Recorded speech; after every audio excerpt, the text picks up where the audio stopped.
Well, good morning, everybody, and a warm welcome to Sedbergh School. How about this for reviews? Sweeping in from the Howgill Fells, the Fell of Winder, sweeping through the village of Sedbergh, over the trees and past the church, and here we are at the most wonderful scene of Sedbergh School, and we've got beautiful weather for the start of the Metrobank One Day Cup. We were here on Sunday for the National Counties game against Cumbria, and we've got a good game in there. Lancashire beating Cumbria today. Lancashire taking on Durham to get this competition underway. Scott Reed and Martin Emerson with you for commentary alongside Paul Allott as well today. Martin from BBC Newcastle is with me. What a venue, Martin. We have been here before, of course, 5 years ago, and I have to say that was one of the nicest weeks I've had as a cricket commentator. We got lucky with the weather that time as well, but today, blue skies, gentle breeze, sunshine. It's going to be around about 20 degrees. There was a big queue earlier. In fact, there's still a very big queue there of people coming in to try and grab the best vantage points and set for what should be a lovely day of cricket. Yeah, a good crowd expected. I mean, it helped by the fact the forecast has been pretty solid for a few days. This competition, the two captains, by the way, just behind us here, are about to have the toss right now, so we'll bring you news of that and the teams. This competition underway gets it's pretty congested, really. You get through the course of 3 or 4 games pretty quickly and get quite deep into the competition. Alex Lees and Keaton Jennings are two captains there. We'll grab a word with Keaton and find out what is happening. Just hand that to Keaton, if you don't mind. Keaton, what's the news? Good morning to you. Good morning, Scott. How are you? You're Good, right. thank you. Yeah, what's the news from the middle? We lost another toss and we are bowling. Okay. Why change your habit of a season? Absolutely. Yeah. With regards to your team news, what can you tell us? From the squad, we have Rocky missing out, Blath missing out, and I can't remember who the last name of the squad was.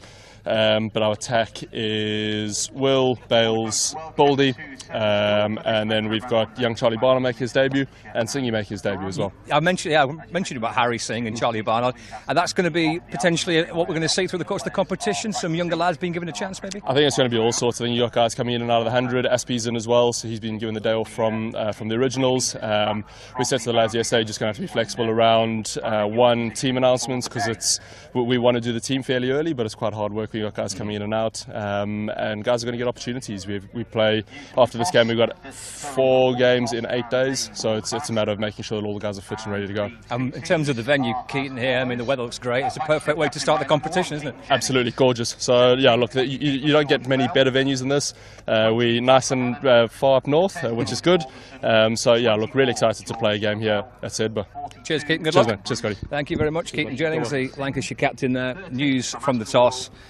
Lancashire are bowling first. Just in terms of the competition, Martin, where do you reckon this rates, this One Day Cup? How will Durham look at this competition over the next few weeks, do you think? Well, the last 2 years, they haven't done very well in it. The year before, they absolutely stormed their way to the final and then lost to Glamorgan. So, obviously, they want to be competing and getting out of the group. That's a prerequisite. We've just had the T20. Durham started with their lowest score in a T20 game at Lancashire a few weeks ago, and then in the return game scored the highest total by anybody against Lancashire. So that was quite a topsy-turvy competition, but they did get out of the group on Friday night at Derby.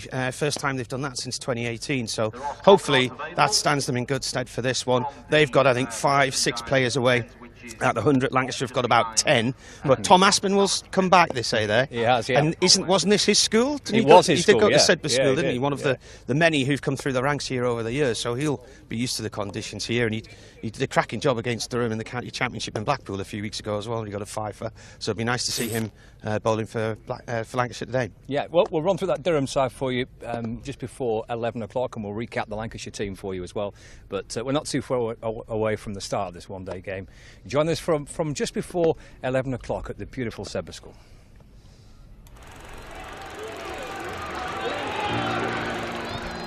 "1864. We were first class then, and we're first class now. With a dream to spread cricket through Lancashire's towns, where girls and boys, with willow and leather, become more than a badge, but the red rose together."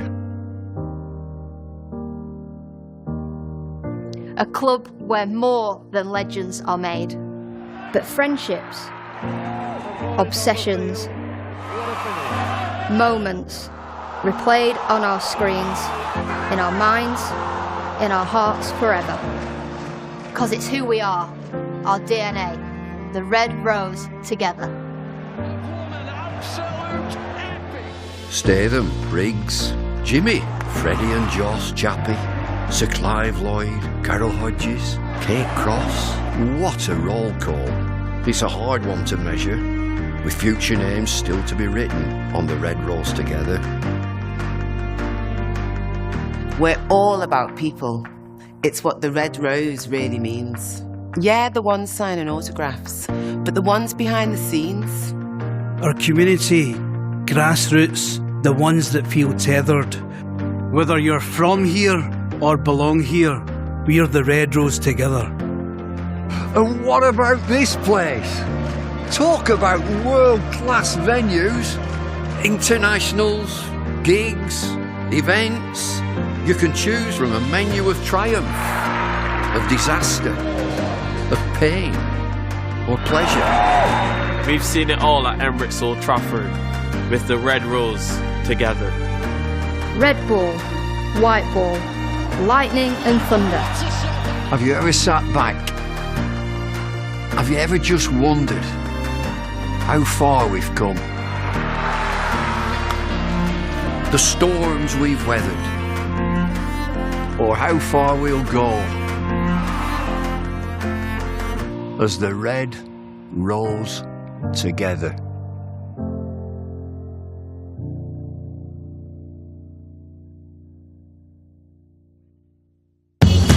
Welcome to Conrad Dubai. Here's your key. Thank you. Let me help you with the bags.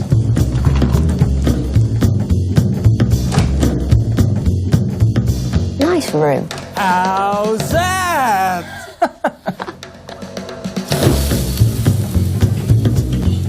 How's that?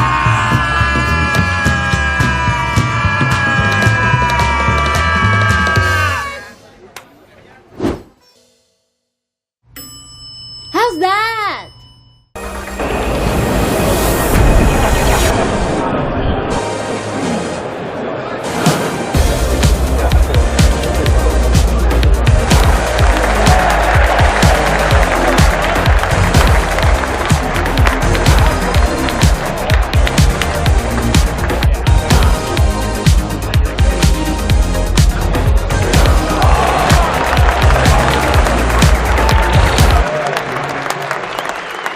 This is a call for hungry dreamers and hard-working self-believers.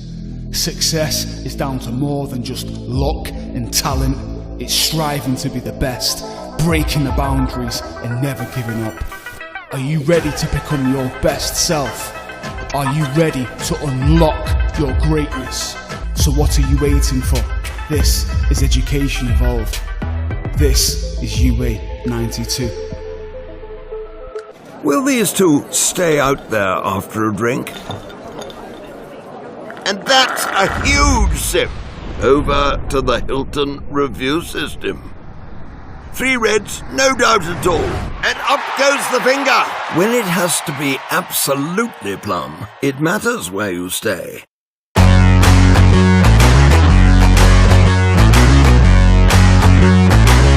Hi, I'm Keaton and this is Luke. We are the giraffe opening pair at Lancashire Cricket Club. We are here today at the Mestoria Estate Agents. Let's see what they have in store for us. One of the highlights for me probably was making my Test debut. You aspire to play international cricket, and I think for me making that Test debut in Mumbai was a special moment I think I'll look back on.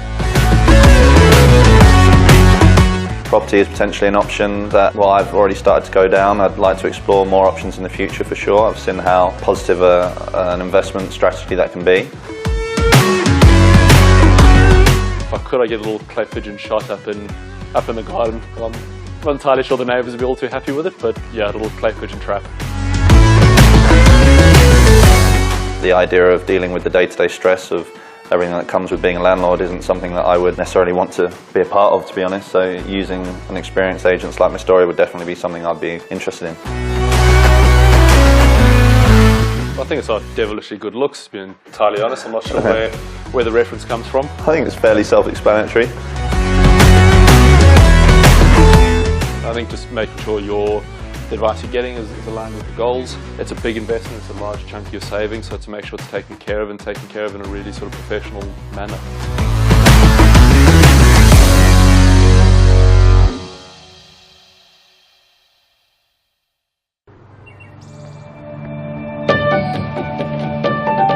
Certain bits of it, but the heritage of it is actually everywhere you look. So there will be a new heritage of the last year. So many people say they're both.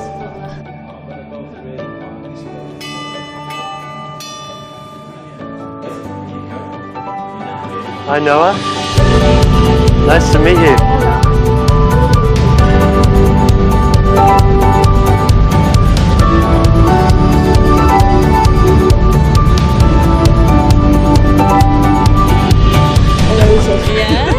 Can you believe it? No. I can't stop smiling. I'm trying not to.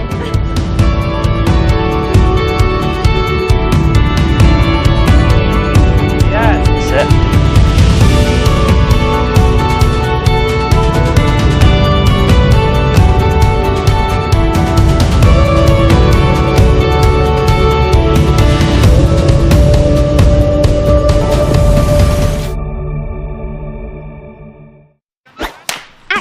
All the fun and all the games, they all start here with All Stars Wicket. All new experiences for everyone, all over the country. Every session is all out action, all the time. All welcome, all invited, even mums and dads. Skills, friendships, smiles, dreams. It all happens here. All you need is delivered right to your door. Best of all, it even has your name on it. All the activators are fully trained. And all they want is for us to have a great time. Always. Have ball, catch, throw, try it all. It's time to go all in, all together. And it all starts with All Stars. All you need to get started is at allstarscricket.co.uk.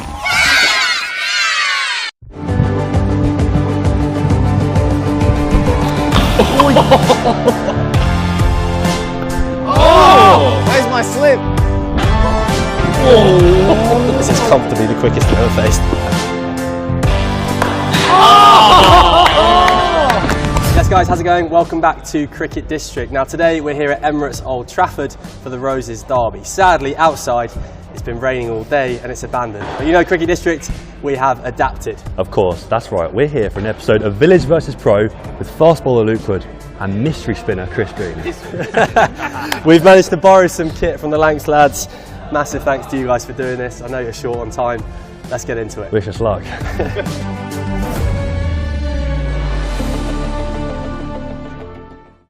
Right then, you've seen Toby warm up. Yeah. What are you expecting? His defence looks alright. I'm just worried about where he's going to score some runs. Power play against Luke Wood. He's typically known for swinging that ball in. We've seen highlights of the Vitality Blast showing that in-swing York at Alex Hale. So I'd love to see him test out those shoes. Right, here we go. Borrowed some kit off Luke Wood and he's about to bowl at me. Seen him on TV, bowls absolute rockets. Can't wait to get started. Let's go. I'm a third man. Yeah. On a deep square. Cool. Right, first ball, here we go.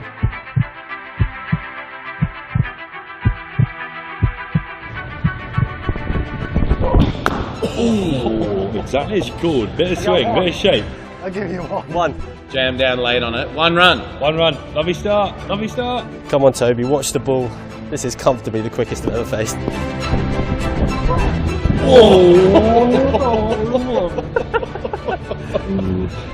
The junior thigh pad's going to get a testing here, I can feel it. Oh, that's cut him in half.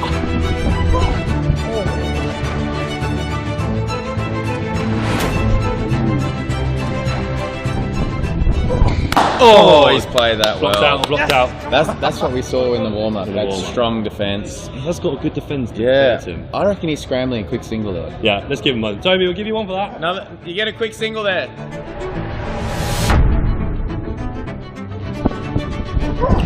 Oh, again though. Beautiful technique. Well. One again? Yeah, easy one. Another one. We just need you to extend a little bit further to try and get the gap, but we'll give you one run. I'm taking this power play. Yeah. We got 2 or 4. 3. I'm on 4. 3 or 4.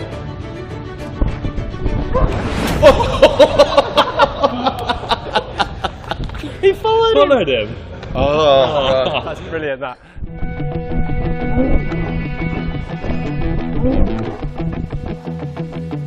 Yeah, no ball, 2 runs for that. Great, free hit, yeah? Free hit, yeah, I think. Hit? No, is it not a free hit? Oh no, it's not. Sorry, the new rules, I get confused. 2 left. Two balls to left, go. yeah, you're on 5. He's getting so lucky. Oh, great lead, mate. Amazing how much swing you get indoors. Humid. I say it's humid.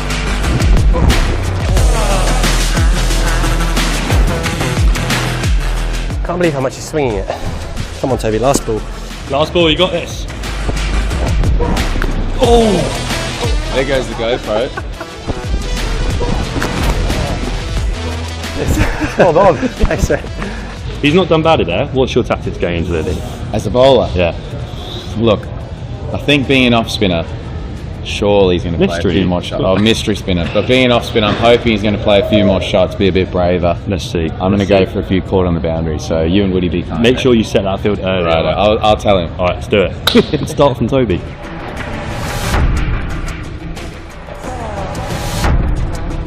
Right, Toby just said to me about how you're getting it to swing indoors and he's mesmerised. Yeah. What's the secret? I just reckon it's quite humid. Fair. The weather's actually quite humid. So even indoors it makes a difference? I'd say so, like, because sometimes like when the wind and it's freezing, it just doesn't do anything. Just go straight. Whereas I think it's quite like muggy. Yeah. It's swung like actually I was actually it's just swung that much this year outside. Just feel the colder. Yeah. Like that's very small. That's hooked. That's hooked. Yeah, that's good. To be fair, he's got good defence, hasn't he? Yeah, I mean, if that was a game, he blocked the first 2 quite well there, so I think I would have bounced him anyway. You would have bounced him anyway. Perfect. He is an absolute pro. I'm sure he was only bowling at like 60-70% of what he's capable in, but the swing on that ball, even indoors, is just crazy. So I'm a bit relieved that I get to face spin now, although Greeny's probably going to get me out even more times, but this is so much fun. Long on, deep in wicket. Power play. We've got a call from Chris here. He hasn't. Long on and cow corner. He's not told him that he's got me here. He's got a brand new ball, so he'll bowl this arm. Is he going to hoop? Yeah. Okay, first ball. I wouldn't be surprised if he bowled an arm ball first ball. Oh! It's not. Where's my slip? That's it, Greeny, you're not claiming that. Who's Where's the slip? Never been. That's hit Salty in the face. That's it. I had a slip in the face. That's 4. I'll give you 4 for that. Salty catches then. It's a great start. 4. Yeah, good start, Toby.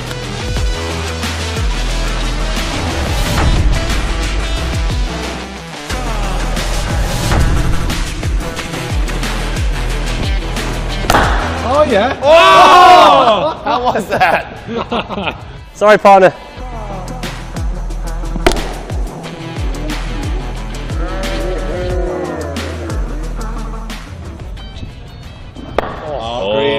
Too early. Well watched, yeah. The contrast, I think we've done this quite well. Obviously, we've done this with various people where it's usually been seam, or just a spinner. So now to have they're both. No offence to Chris, but no contrast. Yeah. Win the battle, come on! See if I can land the caramel.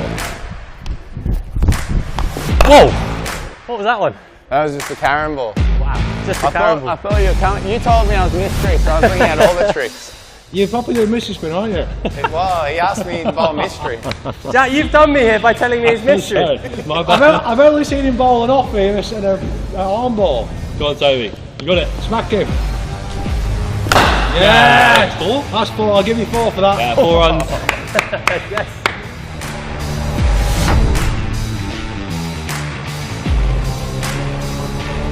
Oh, well waited, well waited. Good work.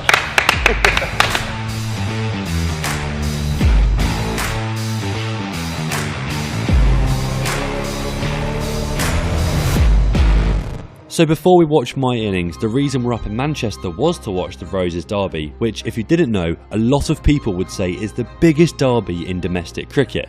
We managed to catch up with a few of the players to find out what makes the Lancashire versus Yorkshire clash so special. It means so much, especially to the homegrown lads. We're usually a team full of homegrown lads as a Yorkshire.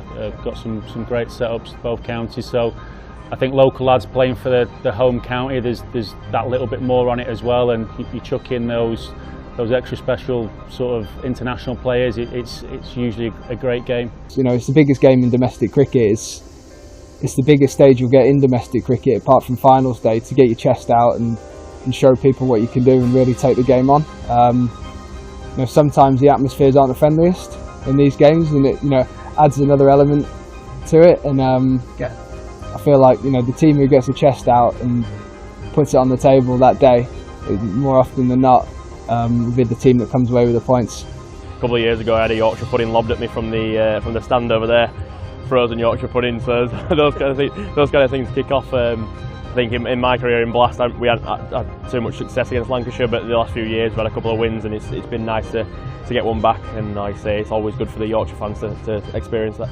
Apart from those people who are lucky enough to represent England, it's probably the best game they'll ever play, and the best atmosphere, beating, you know, the 100 or other franchise stuff around the world even. I mean, you get 20,000 plus fans behind you, all cheering for your team. Some people who play football don't even get that kind of atmosphere. So for cricket to get it, it's special. And without doubt, this is, I mean, if it is even disputed, this is the best derby in the country. I don't want anyone saying that Middlesex against Surrey or, you know, what anything else comes close to this, because it doesn't. It really doesn't. It's a real shame about the weather, but we'll definitely be coming back up to watch this match live in the flesh. Right, time for my innings and see if I can beat Toby's score. Right then, here we go. I think I've ever felt so awful in all sorts of mixed match kit. Luke Wood at the top of his mark. This is going to be interesting. I want that full in-swing York. Just a heads up. I play village cricket. Jack's gone up in the leagues, so actually could be classed as a Premier League cricketer. So feel free to stick it up. Premier League. So feel free to stick it up 20 miles an hour. I've heard you're Premier League. Yeah, go on, in-swing York at first ball. Okay. Test those shoes out. Oh no.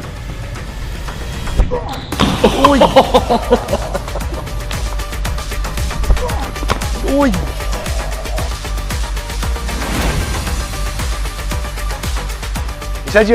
He said you're a Premier League cricketer. No chance. Well played. To be fair, you kept that out pretty well. Yeah, 1 run though. To who? Mate, you're not fielding that. You got to turn around, and it's too hard. And plus, the non-striker's backing up. Okay. Swung in so far. Actually, white ball and black curtain emphasises that even more. Oh no, that's on. I hope that was pad. You alright? That's actually alright. That hit your neck? Yeah. Hit the pad? We've given the okay. Here. Oh. That's going to hurt in the morning.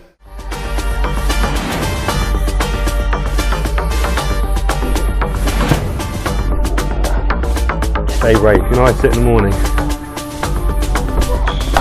Oh, runs! There's two. You see him running down the wicket just the one as well. He was so stoked. Oh, well played. Well played. Another single. Is that 4 as well, Jack? Well played. Well played. Yeah. Just saw it a touch too late. Did see it, did pick it, but not early enough. Oh no! Is that stumps? They are. There's the one dismissal. The wide one. That is so annoying. That's the worst ball bowled. He looks spewed. That was the one he could have hit as well. Yeah. Very good through the covers. We saw that with his sider. Yeah. He just caressed one through backward point for 4 earlier. Come on, concentrate. Last ball off Luke Wood. Oh! Beautiful shot. Give it a toe. Give it a toe.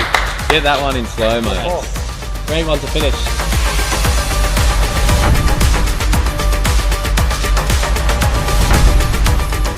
That last one was very toey, but they give me 4. Not going to complain. Next up, Chris Green. Right, so what are we giving him off that first over? Same field. He hit boundary last ball. Yeah.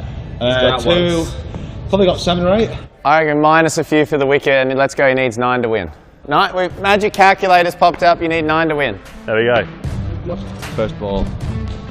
Whoa! What is that? You done him by saying mystery spoon. Yeah. You said mystery spoon. He's I didn't say it. He said it. It's in my head. He's not bald. That ball. Oh yeah.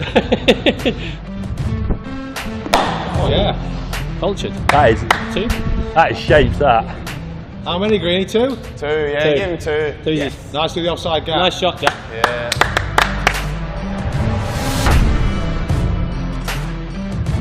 Yeah. Oh yeah. Oh, that's 2 in the gap. 2. Oh. That's got to be 2 in the gap. Wake up, long on. You got long on cow? Huh? You got long on cow? Long on and deep mid, yeah. Oh, it could be 4. Yeah, it might be 3, though. 2.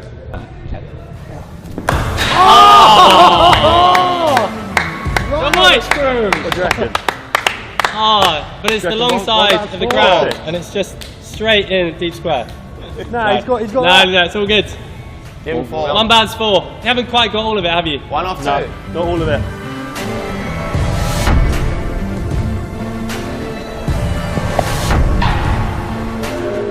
I need, everyone's up. Everyone's up. 1 off 2 you need. Scores a level. I'm playing for a super over. Catch it! Shot over. I think that's a shot. It's a great shot. That's the game. Genuinely 4. Yeah, that's 4. It's a great shot. I'm not sure. I think it's genuinely 4. 4.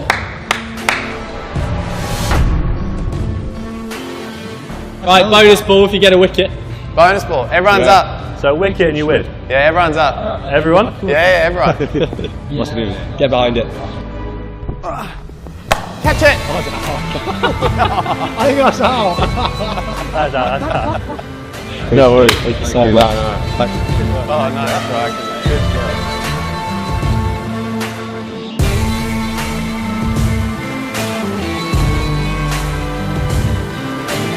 Right, that was brilliant fun. Massive thanks to the legends at Lancashire Cricket and of course Emirates Old Trafford for hosting us today. Unfortunately we couldn't cover the game on the field, but massive thanks to Chris Green and Luke Wood for sorting us out with another episode of Village v Pro. Well played, Jack. We'll see you in the next episode.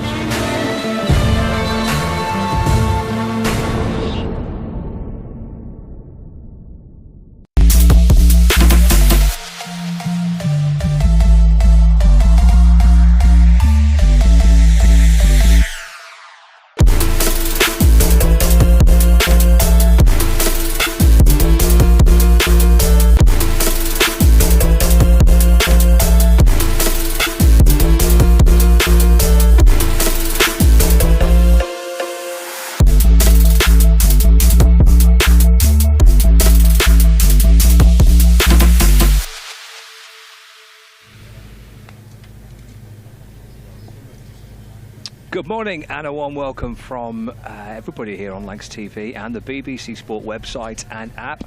A warm welcome to a nice and warm and sultry Sedbergh School. The conditions are ideal. A little brief rain shower about 9 o'clock this morning, but since then nothing, and the forecast is great. And we get the Metrobank One Day Cup competition underway between Lancashire and Durham. Scott Reed and Martin Emerson with you. We're going to hear from Paul Aller, and I've managed to sweet talk Bumble to do a bit as well. So we've got quite a few voices hopefully to keep you entertained over the next few hours. The news from the middle is that Lancashire have lost the toss, which is something Keaton Jennings quite enjoys doing. So he's lost another toss. Durham have won the toss. They're going to have a bat first.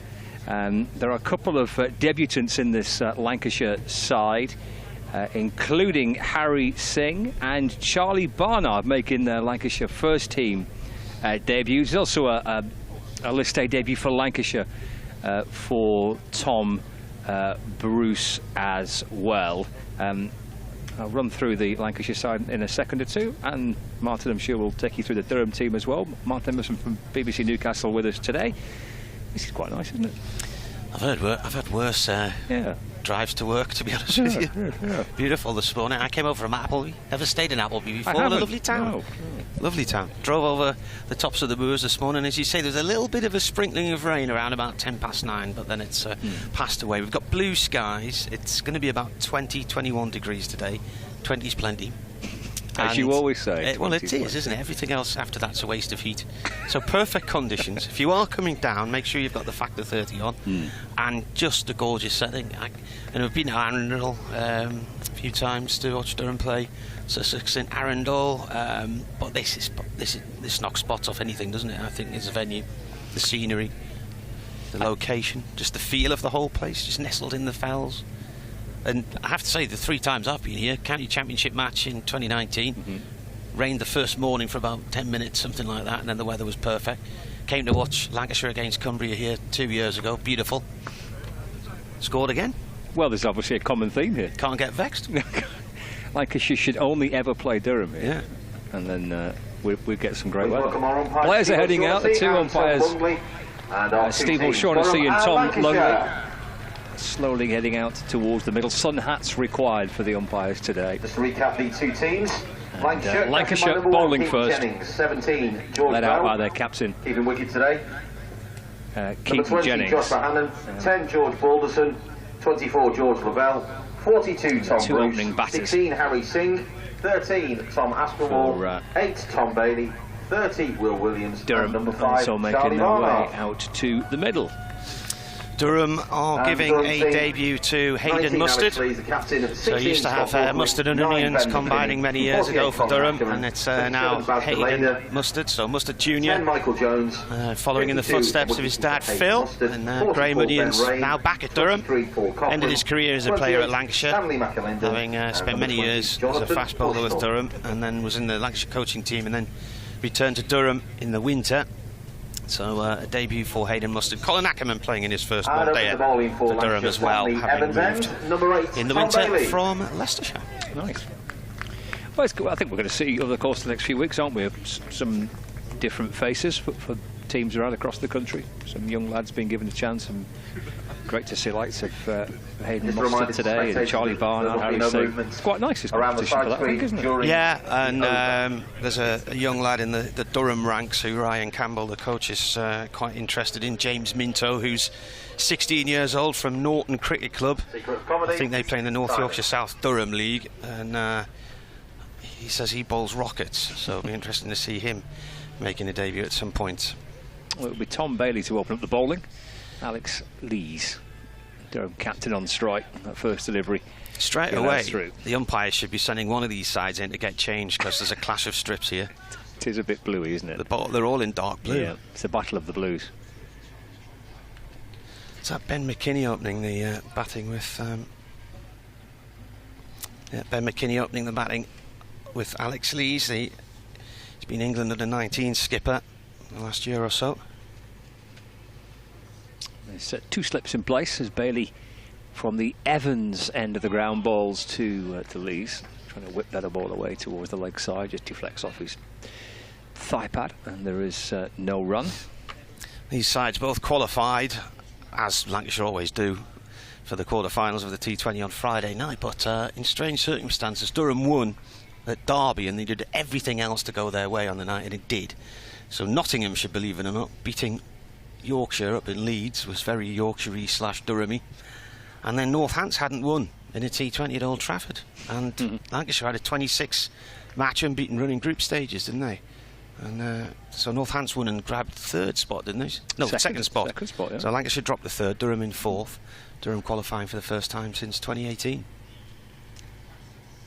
There's Bailey into to Lees. Let's run away down towards Battle Point, where George Lavelle fields, and there's no run. Yeah, and we're going to wait a while now, haven't we, for the quarter-finals? Beginning of September. Durham go to the Oval on a Tuesday night. Good. Yeah, well, Lancashire at Sussex are 2 tough away games for both sides in September.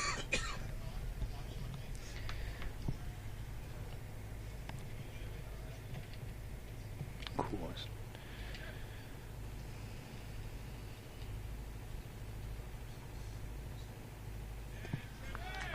Again, that's allowed through towards the keeper.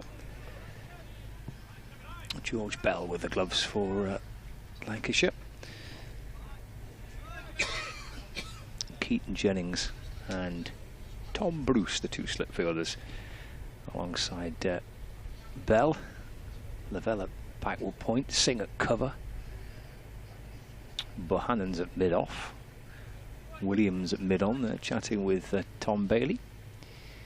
And then a short, fine leg.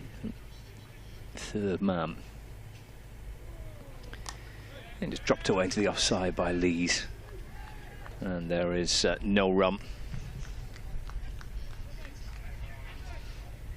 Yeah, perfect conditions for this Metrobank one-day competition to start. Lancashire bowling first here. A couple of debutants in the Lancashire side. Youngsters Harry Singh and Charlie Barnard both named. No place for Rocky Flintoff, Andrew's son, who was named in the squad but doesn't feature. So Lancashire are bowling first. The conditions are ideal. The crowd is good. They're queuing up the main road to get in at Durham in the first over. 0-0. In fact, that's the first run. A little quick push away into the onside. Williams with the shy at the stumps. Lees safely home. That completes the first over. One without loss. Lees on one. McKinney on 0.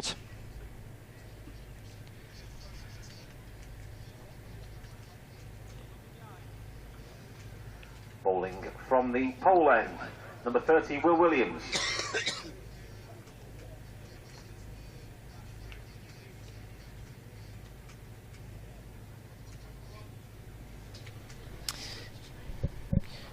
Have they renamed the ends? Didn't we used to call it the church end and the school end? I think we may have made that up. Did we? I think the official ends are. It's a bit like calling one end at Blackpool the zoo end, isn't it? I think that. Yeah, I think we. Somebody made that up this year as well. They did. Yeah. Some silly sausage from the northeast. Yeah. I don't know what's happened geographically, because I remember looking at the map and doing a Google Maps on this venue in 2019, and it was the same distance from Chesley Street as it was from Old Trafford, but now it's slightly shorter. Maybe it's moved. I don't know if there's a new bit of road being put in that I hadn't noticed or something. There's a bypass. Yeah, but it's around about sort of 77, 78 to 80 miles from both grounds. So it is fairly equidistant. It's Will Williams from this end. Will Williams, right arm over, comes in and bowls to Lees, who plays that one safely away up to a mid-on, no run there. So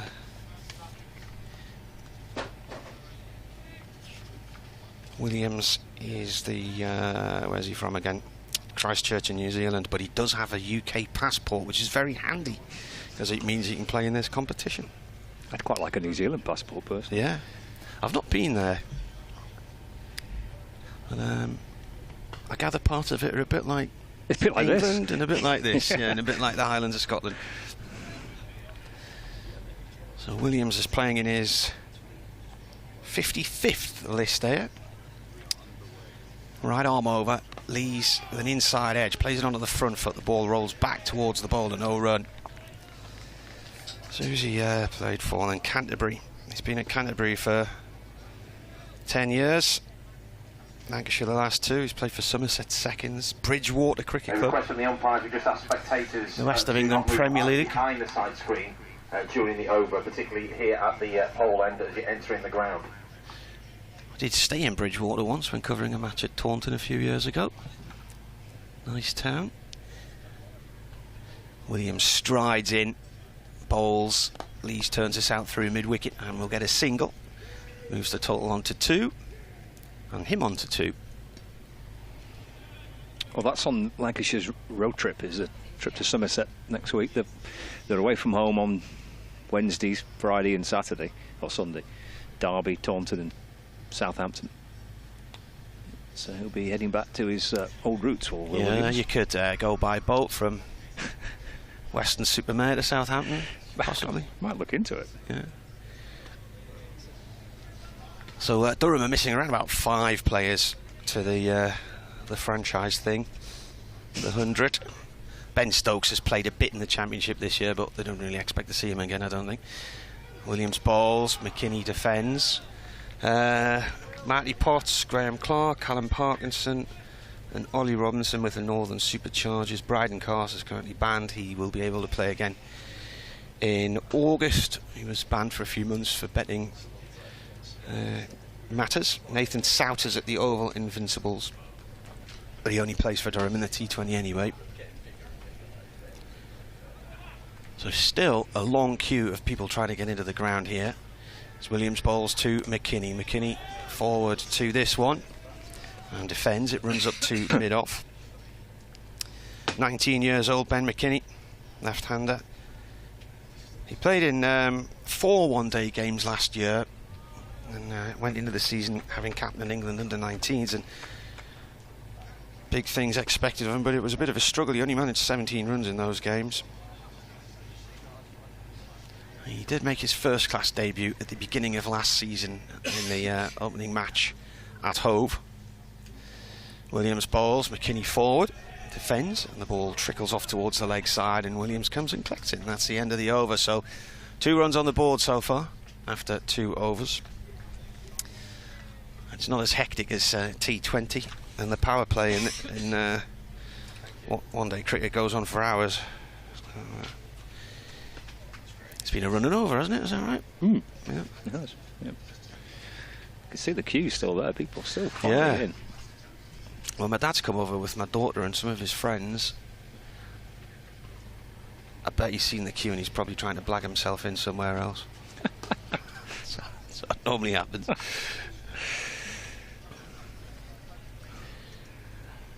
Did you go to school here?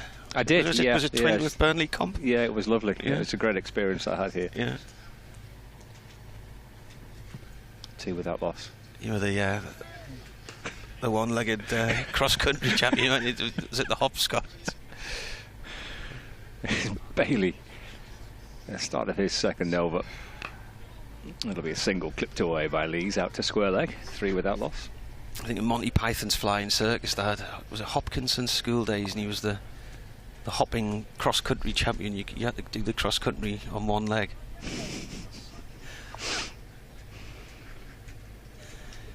Yeah, I said it the last time we were here, but I just hope the children who come and study here appreciate it.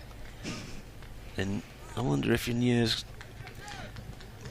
time they look back on it with fondness and just think of what a special environment it is that they live in and are educated in. Bailey in, and McKinney looks to try and cut the ball.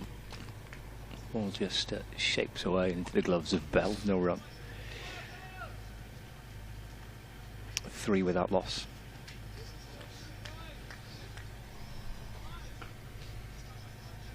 Keaton Jennings didn't feature on Sunday in the warm-up match here against Cumbria. I shouldn't say warm-up match. I got told off for saying warm-up match. National Counties Showcase game. It is a warm-up match, isn't it? It's kind of the same thing, isn't it? It's deflected away by McKinney down towards short fine leg.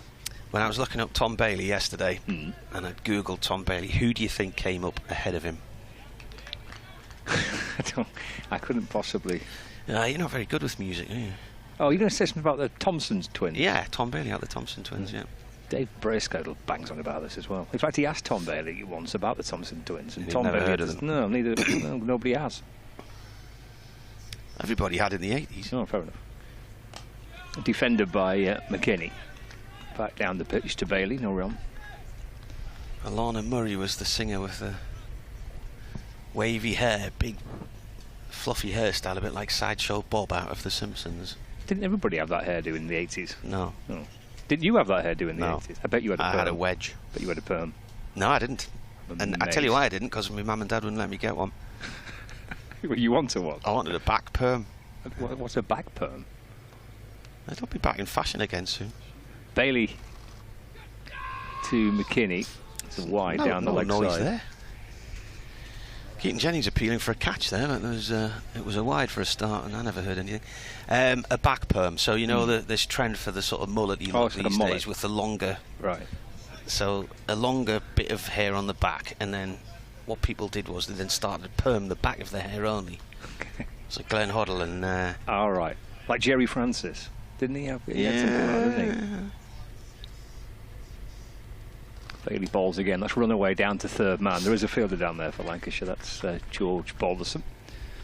Just a single. It's the first run for McKinney, and Durham move on to 6 without loss. If you look up Hoddle and Waddle Diamond Lights on top of the pops, I'm sure they both had back perms in when they were on stage then. Hoddle and Waddle. Yeah, Chris Hoddle. Top of the pops. Chris Waddle and Glenn Hoddle.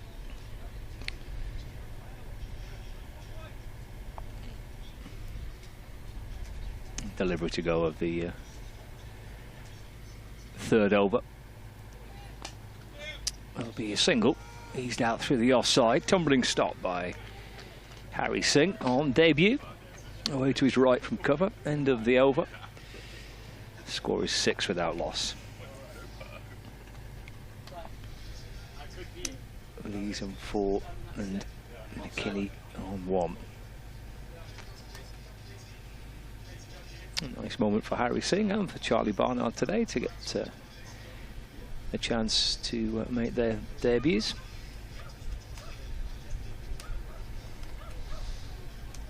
You mentioned Paul Allett and Bumble. Me and Bumble climbed over the fence to get in earlier.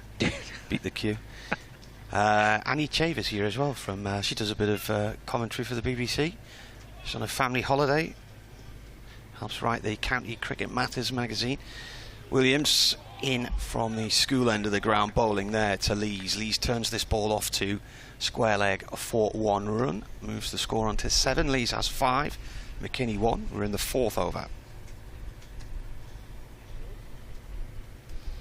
So it's a canny journey for her. I'm sure she's down Cornwall way, isn't she? So overnight stay in Seb would be quite nice. They've hired a house for them. Oh, have they? Yeah, so McKinney is very tall as Williams comes in to bowl to him. The left-hander turns this off to square leg for 1 run. And, ball fielded by George Balderson. So Tom Aspinwall's been given a day off by the Manchester Originals. And he's come to play here on his former school. Got a 5-for against Durham at Blackpool in the County Championship this year. Bowled really well. Took wickets at really crucial times. Didn't need to turn the game around. Had a good T20 debut against Durham as well, didn't he? Yeah. He took 3 in that, didn't he? Was it 4? Was it? I think it might have been 4. Williams bowls and played out into the covers. No run there for Lees. Oh, the throw's awful. It's gone over the keeper and is backed up down the other side of the ground by who's number 5? I don't have a number 5. George Lavelle. I've got him down as 24. 24, George Lavelle. Yeah. Why's he got 5 on his shirt then?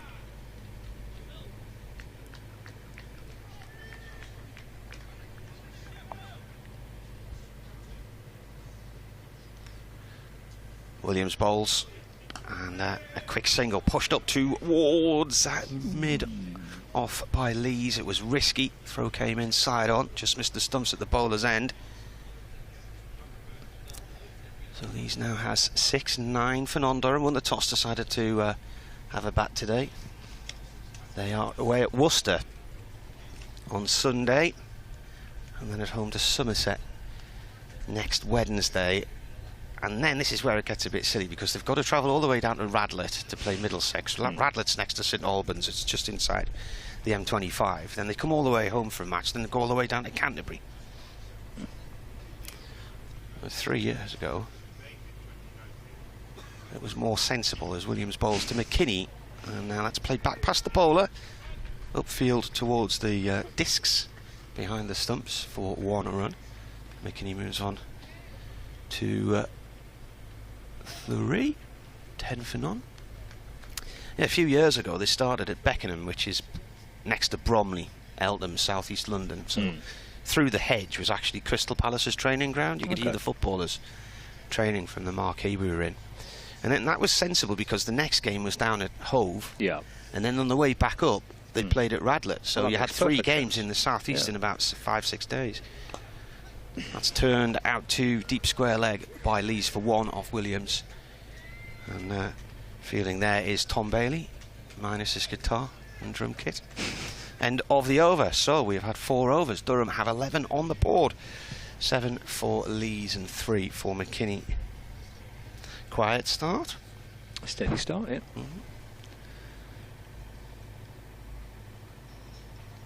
Yeah, that doesn't seem to be great, that does it? Kind of up, crisscrossing through all over the country like that. I mean, Lancashire's road trip makes reasonable sense. Derby to Somerset to Southampton.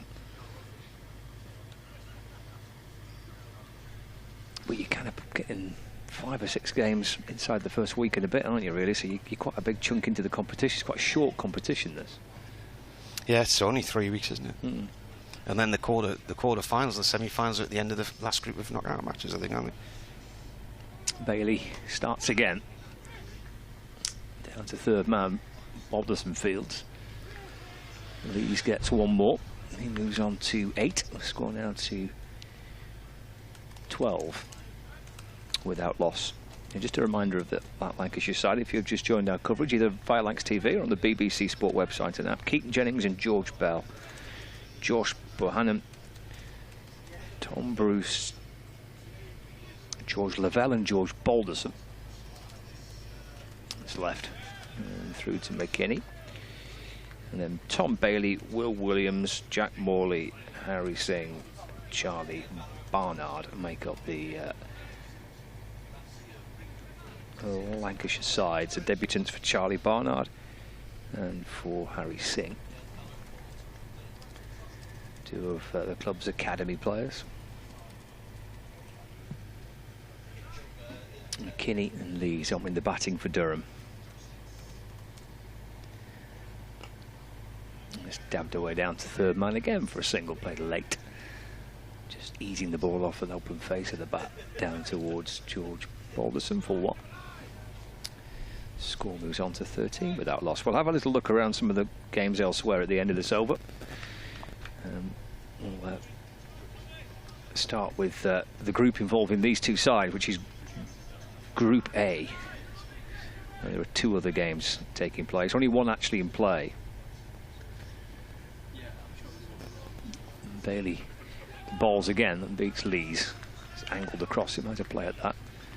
Slides away past the edge of the bat, no run. Yeah, so Group A and Group B, the 2 groups. 2 fixtures in Group B, and there's 3 today scheduled in Group A. Albeit Worcestershire, Middlesex delayed. Game at New Road. Bailey for Lancashire balls again. That's defended by Alex Lees. Pushing away into the offside. Harry Singh is at cover to field. And there is no run. Just 2 off the over so far. Bailey bowling from the Evans end of the ground. The 2 ends are named after the two of the schools here. My daughter would be able to tell you that. Well, if you know, did a decent thing and found the money. Found the money. Yes. Down the back of the settee. Final ball of the 5th. It's played back to Bailey by Lees, and there's no runs. So 13 without loss. 5 overs gone. So in Group A, elsewhere, I mentioned that Worcestershire Middlesex is. In fact, I think they've just started there by the looks of it. At New Road. Here we go. Let's have a little look what's happening. Yeah, Worcestershire are playing Middlesex. They're batting first in that fixture. Just getting underway. A little bit of a delay there to that game. These are the defending champions. This is Leicestershire up against Nottinghamshire. 25 without loss in the 5th over. The Leicestershire M1 against derby. Notts. And Essex against Warwickshire also underway as well. Williams starts a new over, and the ball guided down to the gully area by McKinney. No run. 13 for none. So Essex, Warwickshire also playing as well at Chelmsford, at the county ground. Essex 35 without loss. That's in Group B, the 2 other games there. And there's Northamptonshire, Derbyshire in Group A. That has just got underway as well. Williams right arm over. McKinney with a little edge, controlled down towards third man. 1 run. Takes him to 5. 14 without loss. There's a slow line of traffic coming into the village. It's busy this morning, wasn't it? Yeah, although some people call it a town. Definitely feels like a village, it's a village, isn't it? Yeah.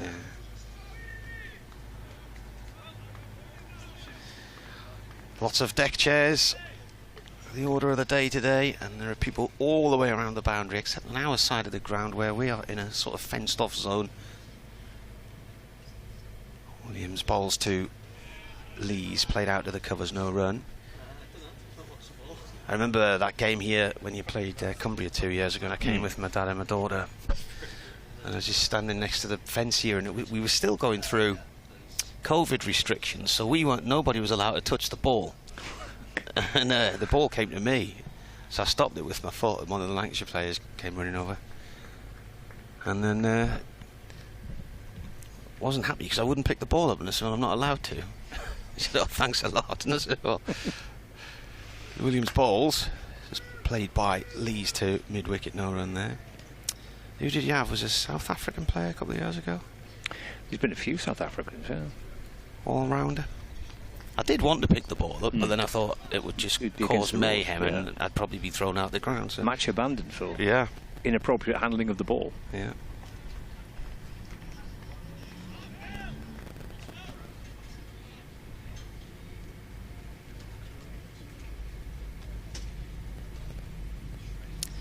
Williams starts his run up. Lee's bat raised. Pushes the ball back to the bowler via the ground. No run there.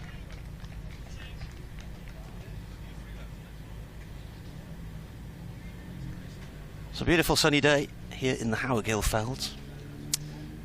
Stuart Manger, who used to work at the school, is an avid cricket listener and has emailed. So. And he was also the person who told us about the YR.NO weather forecasting website, which is the Norwegian weather service, which apparently a lot of the people who live in this area use, particularly the farmers, because they find it's very accurate.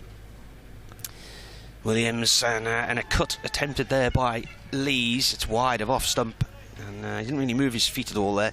One or two little yelps from the field. Let's watch this again as it angles past him. Yeah, it was good.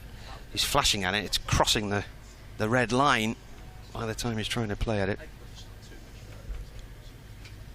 So ended that over, and 14 on the board, so just the one run from it. 6 gone.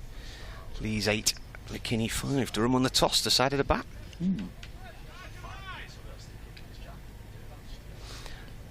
Whether or not the superstars of the game have been sucked away to the franchise system or not, there are a lot of people here who want to see some cricket today. Busy. It is, yep. Queue to get in is now eased, when it was right down the street earlier. Bailey to McKinney, that's defender, just guides it down towards backward point, no run.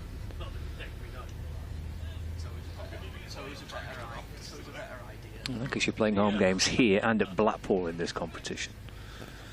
So there's 2 matches at Emirates Old Trafford, but playing half their home group games away, which I think it's quite nice. I think this a venue like this, so whether it's Blackpool on Sunday, seems to fit pretty well. A couple of thousand inside Sepper School today. That's defended by McKinney. And again, there's no run. I wasn't sure which way the sat-nav was going to take me this morning, because I'd seen varying options from Appleby across to Penrith and then down, which seems to be 2 sides of a triangle. But it took me over the top, right over the moors. It was beautiful. You see, right across to the Lake District on one side, so Eden Valley on the other. Then came down over the River Loon at T-Bay. Oh, yeah. And joined the motorway there. Nice. The worst bit's the last sort of 3 mile from the M6 into here, isn't it? It's bit of such a a wiggly road. It is, yeah. It's a country road. It is. It's lovely. Well, if they just put a dual carriageway in there, get you a lot quicker, couldn't you? There's plenty of land. Bailey bowls again. McKinney from the crease defends, just rolls off the face of the bat, bounces down towards Bell, and there's no run. But that bit when you join the M6 at T-Bay and you're heading south through that valley with the river running through and the railway line, I mean, that's got to be one of the most scenic pieces of motorway anywhere, that, isn't it? Yeah, it's superb, yeah.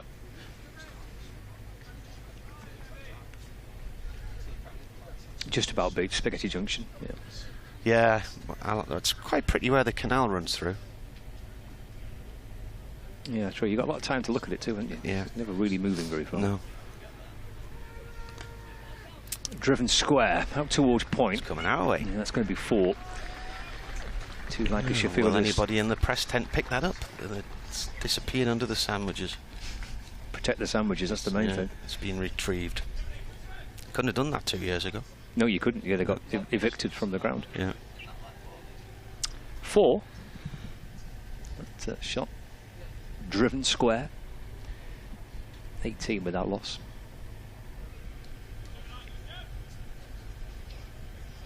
McKinney moves to 9 with that. 2 balls left to the 7th over.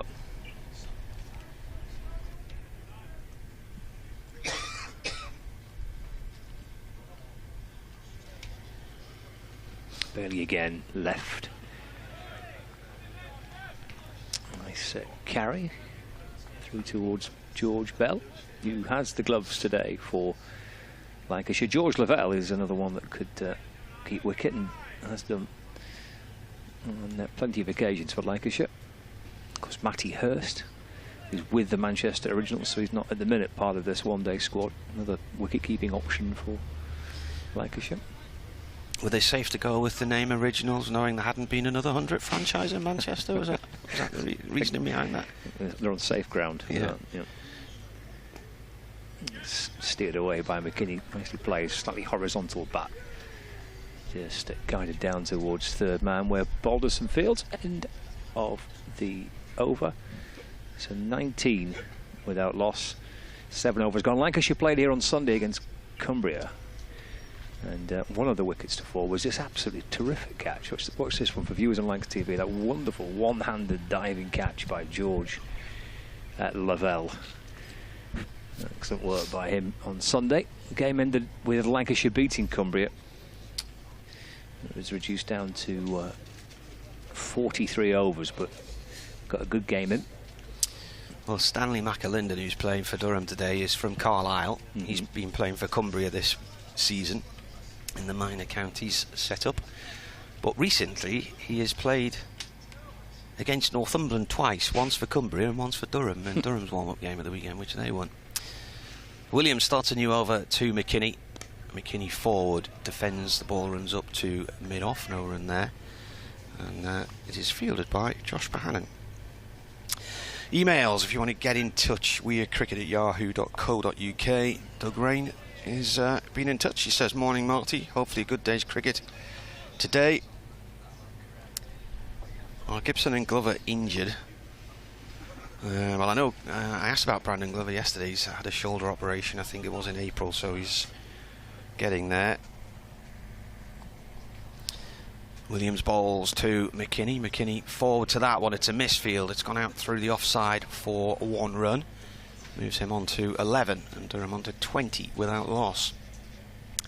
He says, have a good day. I'm working in the Kirklees district of Huddersfield today. Isn't there a Kirklees stadium in Huddersfield? The rugby stadium, isn't it? Or was there? I'm not sure. The Borough Council, isn't it? Kirklees Borough Council. Lees is on 8. He's waiting for Williams to start his run-up. He runs in from the discs. Right arm over to the left-hander, and the ball guided away to point, no run there. Although there was a slight bobble and a misfield from George Lavelle, but there's no run. Just looking beyond the ground, actually, the car park looks full now. I think I was in the start of the 2nd row when I pulled in. You could have just walked here, did you? I did, yeah, I did.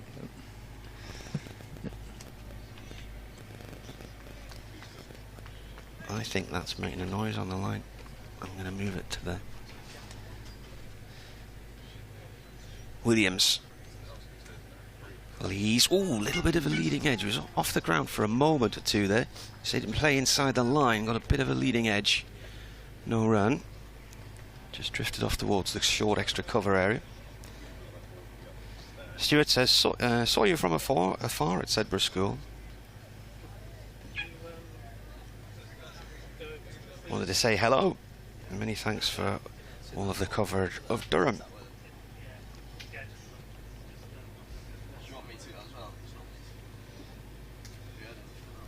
Williams bowling to Lees. Lees plays the ball just to the left of the bowler. It runs up towards mid-on, no run there. Eventually picked up by George Balderson.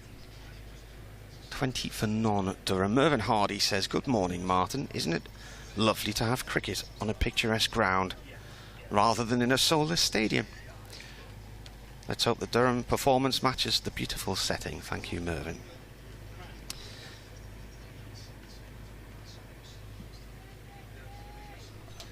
Williams in past the umpire, bowls, pulled away nicely by Lees. There's a fielder out towards long leg, he dives and misses it. Couldn't quite get across there, Tom Bailey, and that's 4 runs to Alex Lees. Moves him on to 12, sorry.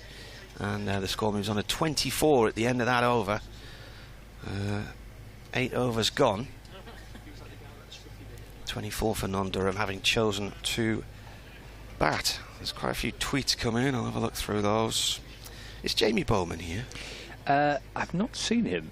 He's tweeted, it says it was ripping yarns and it was the 30-mile hop. He sent some pictures of the last time he was at Sedbergh. Yeah. Jamie's a film star, did you know? He is. He's on the IMDb database. And I think he told me this last time we were together. Hope and Glory, the Second World War film, set in London. He appeared in that. Was it a starring role?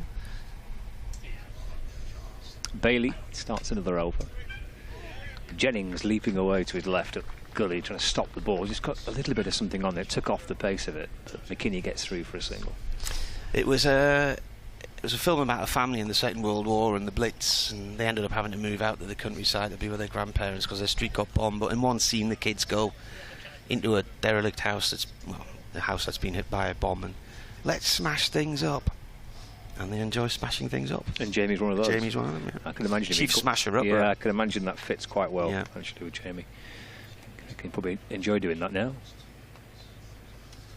25 with that loss. Bailey balls again, turned out towards the leg side by Lees. A little hesitation. They think about running, decide against it. Bruce comes up from mid-wicket. Tom Bruce for Lancashire, no run. Jamie is a local journalist, isn't he, in the sort of Widnes, Warrington, Merseyside area. Covers Lancashire as well.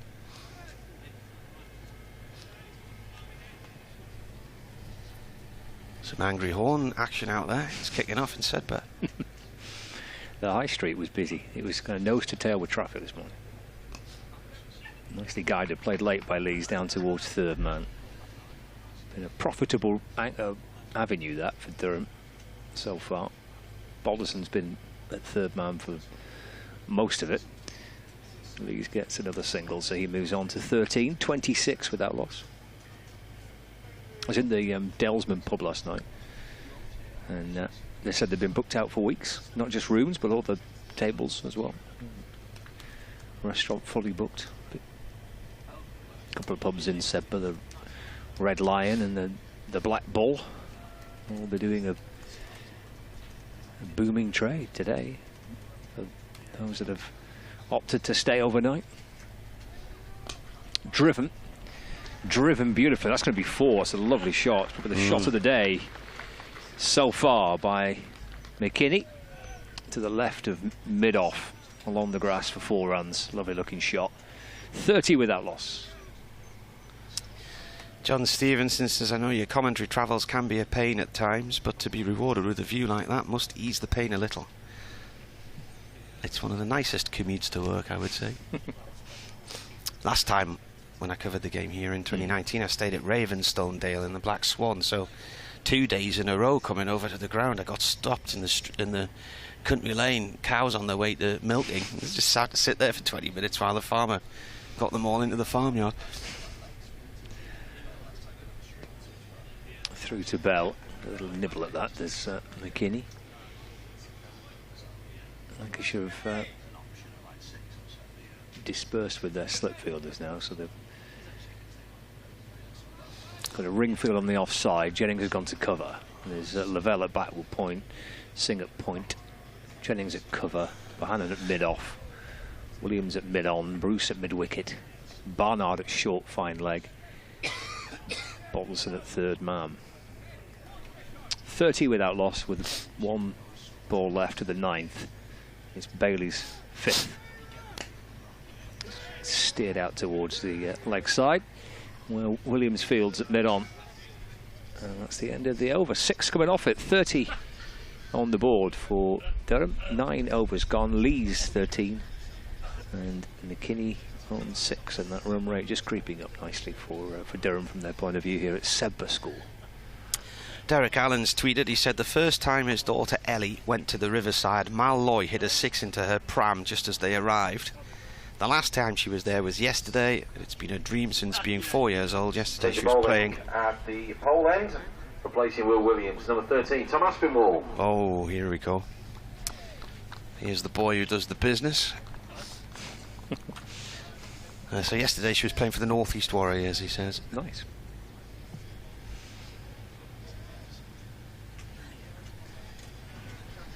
So Tom Aspinwall got a 5-fer against Durham in Blackpool. Got some wickets in the T20 as well when Durham were bowled out for 75 a few weeks ago. First ball to Lee, studs in off the thigh pad. He's a right-hander, went to this school. I think he played his club cricket in Kendal. All right. Sounds about right. Yeah. And I think he's played for the for Cumbria in the minor counties as well. I will just confirm all of that because I didn't expect him to play, so I deleted him from my match notes. Yes, he was been released back to Lancashire, having been with the originals. He's got a bit of a mullet going on as this ball is bowled to Lee. He's played safely short on the leg side, so he's got probably enough hair there for a back perm, I would say. Maybe it's something you might look into. Back on familiar ground then, Tom Aspinwall, having been a pupil at Sebba School. So what do you reckon it costs to come here? Do we know? Yeah, a few quid. Yeah. Aspinwall in, that's gone down the leg side, collected by the keeper as Lee's plays and misses in that one. Well, Martin Spate is no longer here. No. He was a cricket coach here and took the rugby team and did a bit of art, I think, as well. So he was here for quite a few years, but he's now at Repton School in Derbyshire. But I do have some friends who teach here who we've got to know through our trips to Windermere. They live in a cottage near where we stay, Ian and Haley. Lees plays this one from Aspinwall up towards mid-on, and there's a direct hit to the stumps. The near side stump has come out of the ground, and Will Williams with that throw, but Lees was there, 1 run. One of his jobs, Ian, I think he takes the kids away skiing in the winter, but one of his jobs is he runs the school shooting team. Couldn't get on our school shooting team. I bet you were close. Catapult section. Yeah. It's brilliant, isn't it? It's a different world. It is a bit, isn't it? Yeah. Aspinwall balls to McKinney. McKinney plays the ball back to him. So Tom Aspinwall made his one-day debut last year for Lancashire. He's played for England under 19s as well, so has Ben McKinney. So a lot of these lads, they get to know each other from a young age, really, don't they? 'Cause they do. Yeah. If you're playing in the county setup from under 14s or whatever, you're playing these lads every year all your life, aren't you? Right through your career. They grew up together.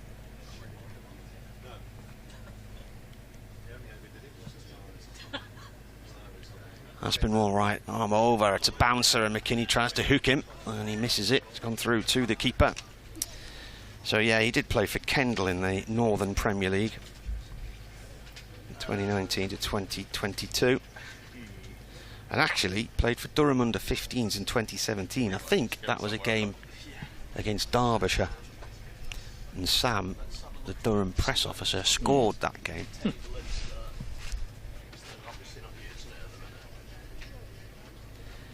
Aspinwall comes in and bowls. McKinney forward, defends. The ball runs back up towards the bowler's end, slightly out on the leg side. That is the end of the over.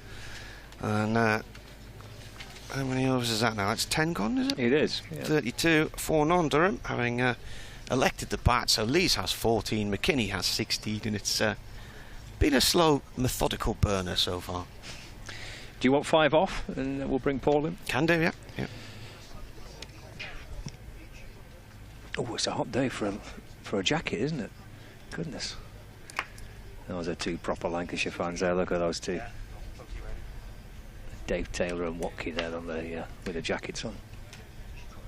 A couple of Durham fans have made the journey as well. As Martin was saying, it's not too far away. It's probably technically nearer to Durham. And it's a lovely day for an ice cream. Whose ice creams today? It's Aaron's ice creams. Change of bowling at the Evans end. Looking forward to going back to Blackpool 10, and tasting their ice creams again. Hats, sun cream required today for those inside Sedbergh School. Double change. George Balderson replacing Tom Bailey. Change in the commentary box as well, because Martin Emerson has left us, and Paul Allett is in position. And that's punched off the front foot by Lees to mid-off. And there's no run. Good morning, Paul. Good morning, Scott. Yeah, no, lovely day in one of the prettiest cricket grounds in the world. It's not just the country, you're going global now with I think so, yeah. Okay. I think that's fair. It's got to be up there, hasn't it? Yeah. Yeah, the Howgills in the distance at the northern end. Well, they're in close proximity, actually, aren't they? As Durham collect another single. Yep, they've got Winder is the fell to our left-hand side, the one that towers up behind the Evans end of the ground. They're not actually in the distance, are they? They're in close proximity. They are, yeah. I went for a walk up Winder. Did you? Yesterday, yeah. Good lad. Aye. It's jiggered afterwards. Yeah, well, it's got steep bits to it, that's for sure.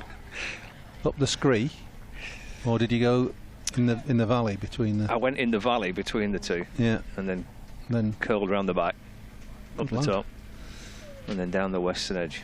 Beautiful. Yeah, it was lovely. Great view of Sedbergh and the cricket ground from up there. Yeah. Oh yeah, let's look at some drone shots of Sedbergh School. There's Balderson's in, that's turned away by McKinney, out towards mid-wicket. Halfway through the 11th over, 33 without loss. For viewers on Lancs TV, Colin, who's directed and had his drone shots, so he's drone up and about a little bit earlier on, and indeed on Sunday, and got some fantastic images of the ground and the surrounding area. Balderson to McKinney, steered away to the offside, no run. Yeah, there's always been the debate, hasn't there, about where this, why and where it sits in Lancashire's outgrounds. I mean, it's supposedly in the Yorkshire Dales, but it's in Cumbria and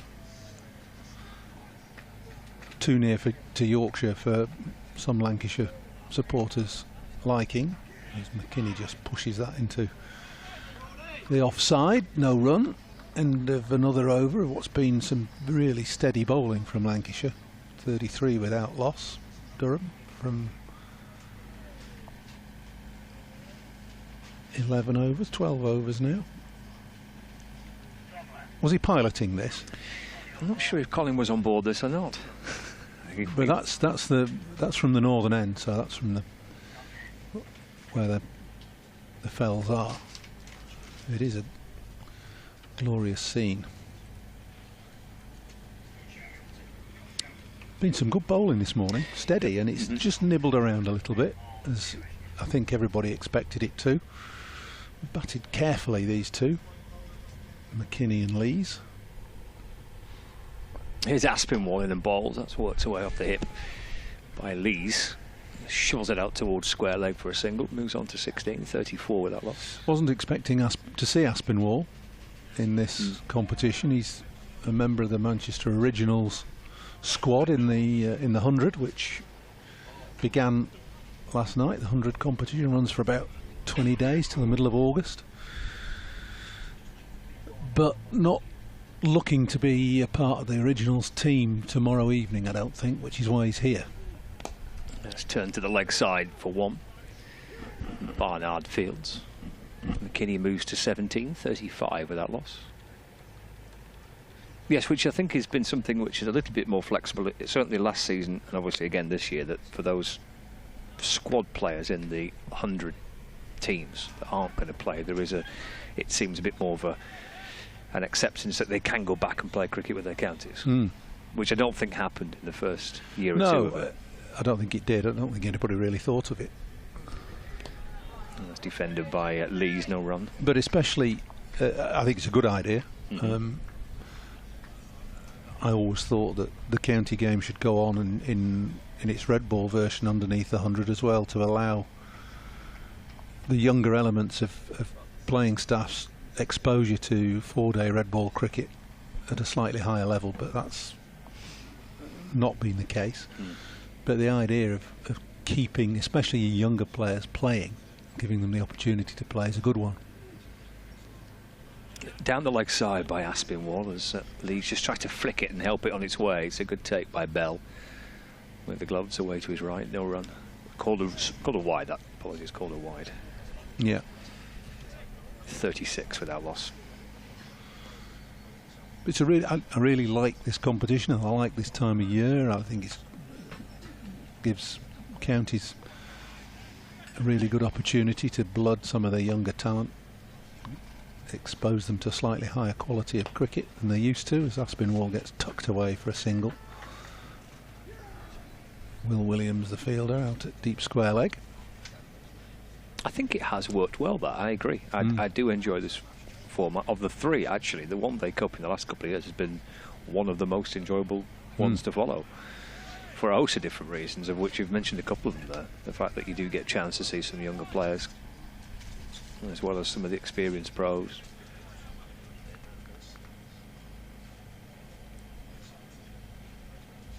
Aspinwall into McKinney.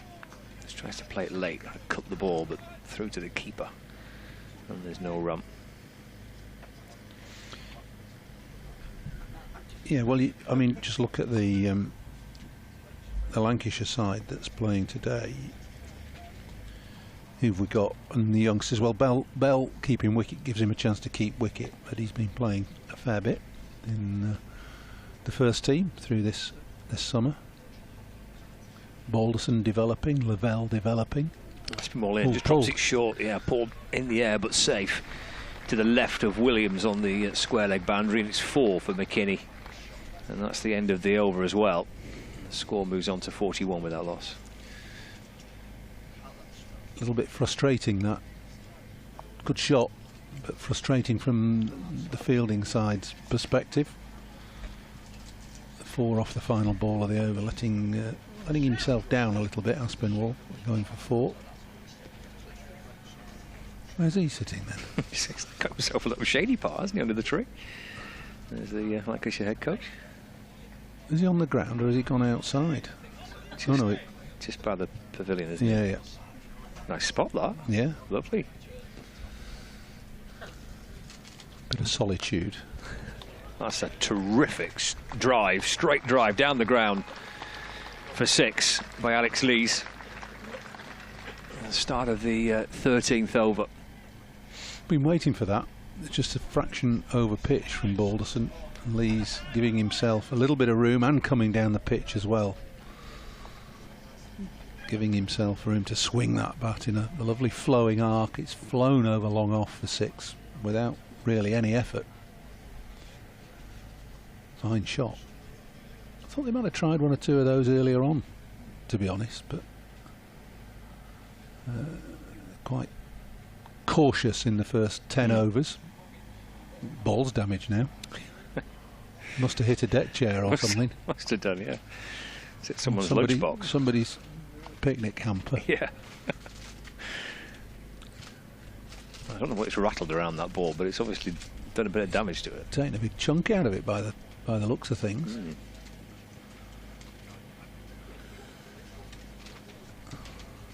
It's Will Williams then with the job of the bringing out the magic box of balls.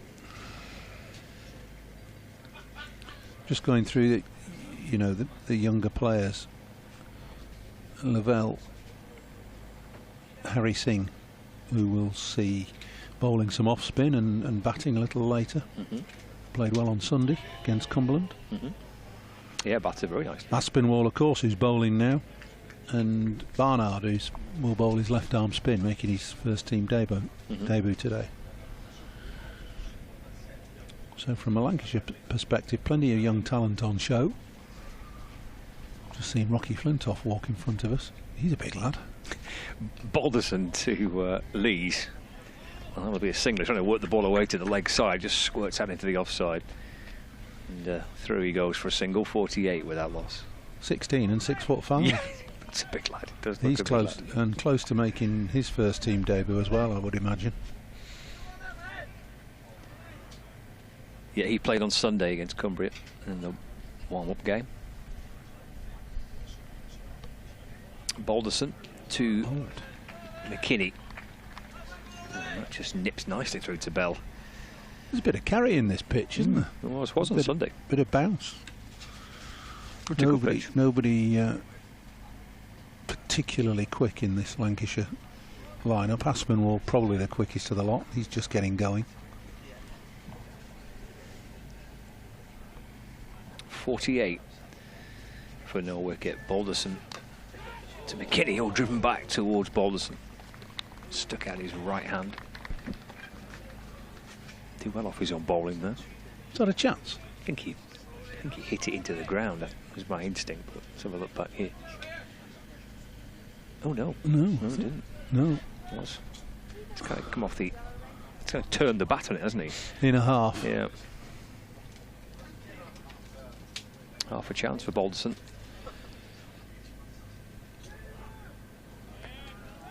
Wide? No. No ball. No ball for height. Don't get much margin as a bowler in one-day cricket. You don't, do you? No. Put a ball at those three stumps so you can be smacked out of the ground. Yes. Anything else, and it's either a wide or a no ball. Batsman has another go. Yeah. Brings up the 50, that for Durham.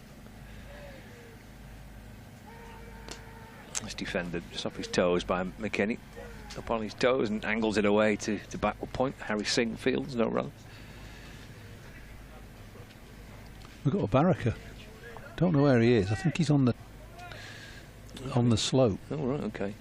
Away to the sort of left of the church, where you can, the crafty individuals can sit there, watch the cricket, and not pay a bean. Balderson to McKinney. That's played off the back foot, punched towards mid-on for a single. 22, 51 without loss. It's the end of the 13th over. It's also makes it that quite a unique feature of the ground, isn't it, too, that you can, well, you can just walk on the public footpath, sit on one of the benches and watch it for now. Yeah. Yeah, and there's a few doing that, I think. Or are they inside the ground? No, they're inside the ground up there, aren't they? On top of the bank. I think they are, anyway. I think they are. Well, there's the footpath. You can just walk along. A couple of benches on the other side of that wall. You can stand, of course, and watch as well. It is a terrific setting. Church grounds just beyond that wall. Aspinwall's in. That's run down to third man by McKinney for a single. Takes him on to 23. The score to 52 without loss. As we start the 14th over here on Lancs TV, we're on the BBC Sport website and app as well. It's the opening game of the Metrobank One Day Cup. Lancashire starting with 2 home games, both at outgrounds. We're at Blackpool on Sunday for the game against Kent, and then a little road trip to Derbyshire and Somerset and Hampshire following in the week after.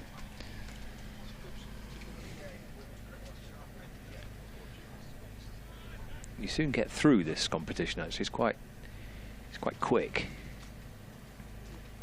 It's turned away to the leg side by Alex Lees, and there is no run.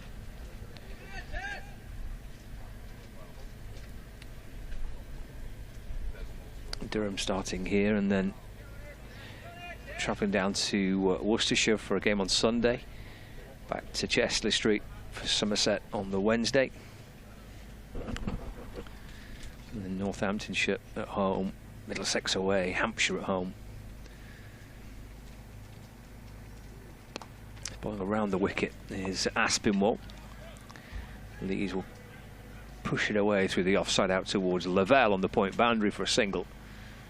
And the score moves on to 53 without loss. And Lees to 25 now. So just a couple of runs so far off this 14th over. But that's also one element, I think, Paul, of the format I quite like, is that it's because you play relatively quickly, you're kind of bouncing from game to game. Yeah.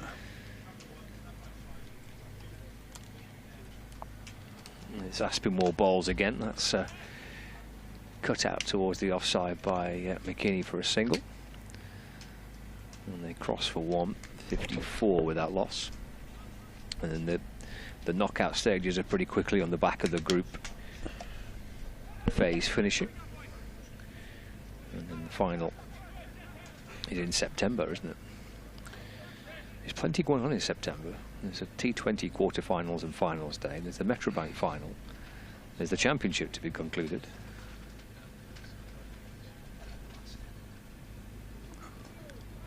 It's dropped away to the onside by Lees. And there's no run. 54 without loss.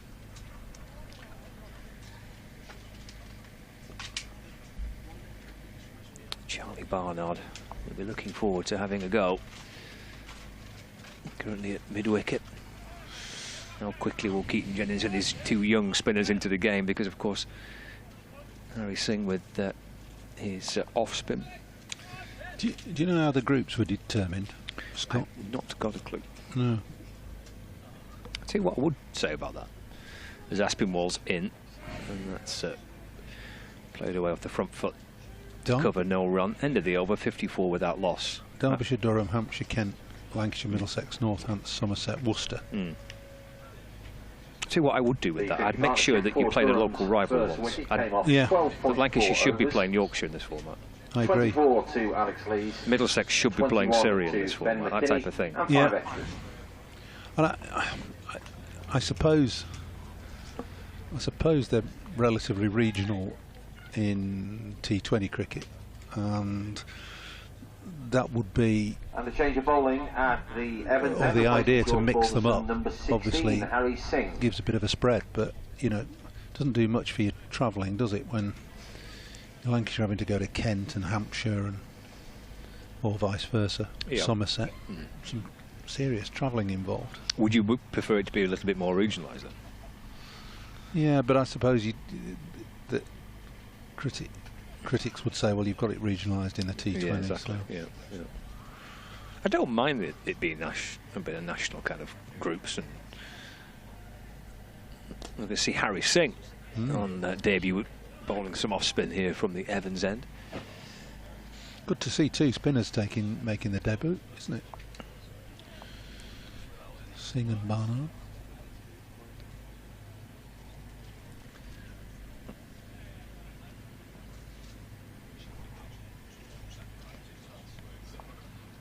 Yeah, Singh was kind of in and around the squad, wasn't he, last year? He did play in the warm-up match against Cumbria last year. Well, and he's he was predominantly a batter, but his off-spin has always been there in the background, now very much in the foreground. Single here through the square leg by Alex Lees. It's tucked away for one.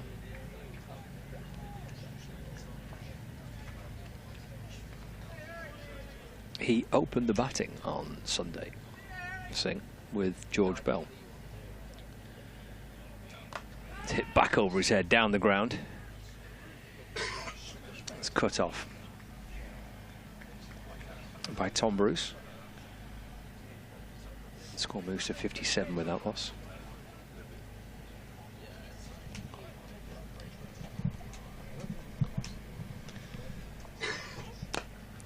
Pulled away by Lees in front of square. Good tumbling stop on the boundary edge by George Lavelle.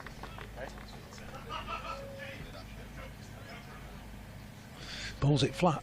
Hari Singh doesn't. You wouldn't expect him to give the ball much air in his first over. Just push it through a little bit. To complete the first over, again flat and quick. Cut away for no run. That's the end of the 15th. 58 without loss. What do you reckon, Paul? 15 overs gone. Well, the lack of wickets will be troubling Lancashire a little bit. And the size of the ground, the way the pitch has settled down now, I think Durham are on course for a pretty big total here, in excess of 300. I think they'll have their eyes on that already, even at this early stage. It's a good solid start. They like to teams like to say lay a decent solid foundation in 50 over cricket, and they've done that. Aspinwall in again, beats the outside edge, a flashing attempt at a drive by Lees. Aspinwall has come round the wicket now.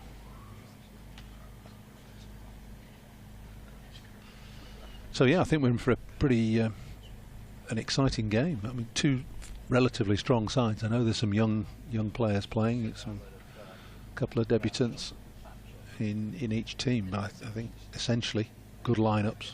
Plenty of batting to come in this Durham lineup.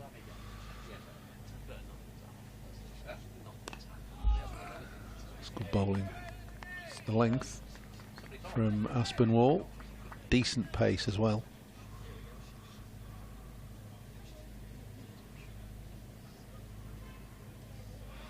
So what have we got? 35 overs to go.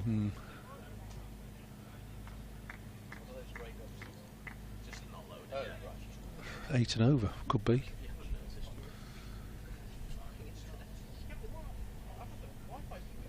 Run a ball.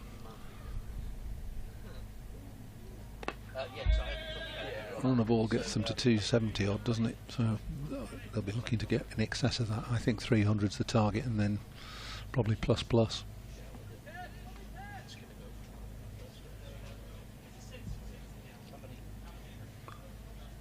Well, they've got themselves a good platform here to do that. Good opening partnership, Lees and McKinney.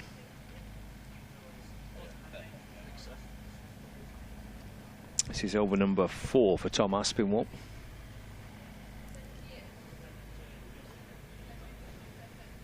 Bowling around the wicket, again to steer away down backward of point. Hari Singh fields for Lancashire, and there's no run. McKinney 26, Lees on 28. Yeah, I mean, I say that, but I'd just be expecting a little bit more urgency from these two now. There's been a flurry of shots and a couple of boundaries, but there just doesn't seem to be any immediate urgency as Aspinwall bowls a decent Yorker there, which is just turned onto the leg side by McKinney.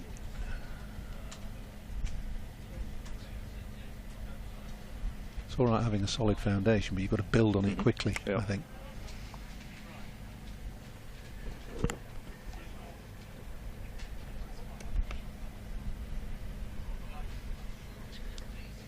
Two balls left of the over. 59 without loss. Just a single coming so far off this 16th over. It's pulled away. It's in the air. It clears mid-wicket. That'll be 4. Barnard inside the circle at mid-wicket. Leaping away, trying to get something on it. Pulled above his head for 4. Well, it's a second successive over where Aspinwall's gone for 4 off the final ball of the over. You'd undo all the good work you've done through the over by bowling a half tracker. Pulled both times, once in front of square, once behind square.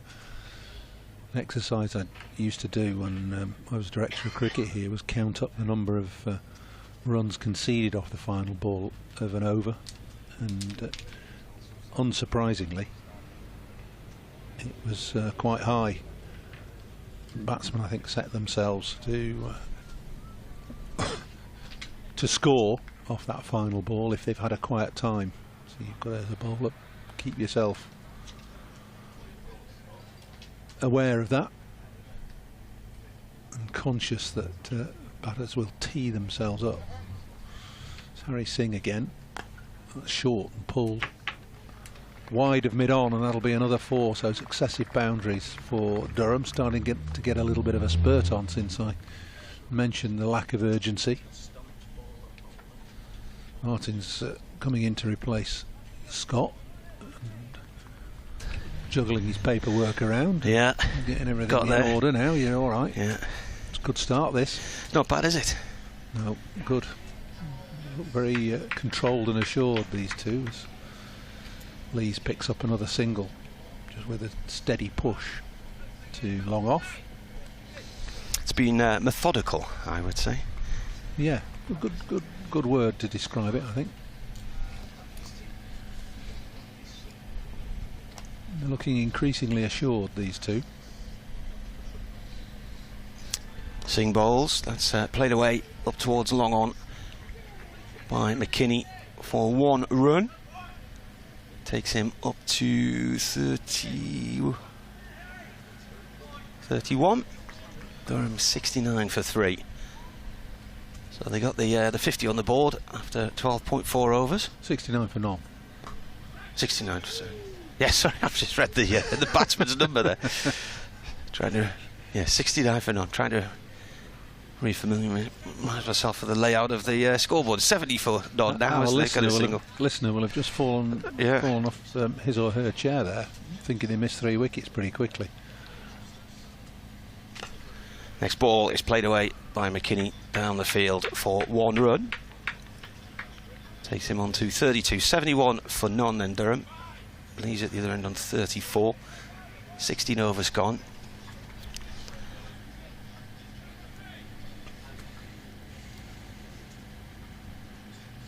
Seeing on his debut round the wicket now. Bowls played to short extra cover by Lees. Dot ball end of the over.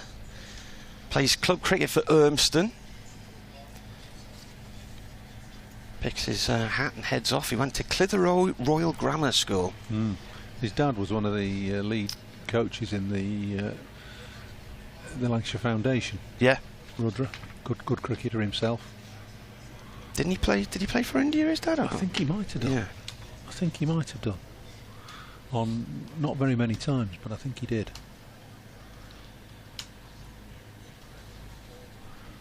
Harry's been in our age group, boys' age group and academy, since he was a real whippersnapper. So, an improving cricketer. Opens the batting, bowls his off spin. I was just saying before that batting was his strong suit, but bowling quickly taking over as Balderson replaces Aspinwall, who's just steered down to 3rd man for a single. Bowling change at the pole end, replacing Tom Aspinwall, number 10 George Balderson. Some sheep off the market. The trailers going, 3 trailers going past the ground. Oh yeah. They might just be moving field. Yeah, maybe. I got stopped on the A66 last night by the traffic officers because 3 sheep had gone onto the dual carriageway near Bowes. All right. Balderson in bowls to Lees. It's played back to the bowler. Safely, no run. And anyway, I was the first one. This car was in front of me saying, do not pass. And then he stopped and he said, we've got to try and get these sheep back in this field. It's the 3rd time they've got out today. Oh. So it didn't take them very long. They managed to get them off the road pretty quickly, but by the time we set off again, there was quite a tailback. I bet there was. Balderson, right arm over bowls, and played away past him by Lees for a single. The throw comes down at the keeper's end, but McKinney's in there in good time. Not quite as local a trip for you as I thought it was, actually, is it? It takes quite a while to get it's wend your way across country. It's about 77 miles from my house. It's about 80 from Old Trafford, is it? Something like that. Yeah. Whereas the majority of your journey would be motorway, I suppose. Yeah. Forward comes McKinney to defend this one, pushes it out on the offside. Little shy at the stumps from short cover there from Keaton Jennings as Lees is backing up. Doesn't hit the target though. Worth it when you get here though. Oh, gorgeous. I stayed in Appleby last night and did you? I hadn't stayed there before, so that was quite pleasant. And after my evening meal I went for a walk along the Eden River across the stepping stones. In comes the bowler, and McKinney with a quick single up to mid-on off Balderson, 1 run. Durham move on to 74 for none, McKinney 34. Yeah, did a circular walk, brought you around the back of Appleby Castle and down into the marketplace. Very pleasant town. Lovely. It was a lovely evening, it was really nice. Yeah, I stayed in Kirby Lonsdale last night. All right, Beautiful. Yeah. At the Sun Inn. Mm-hmm. Very nice spot. Had a wander around town last night with Mark Chilton. Balderson bowls, turned away by Lees down towards long leg for 1 run. He moves on to 37. Went to the Kirby Lonsdale Brewery. Right. What a spot that is. Had about 12 local ales on draft. Popular spot. We didn't overstay our welcome. Just had a couple. Well, my wife's from Skipton, and she used to have relatives out towards that side. And years ago, there's a place which is popular for motorbikers called Devil's Bridge. Devil's Bridge, well, that's Kirby Lonsdale. Yeah. On the loon there. Yeah, the and, old bridge. So there was a little... Bowling at the Evans end, replacing Harry Singh, number 5, Charlie Barnard. Charlie Barnard on his debut coming in to replace Singh. And there was a little fast food place, like a little burger stall there, and years ago, the rumour was it sold for £1 million. And I mean, I'm going back 20 odd years ago. Crikey. Well, I drove past 2 or 3 times yesterday because we went up to the golf club, and it was packed. Glorious day. Used to swim in the river there. I had relations lived in Kirby Lonsdale. Anyway, Charlie Barnard on debut. First ball, reverse swept, dot ball. Tell us about Charlie Barnard then, spinning. Well, he's another who's been on the academy and coming up through the ranks. He was around as I think an under 17 when I was director of cricket, and we've always been pretty well blessed with slow left armers, with Tom Hartley coming through and Jack Morley, but he has impressed all the way through age group, but he's impressed in second team cricket this year, especially with his control and with... Next ball played by McKinney up to long on for 1. Yeah, and with Tom Hartley away with the originals and Barnett being preferred to Morley on this occasion. It's good to see 2 young spinners making their debut in this competition. Next ball to Lees. That's played up to long on for a single. Should certainly please... 78 for none. Sorry, should certainly please the ECB. This is... I tend to think that they view this as a bit of a poor relation of a tournament, which is wrong in my view. Yeah. It's where you get to see the emerging talent. That's a big shot over deep mid-wicket and into the tree on the roadside boundary. 4-6 from McKinney. He middled that one. That takes him on to... has it gone on yet or not? 41 goes on now. 84 for none then, Durham. Well, that was just a hit me ball, wasn't it? I'm afraid. Dragged it down. Trying to bowl it a little bit with a little bit of pace on it. Just got it dragged down. Easy hit. 84 for none. McKinney then onto the back foot, plays this one up to long on for 1. So we've got 2 Barnards on the circuit at the minute, haven't we? And Ed Barnard, formerly of Worcestershire, now at Warwickshire, and Charlie. I doubt there's any relation, is there? Don't think so. Ed Barnard's family have got links to Burnetfield Cricket Club up in Durham. Okay. I don't think both be playing for Barnard Castle, really. Yeah. I did ask a co-commentator once when Durham were playing at Worcester if he could think of a town linked to Ed Barnard's name. And he said Barnardsville. And then the next time I was going to say Barnstaple. Start with you over 85 for none. Balderson bowls. This is in the air, but it's going to be safe. It comes out from McKinney out towards our boundary on this leg side. 1 bounce to Williams at mid-wicket. 86 for none now. McKinney on 43. Yeah, so he said Barnardsville, which I had a bit of a laugh about. And then the next time I saw him, Dominic Cummins had been on his famous journey, and I said, I bet you know where Barnard Castle is now. Yeah. Bowler comes in, right arm over, turned away by Lees down towards long leg for 1 run. That takes him on to 39. Have Specsavers opened a branch in Barnard Castle, do you think? If they on haven't, the back of that? yeah. They should have done, shouldn't they? Nice area that if you come down through past Staindrop and Raby Castle. There's a lovely cricket ground at Raby Castle there.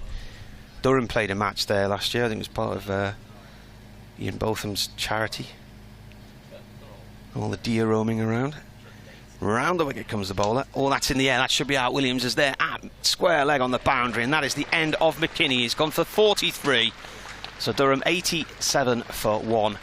And the wicket falls to Balderson, who missed a chance to get McKinney caught and bowled on 21 earlier when he put the chance down. So Durham lose their first wicket, 87 for 1.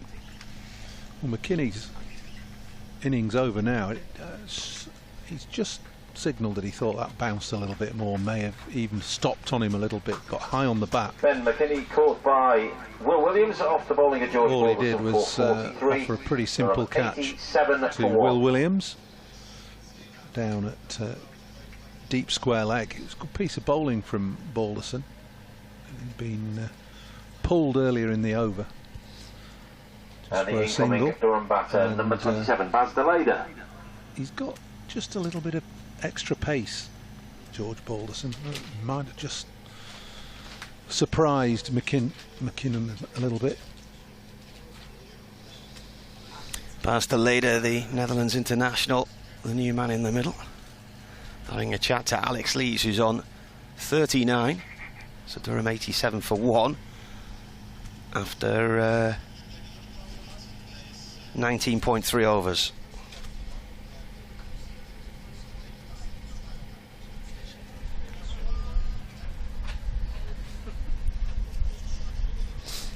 Yeah, it was a fairly straightforward catch, and Williams didn't really have to move at all, did he?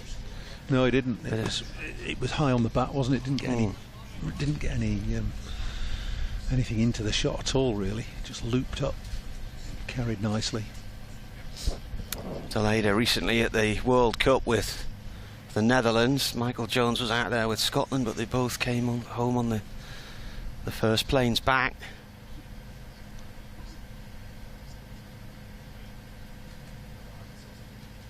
Delader, right-handed batsman, was ready to face and then realises the bowler's still having a conversation with his teammates as he's polishing up the ball. It's a bit of a traffic jam outside as a Jeep and a Land Rover try to go past. Here's Balderson then coming in from the pole end, right arm over to Delader, who plays the ball gently into the offside, and is stopped by Lavelle. Actually, it's Barnard who's got the number 5 on, isn't it? That's who it is. Yeah. Right, he didn't have a number on my thing. There you are. He's going back to deep cover now. Jennings in it on the catch at short extra. Balderson with a bouncer, and that is left alone. And that is the isn't that the end of the over, or is the one left? Oh, the keeper thought it was. He'd gone to collect the helmets, but it's not. Some of the numbers on the computer earlier do not tally with the numbers being worn by the Lancashire lads or the Durham lads? Or Barnard, he was number 9 on the computer. He's number 5 in reality. He can't be number 9. That's Jimmy Anderson. Yeah. Balderson bowls. Oh, was that an edge behind? No, it wasn't. Delader played and missed. So that is the end of the over. So that's 20 overs gone then. And Durham are 87 for 1. Bounced a bit, that. Bell taking that, the ball still going up. So a little bit of extra zip from George Balderson. It looks a good pitch, this, coming on a bit. A little bit of help for the bowlers, but batters have been pretty circumspect and watchful. Lang should be pleased to break that partnership between Lees and McKinney. McKinney played in 4 games last year, but didn't really get any runs as the start of a new over here from Barnard, bowling to Lees. Lees plays that out through mid-wicket for 1. His highest score had been 5. So he only had 17 runs in 4 matches. So today he's chipped in with a nice 43. Look good to me. Look good. Now this will be better for young Charlie Barnard, bowling to a right-hander. Be pleased about that. Spinning the ball away from the right-handed batter. There's a slip in place. Left arm round. Ball played by the leader up to a long off for 1 run. Slow left arm orthodox, Charlie Barnard.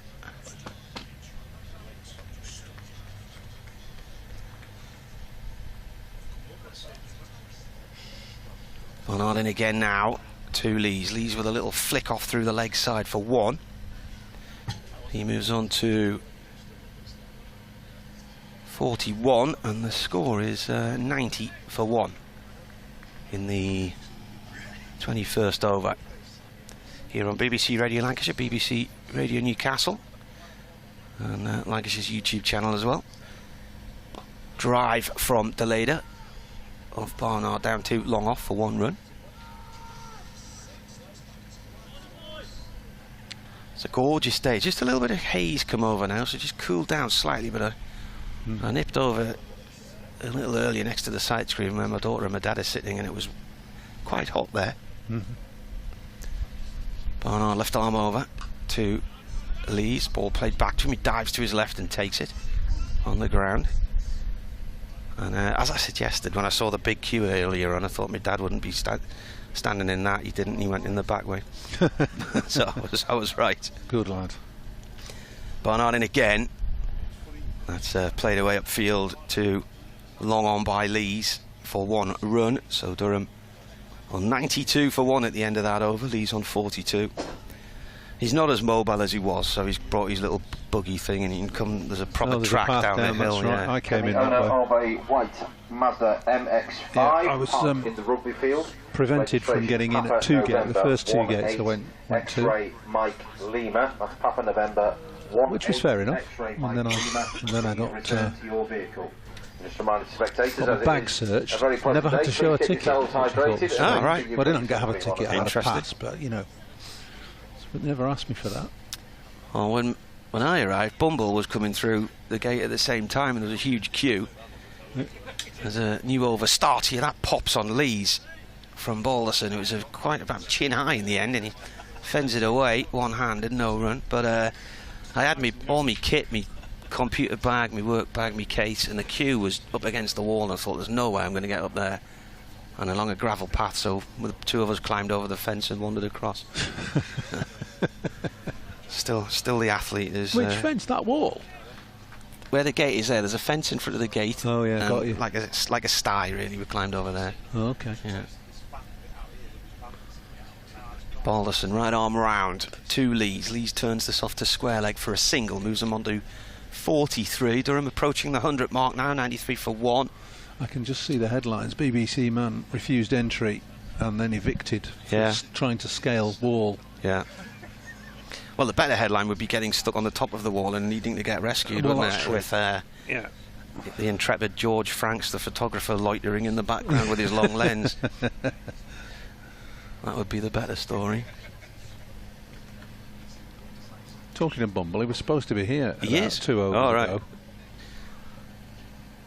Balderson, right arm over, bowls, defended by the leader. He was in the little marquee a minute or 2 ago. We're both here on Vice President duties today. Well, not duties, just Vice President. So is that a volunteer role or a paid role? Or? No, it's volunteer. It's an honorary position. Honorary role? Yeah, there's what are there 20 of us or something like that? Yeah. Past players and guys and girls who've served the club. Yeah. Ball is driven by the leader back to Balderson, low, stopped by the bowler, no run.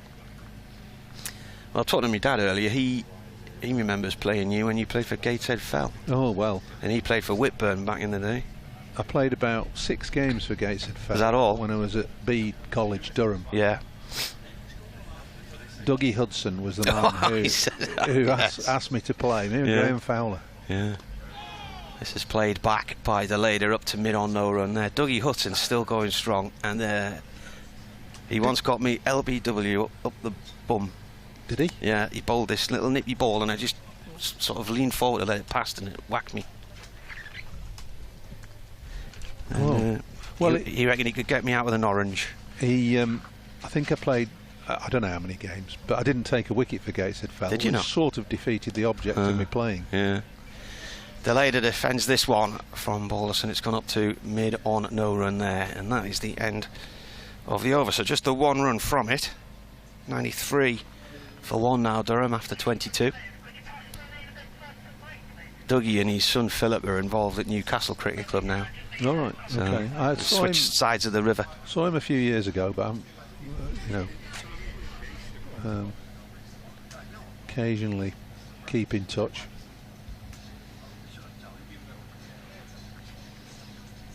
I still don't know if I was the victim of a practical joke involving him a few years ago, because playing for Whitburn, it absolutely chucked it down, and it looked like there was no way we were going to get back on. So I went to watch the second half of Sunderland Charlton, and when I got back to the cricket ground, everybody had gone.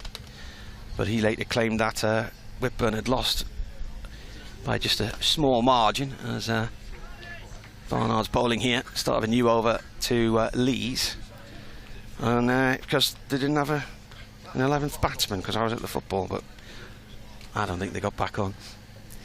Barnard round the wicket, Lees forward to this, pushes it out towards the covers, no run. So what's the score? 93 for 1. And here he is the man himself. Good morning, David. Or is it it's afternoon now, isn't it? Afternoon. It is just about afternoon. Yes. It's a lovely afternoon. It's a beautiful morning. What a crowd! Yeah, it's great, isn't it? Isn't it absolutely brilliant? I mean, it can be Baltic up here at times, but we've got a glorious day. We really have. 94 for 1, Durham, and David Lloyd joins us there in his vice presidential role. As Barnard comes round the wicket, the ball driven down the ground by Delader for 1 up too long off. So he moves on to 3, 95 for 1. So it's been a good start from a Durham point of view. They chose to bat earlier. Yeah. And had 87 on the board before the first wicket fell, when McKinney was out for 43, caught on the leg side boundary. That one stays low, and Lees goes back into the crease and plays it off towards square leg for a single. He moves on to 45, so he's edging towards a half century. And the rest as well. It's a good batting pitch. Once you've got in to a defensive field, you should get a really big score. 50 overs, I suppose. What are they aiming? 300 plus? You'd think 300 plus, wouldn't you? Yeah. Bowler comes in again, and Delader with a long lunge forward to that one, gets a single as it squirts off towards point. Takes him on to 4, and that's the end of that over. 97 for 1 then, after 23 overs here on the BBC. Anyway, you're still nimble, David. You're still nimble. Managed to get over that fence all right this morning. Well, you and I did, yeah. and you got all your equipment as well. And I didn't really know there was a queue. No. Well, they were behind the wall, weren't they? They were sort of hidden outside. I've never got it. It's the same at Old Trafford. They don't open the gates till whatever 10, time. I think Just it was. let the people in. Let people in. Let them get settled. I don't get it. It is a good crowd. I mean, looking along the wall on the far side of the ground there's no positions around the boundary, is there? It's packed along the boundary edge and up on the top level towards the church wall. Start of a new over then. Balderson bowling to Delader. Delader defends that and just plays it back to the bowler, dot ball. And we're looking towards the east, so Bow fell to the left of us, about 1,600 feet high. Scott went up there yesterday with a dog. It is stunning. It really is. He got all the way to the top to discover there wasn't a pull up there, so I think he was a bit disappointed. Bowler comes in, Delader drops it short on the offside, thinks about a single, then changes his mind as Keaton Jennings races in to field the ball. I mean, it's a lovely scene for the people that have turned up, and there's something quaint about you park up, there's a field close by where you park, and that's well organised, and you bring your own chair. Yeah. You bring your own chair. Yeah.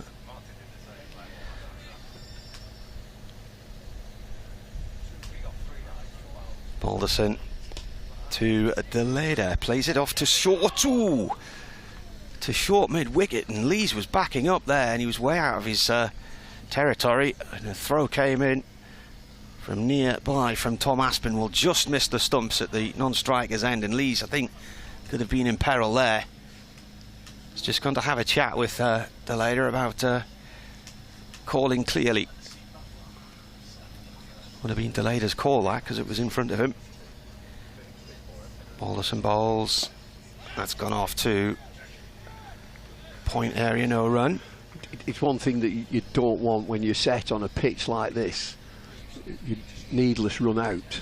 Yeah. And they're just having a chat now, just sorting it out, and a prod at the pitch. You want your calling to be absolutely bang on. I just wonder how many slower deliveries the quicker bowlers of Lancashire will use. Balderson bowls, defended again by Deleda.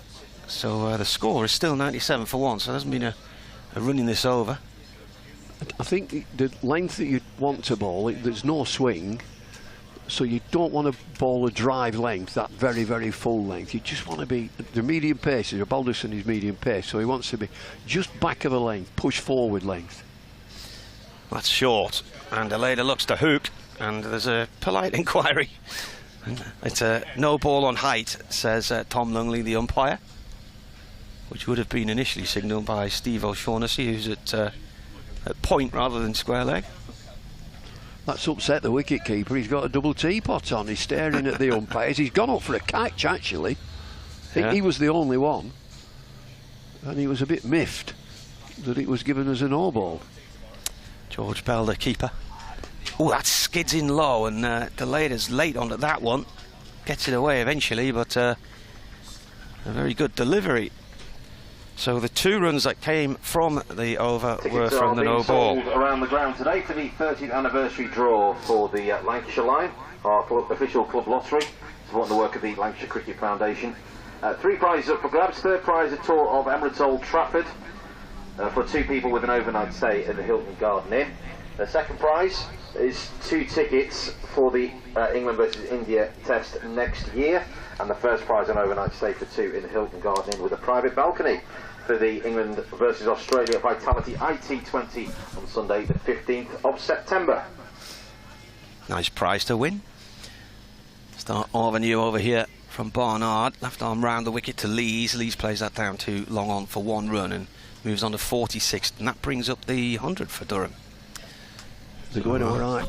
They're going fine. 100 for 1. Yeah, excellent start after 24 overs. And just kick on and just keep increasing that scoring rate. Next ball is bowled to Deleda, played back to the bowler, no run. He's bowling okay, Barnard. This is his debut. Yeah. Charlie Barnard. He's got a nice little loop, left arm spinner, bowling it at a decent pace.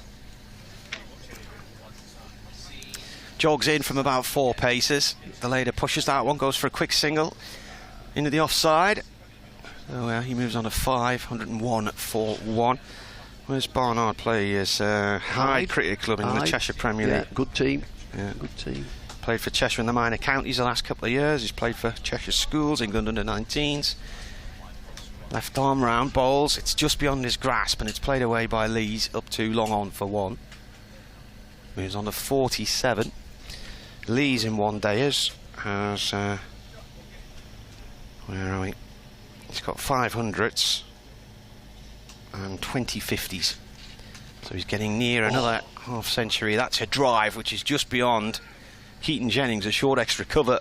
The leader there, little moment of worry for him, didn't quite hit that cleanly, but he gets a single, moves him on to 6. You know, just looking at that, I was looking at the field, and Keaton Jennings is at short extra cover, and he was too tight. He's too tight in for that particular delivery. It was catchable.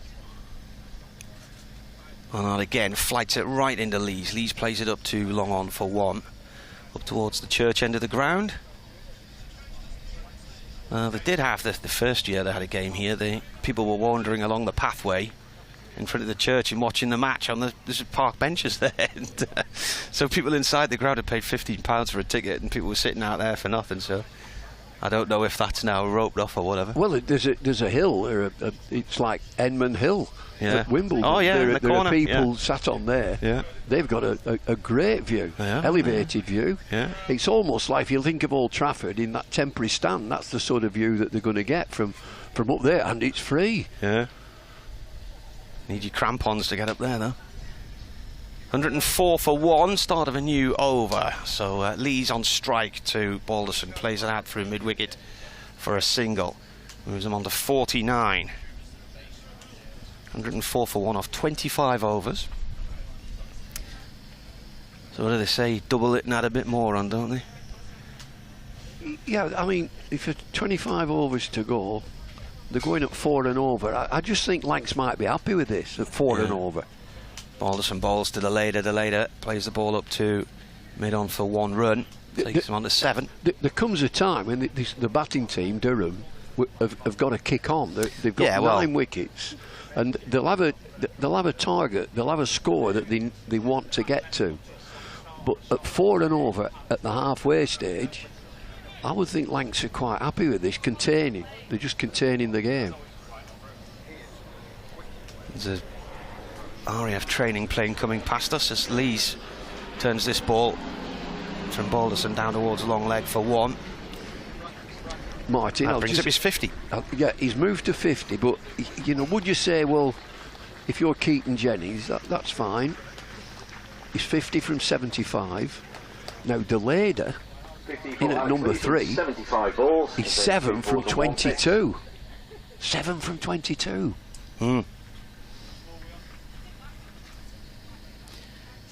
In comes Balderson. It's played by Deleda to gully area, and he goes for a quick single, takes him on to 8. So Lee's 50, 75 balls, 2 4s and a 6. So that's I think the 26th time he's got the 50 in a list A match. Taking his time, but Durham have got wickets in hand here, so they know they can accelerate, get up towards 30 overs beyond and push the innings on. Comes Balderson round the wicket to Lees. He plays that back to the bowler. Now the tractors that have just gone, the 3 trailers with the sheep in, have now come back again, so they obviously haven't gone to market. They've just been moving them to a different field. Yeah, sheep will be nervous. Yeah. Somebody shouting mint sauce next to them. Oh. 108 for 1. Balderson to Lees. Comes in and bowls. Lees plays that back towards the bowler, who sprints across to his right hand side to collect it.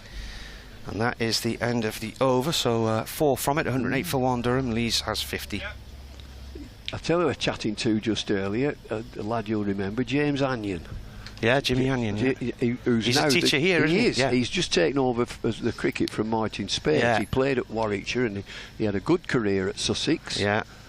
Well, he's got a decent job here. Yeah, he came, well, Spady left here in January and joined Repton School in January, so Jimmy Anion was his replacement, wasn't he? Had he been at Myerscough College or somewhere? Had he really? Down in Preston? Yeah, I think he might have been there, you know. Uh-huh. I might be wrong, but here is a new over from Barnard, bowling to Deleda. Dot ball played up to mid-on. Where did you stay last night? Because it's a canny hike from your place, isn't it? Yeah, it is. I stayed at Hawes, just down the road. Nice. Yeah. Lovely run. Yeah. Beautiful run. Round the wicket comes Barnard, cut by Deleda off towards the point boundary for a single. Takes him on to 9. 109 for 1, Durham. Yeah, there's a pub up there years ago, bought this old Scandinavian army sort of caterpillar tractor thing to ferry punters to the pub, because it was one of those really bad winters, 2010, 2011, where it was cut off in the snow, but you could get across the moors. This is in the air. This is a moment of worry there for Alex Lees, but it lands short of long on. He'll get a single instead. Means him on a 51, 110 for 1. So they were able to get up over the moors on this tractor thing, and it had a trailer on the back, so the punters could still get to the pub in the depths of winter. And then I think they drove back down and dropped them back off in Hawes. I wonder if that was an hydro. there is a pub at Hydro where the footfalls are, and it's quite remote and isolated, about a mile away. Yeah, it's possibly. A mile out of town. Last ball was a dot ball. Barnard again bowls. Delayed a forward to this one, pushes it off towards point. Will go for a quick single. They're taking him up to 10. 111 for 1 at Durham. Could be, that sounds about right. I remember one of our reporters for Look North had gone out one night with the crew who were driving this thing and interviewed some of the punters who were going up to the pub. It was quite a novel way to go for a pint. Round the wicket to Lees, who drives hard down the ground. That's 4. Hits the boundary rope at the far end of the ground and loops up into the air and over the 4 rows of spectators on the embankment there. It's a super shot, is this, to the left arm spinner. He came down, he's very agile on his feet, and he gets it on the half volley, hits it powerfully. There is a long on in position, but this is straighter, almost towards the side screen. It's a welcome boundary. And so 4, 5, 6, 7 from that over. The previous over went for 4. I think they need to kick on. Yeah. It's delayed as 10 from 27. Gorgeous drone shots of look at this. Sedberg today. And it's quite a skill flying those drones. 30, Will Williams. Will Williams back into the attack from the school end of the ground. I bought my daughter a drone last year and we took it down to Whitburn Cricket Club to have a practice with it, and the breeze got hold of it. It flew into a house. Never to be seen again. Disappeared into a rose bush. I had to repair it, and then the next time I couldn't. There was too much lag on the controls, and you were telling it to come back, and it wouldn't. Need lessons. You have lessons. I know. Anyway, it ended up in the trees the second time. Get a test. You pass your test. Get a certificate. Yeah. But some of them, if they're a certain weight, they're classed as a toy. In comes Will Williams, the bowl to Deleda. First ball played off towards mid-wicket for a single, moves them on to 11. Yeah, the heavier ones. If they're under 140 grams in weight, then they're classed as a toy. Anything after that, you've got to have a license to fly them, and they've got to be registered and whatnot. But the production crew today, some gorgeous shots flying in over the church towards the ground. Beautiful.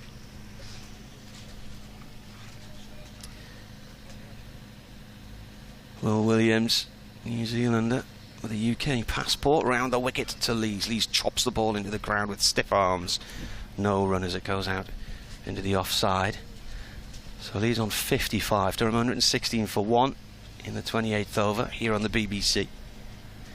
Have you settled into your new life over York way then? Oh yeah, lovely. No, we've been there a while. Part of the community now then? Yeah, no, all my pals are there, tractor drivers and farmers. All with a tale to tell.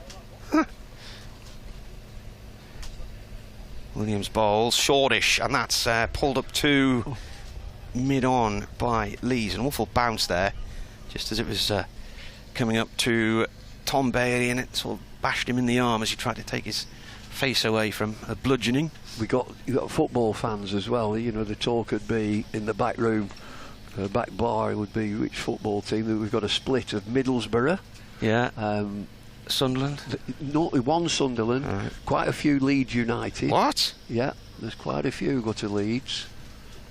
Williams pulled by Deleda off towards the square leg boundary for 2. The throws come between all sets of stumps and is eventually captured by the captain, racing across the square, Keaton Jennings. 2 runs. York City. Yeah. We're season ticket holders at York City. Are they on the up again now, yeah, York City? Big things, things. Yeah. Promotion this year. Are you just to the north-west of York? North-east. North-east of York. North-east. Have you got a cricket team there or not? Yeah, plenty of teams. Next ball's defended. Sheriff Hutton Bridge. Sheriff Hutton Bridge is the one I'm thinking of. That's nearest you, is it? That's it. That's where I go and have a bit of a practice. Yeah. I might call in tonight. I'll leave a little bit early. I might just call in tonight on the way back. It's a beautiful run back. Gorgeous. Through Leyburn. Yeah. And through Hawes, obviously. Very, very nice. Beedale. I love North Yorkshire. Gorgeous. Williams bowls. This is played up to mid-on by Deleda for 1. He moves on to 14. 120 for 1, Durham. The throws hit the stumps, and one of the bails has gone miles. But Lees was in his ground. That came in from a long way. So that is the end of the over. 28 overs. Yeah, 120 for 1. Yeah, you do feel Durham at some point they're going to have to start accelerating here. It's 30 overs. They say 30 overs. If you've wickets in hand, double the score and then get a bit more. So yeah. Well, 28 overs, they're 120. They might be, let's say, 140 at 30 overs. Double the score, 280. Get a bit more, 300. Yeah. Change of bowling at the Evans end, replacing Charlie Barnard. Number 8, Tom Bailey. Tom Bailey back into the attack then from the Church end of the ground, the Evans end. Replacing Charlie Barnard. Yeah, my mother-in-law lived in Thirsk for years. Oh, so I'm very clever. Well, you were were you Felix Kirk? Were you? Where were you? Coxwold. Beautiful. Yeah. Lovely pub there, the Falkenberg. Yeah, I've been in there.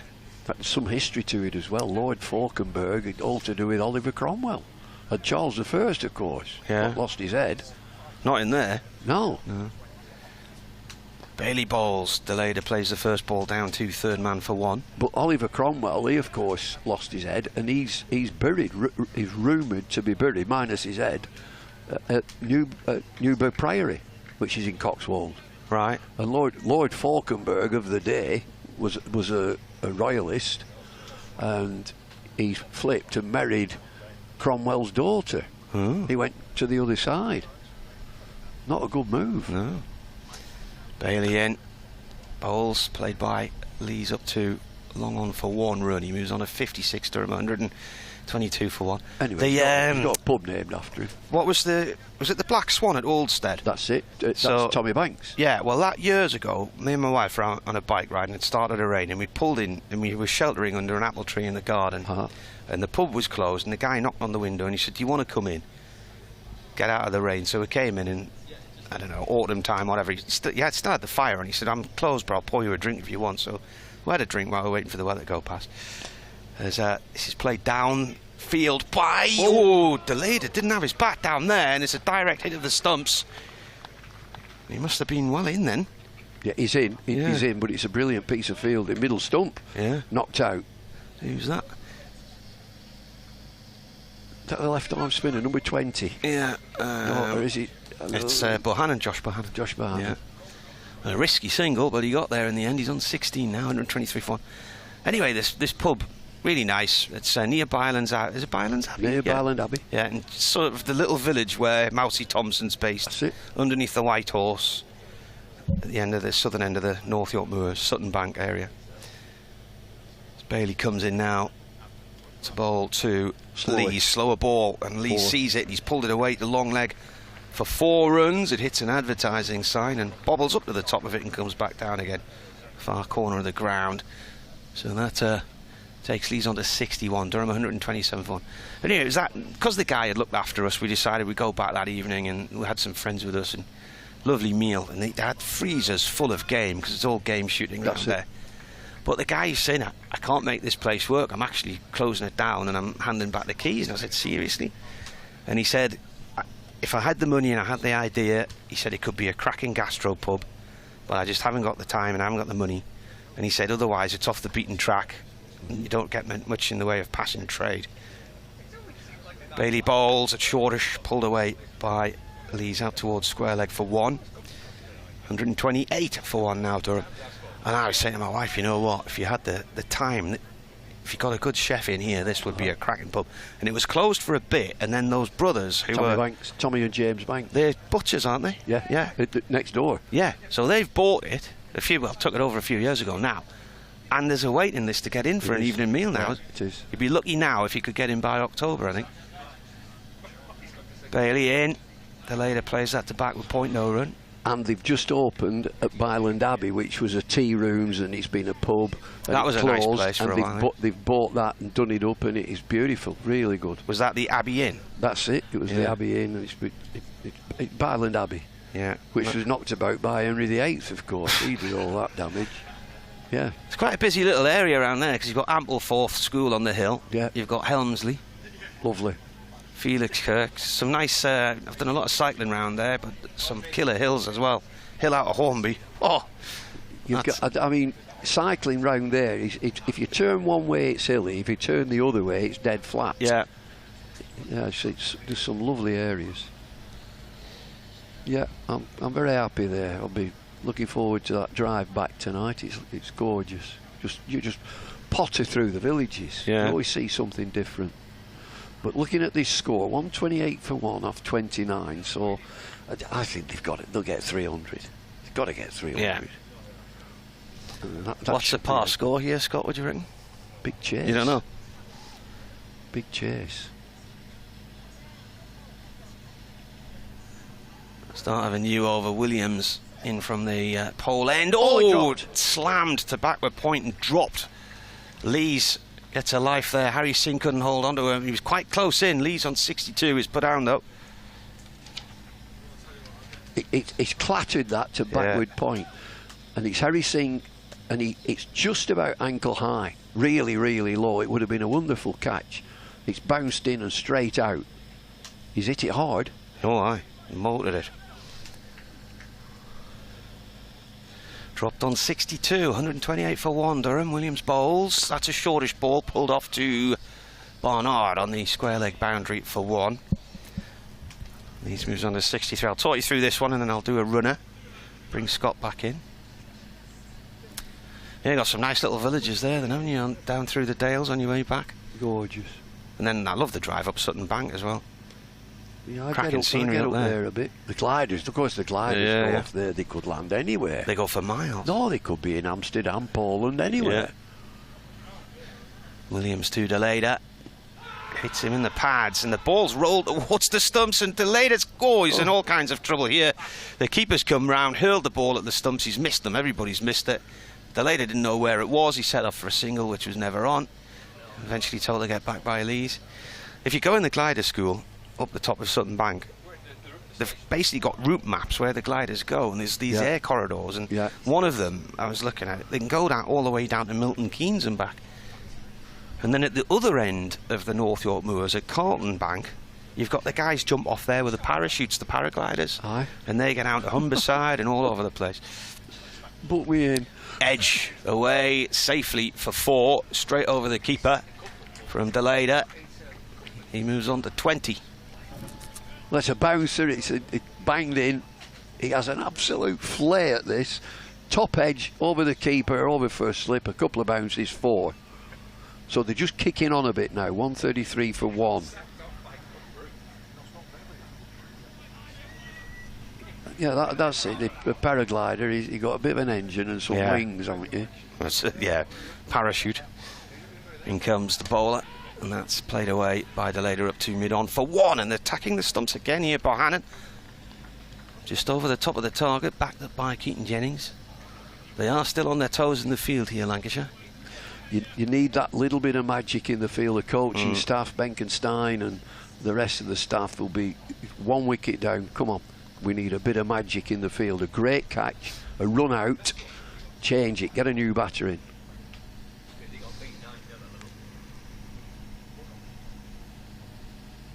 Williams, big strides, comes in and bowls. Lees plays the ball up to mid-off, goes for a quick single. Moves on to 64, so Durham are now 135 for 1. I think after 30 overs, isn't it? Yeah, it is 30. 135 for 1. So double the score, you get 270. Put a bit of VAT on it. The run rate at the minute, then it's just starting to increase. Yeah, I think they're just kicking on a touch. But I think looking at this pitch and the quick outfield, I think you need 300. So Lees has faced 87 balls for his 64. McKinney, the man out, caught by Williams on the leg side boundary for 43 off the bowling of George Balderson. And at the other end, Deleda now has 21. 135 for 1. We'll bring Scott back in, and I'll see you all a little bit later on. There's a new over starts here from Bailey. Bowling to Lees on 19. Martin Emerson with you here from BBC Radio Newcastle. We've got Scott Reed from BBC Radio Lancashire. David Lloyd with us as well. Paul Allett's been with us. We're just on his holidays, me and Paul Allett. We just thought, we'll pop up there. Stayed last night, had a couple of good beers, local beers. Yeah. Askrigg, it was called Askrigg Ale. It was very nice too. Early in. Paul played away up towards long on for 1. was very quiet in Appleby. 136 for 1 now, and I had a meal in the pub where I was staying, and then I had to walk around the town, around the castle, and came back down in the town centre and walked into a bar, and the lady said she was just about to call last orders. There was one bloke at the bar and about 3 people in another room. It was very quiet. I was at Hawes, and yeah, there's people around. It's more sort of central area for walking, no Hawes, isn't it, I suppose? My walking days have gone, really. It's a shame. Fell walking and that. Can't do it. Can't do it now. Ball that comes in and it's glanced away down towards fine leg by Delayder. Is that off the pad or is that off the bat? It is off the bat. He moves on to 22. So Durham now 137 for 1 in the 31st.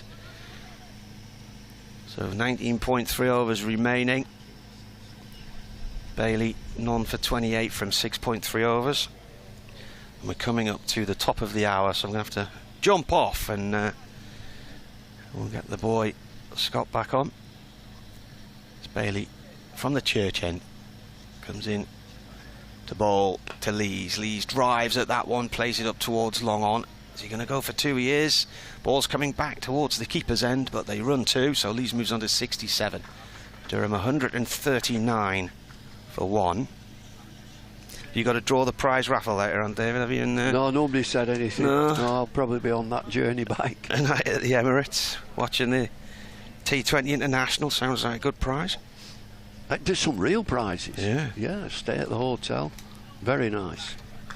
Balcony overlooking the pitch. I'll get some tickets.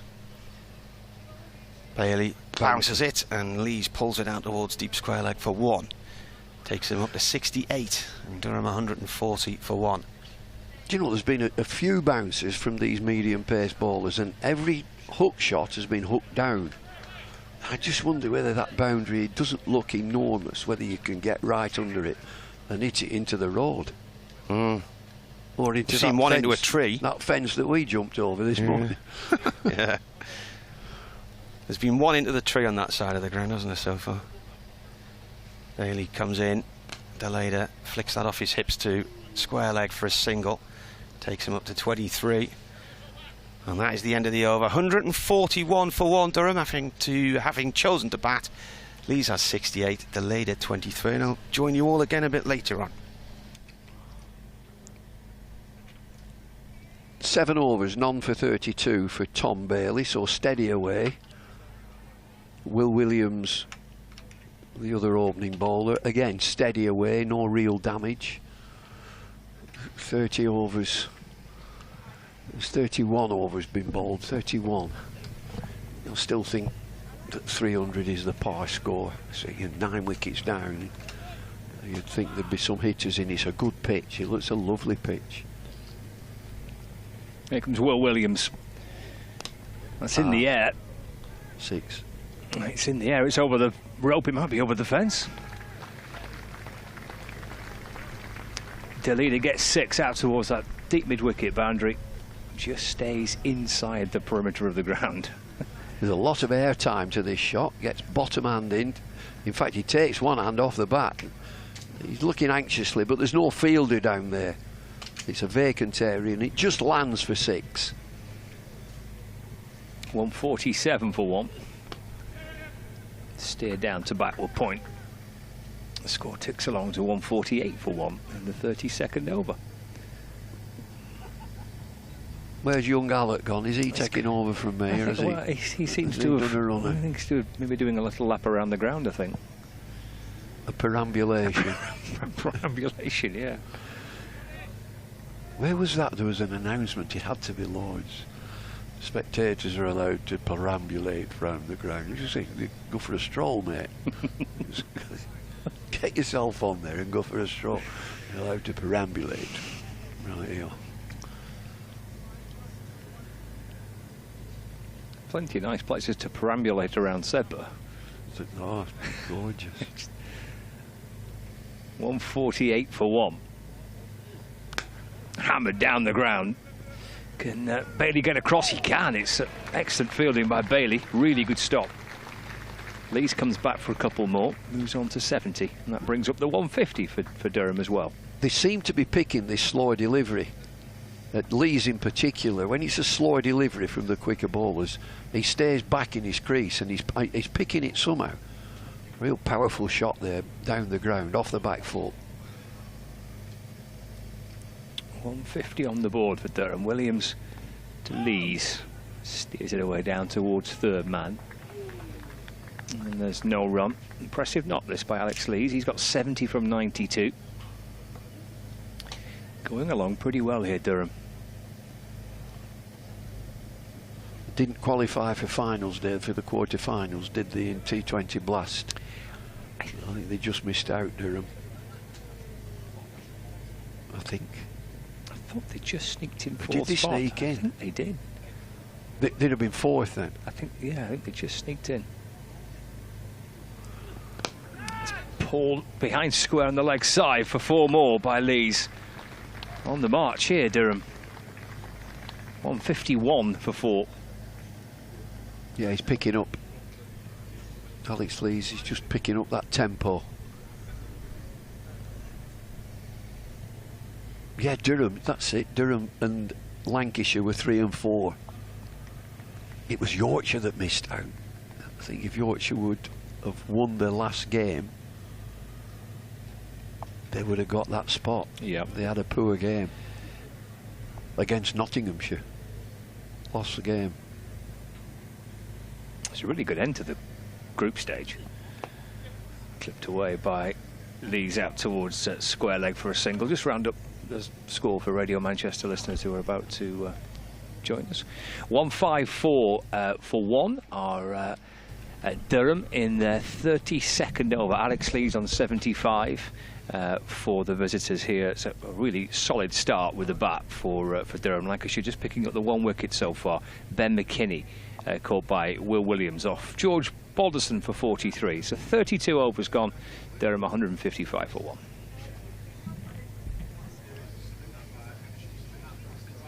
Change of bowling at the Evans end, replacing Tom Bailey, number 13, Tom Aspinwall. Yeah, Durham finishing 4th in the Blast, and it's a trip I think to Surrey for them in the quarter-finals in September. Bumble's going to disappear. It's actually on the day off today, Bumble, but we managed to drag him in for a little commentary stint. And Paul Art's back alongside me. Bowling change sees Tom Aspinwall return from the Evans end. Full ball from Aspinwall, full and wide. There's no run. We're both here as in our vice president's role, whatever that is. From far as I can gather, it just means you can blag a couple of nice meals from the hospitality tent. That's exactly right. Right, you just okay. turn up, they give you a wristband. They don't know who you are when you get to the gate and say you can't come in here. Then they give you a wristband and off you go. Happy days. Single for Lees, whipped away to square leg. Moves on to 76, 156 for 1. And the 33rd over. It's not proving as easy to score as I thought it would do. There must be a little bit more in the surface, in the pitch, than I thought there was. 76 off 97 for Lees, and 30 off 41 for Delida. Durham will be pleased with their progress. They look to be pushing on. It's 4 again by Aspinwall, dug out by Delida. Driving away into the offside, no run. Lancashire's captain, Keaton Jennings-Fields. Be good for Tom to be back here. He's old school. He'll have played on this ground many, many times for Sedbergh. Good rugby player as well, who was thought of very highly as a rugby player but gave up rugby because he wanted to pursue a cricket career, and here he is doing well. Whipped down the ground by Delida, but for no run. He's got a bit of a rugby build, hasn't he, Aspinwall? What are you saying? That he looks like he could... chunky. Well, he's solid, isn't he? Yeah, he is. Yeah, he's a strong lad, isn't he? He Yeah, reminds he me of Darren Gough. Young Darren Gough. Yeah, same sort of build, same height. Kind of bustles in, doesn't he? Strong build. Yeah. He's made a really good start, hasn't he, to his career? Brilliant. He's quite enjoyed playing Durham as well. It's in the air as it's pulled off the back foot through mid-wicket. Tumbling Balderson trying to cut it off. Williams just catch up with it. And they run 2. Well, I mean, he's done well because he's in the Manchester original squad in the 100. And his one-day bowling, he's got this knack of being able to take wickets in with white ball, and he bowls a mean Yorker at the end of the innings. Good death bowler, and that's worth its weight in gold. To be honest, it's being recognised early in his career. Whipped out towards the leg side, full toss from Aspinwall. The leader smacks it out towards the mid-wicket boundary for 4 runs, moves on to 36. It's the end of the over. It's 162 for 1. The build-up didn't quite do justice to the last delivery. It's again, I think the last, was that the first over of his spell? Yes. His spell. Yeah. Yeah, the last 3 overs that he's bowled, the last ball of each over has gone for 4. That's something he really does have to watch, because all the good work that you do in the over previous 5 balls undone by bowling a loose delivery. A couple of short ones, and that was an over-pitched attempted Yorker, I'm sure, which was clipped over and through mid-wicket for 4. That's something he'll have to just keep an eye on. Could be in the firing line here. Left arm spin on, turning it into the left-hander. We're at deep mid-wicket. Harry Singh's in front of us, thank goodness. Yep, we're right down the barrel here, aren't we? So Barnard from the foul end. Shuffling down the pitch comes Lees. Works it into the onside. No run. 162 for 1. Well, he's searching for an answer here, Keaton Jennings. He's rotated his bowlers. He's driven down the ground for a single.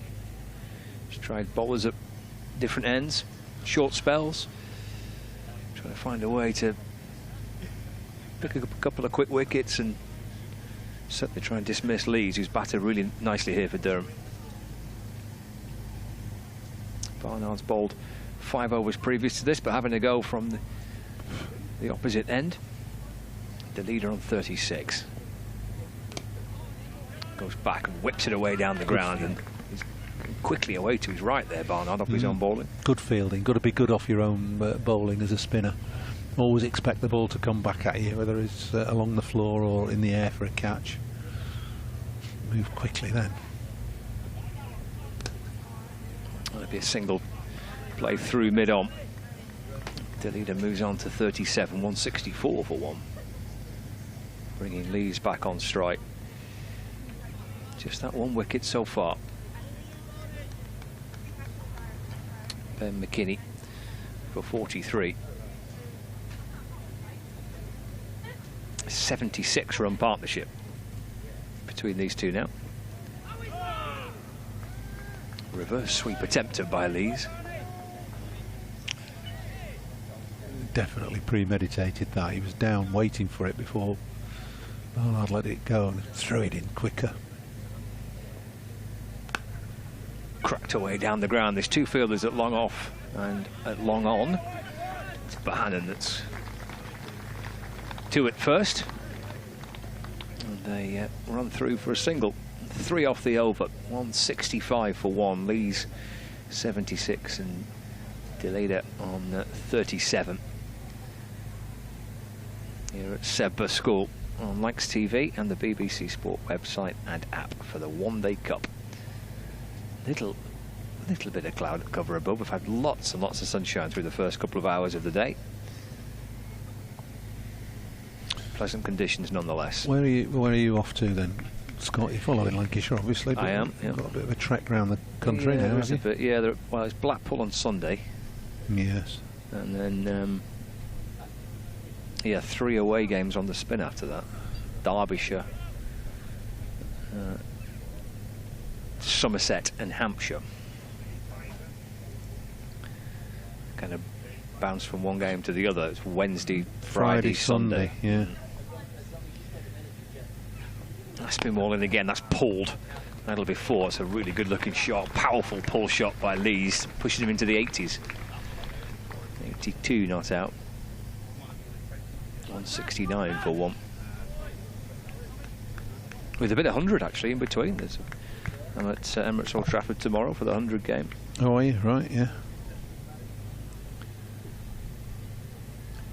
A bit of Lancashire involvement in that on both sides. Luke Wells is a Welsh fire player. He is. He's done well, hasn't he? Yes. That's been well to Lees. Just clips the ball away off his pads through the leg side. He wants to come back for 2, and Blatherwick, he was out there as a 12th man for somebody. He's sending the balls into the keeper, and now crossback for 2. 171 for 1. I'm surprised Keaton Jennings hasn't been picked up. He's another who's developed his game in the last couple of years as a powerful, strong hitter. Wells, of course, has the added attraction of being able to ball spin as well. The single through mid-wicket by Lee, just tapped away. 72 for 1.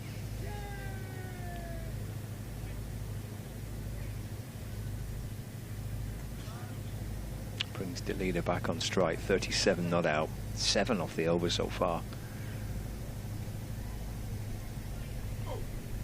Starting to push that run rate up a little bit here, Durham. Plenty of wickets in hand. And we're approaching. We are at the midway point of the 35th over.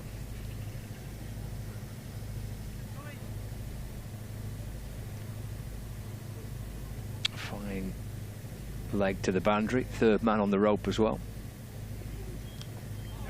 Oh. Well, that's gone between both fine leg and 3rd man off an edge which has gone past the stumps and past the keeper. And a rather fortunate way to find 4 more runs. It's the perfect Chinese cut, isn't it? Looking to dab it down to 3rd man, gets a thick inside edge. I think it goes, yeah, past off stump and away past the keeper's left hand, so it eventually ended up at fine leg. 176 for 1. Carved away through the offside where Blatherwick fields. Single for Delida, moves on to 42, 177 for 1. 12 off 5 balls so far this over.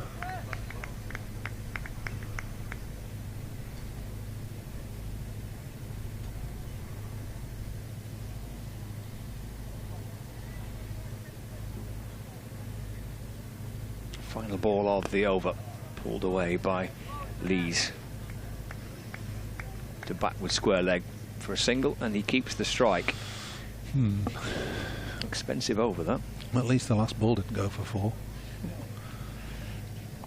Would have made it even more expensive, obviously.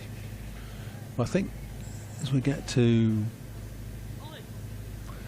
last 15, this is probably where they'll say, right, time to go now, Durham. 9 wickets in the shed. Small ground, decent pitch. 178 on the board already. 15 overs to go. They're looking at 310, aren't they? Keaton Jennings making another bowling change. Change of bowling at the pole end, replacing Charlie Barnard. Number 10, George Balderson.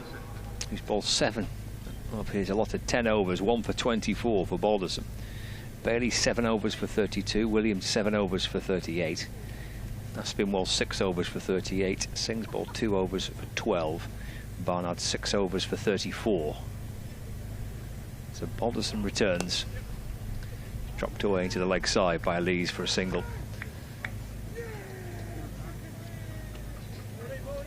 $178 for 1. Correction, 179 for 1 now. Partnership worth 92. Good figures, Balderson, hasn't he? 1 for 25. Got the only wicket to go, but he's beaten the bat a few times.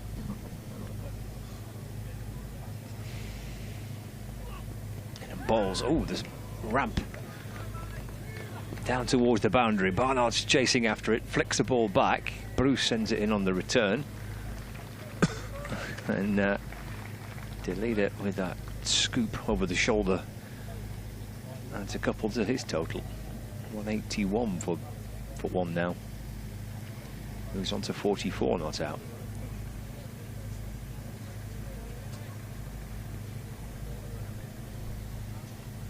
Balderson. Saw him coming, didn't he? The leader could just punch that, only just punch it down the ground. It began by advancing. And Balderson saw him coming, banged it in a bit short, high on the bat. He looked to drive it down the ground. He's a pretty reliable bowler now, isn't he, for Keith Jennings? He's improved immensely this year. He's become a good wicket taker.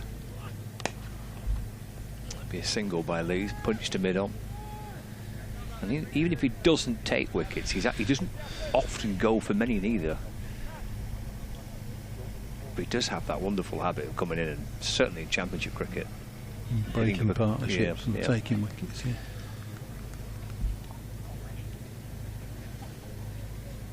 183 for one.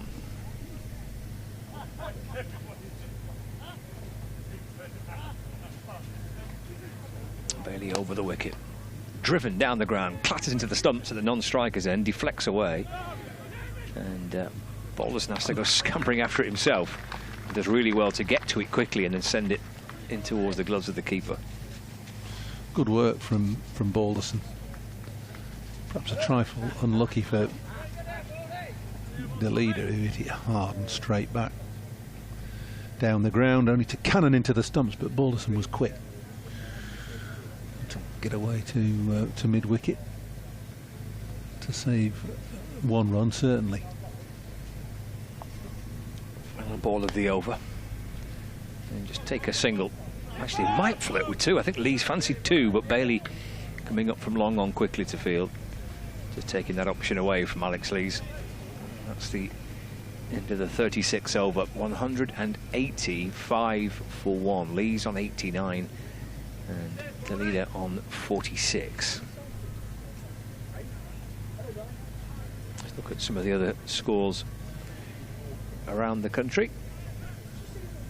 In Group A, which is Lancashire and Durham's group, Northamptonshire are playing Derbyshire and Worcestershire are playing Middlesex. Been a powerful start by Worcestershire, 200 on the board for the opening wicket. Ed Pollock and Gareth Roderick. 205 without loss, Worcestershire. That's pulled out towards mid-wicket for a single by Lees. He moves on to 90. That's in the 29th over, that. It's a really good start by Worcestershire at New Road. And the other game in this group is Northamptonshire against Derbyshire. And Northants are 156 for 5. Save and Lewis McManus, who both featured against Lancashire in the T20 match on Friday evening. So 156 for 5 after 34 overs. That's Northamptonshire against Derbyshire in Group A. Nice hit down the ground beyond the reach of Bahanan. He's gone for 4 more to bring up 50 for Delida. Very nicely battered. Sharing a good partnership here with Alex Lees, and gets to 50, hammering it down the ground. 50 coming off 53 balls with 4 fours and 1 6. 4 fours, a 6, 53 balls. Good effort. It's also the century partnership as well. That 4 bringing up his 50 and the century partnership. That'll be 4 more down towards fine leg.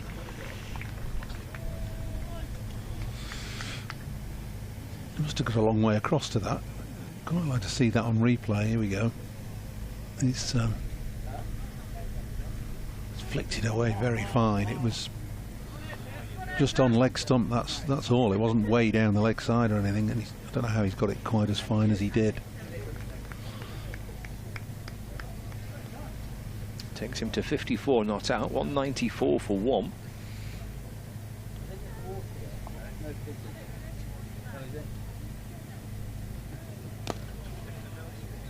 Deflected by Aspinwall off his own bowling as it's hit back down the ground by the leader. Gets a single, moves to 55.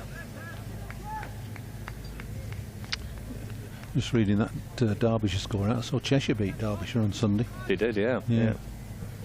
Lincolnshire beat Nottinghamshire as well. Yeah. Yeah. Lots not having a good one-day season, are they? No, they're not.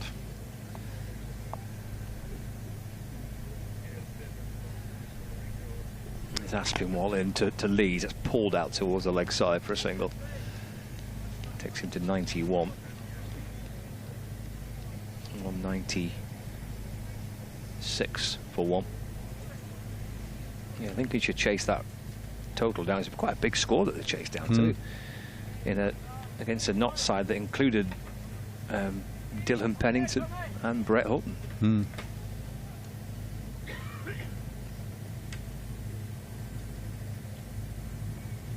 Quite a nice idea, I think, those showcase games, building up to the competition starting. Be a single down the ground by Delida. And that completes the over as well.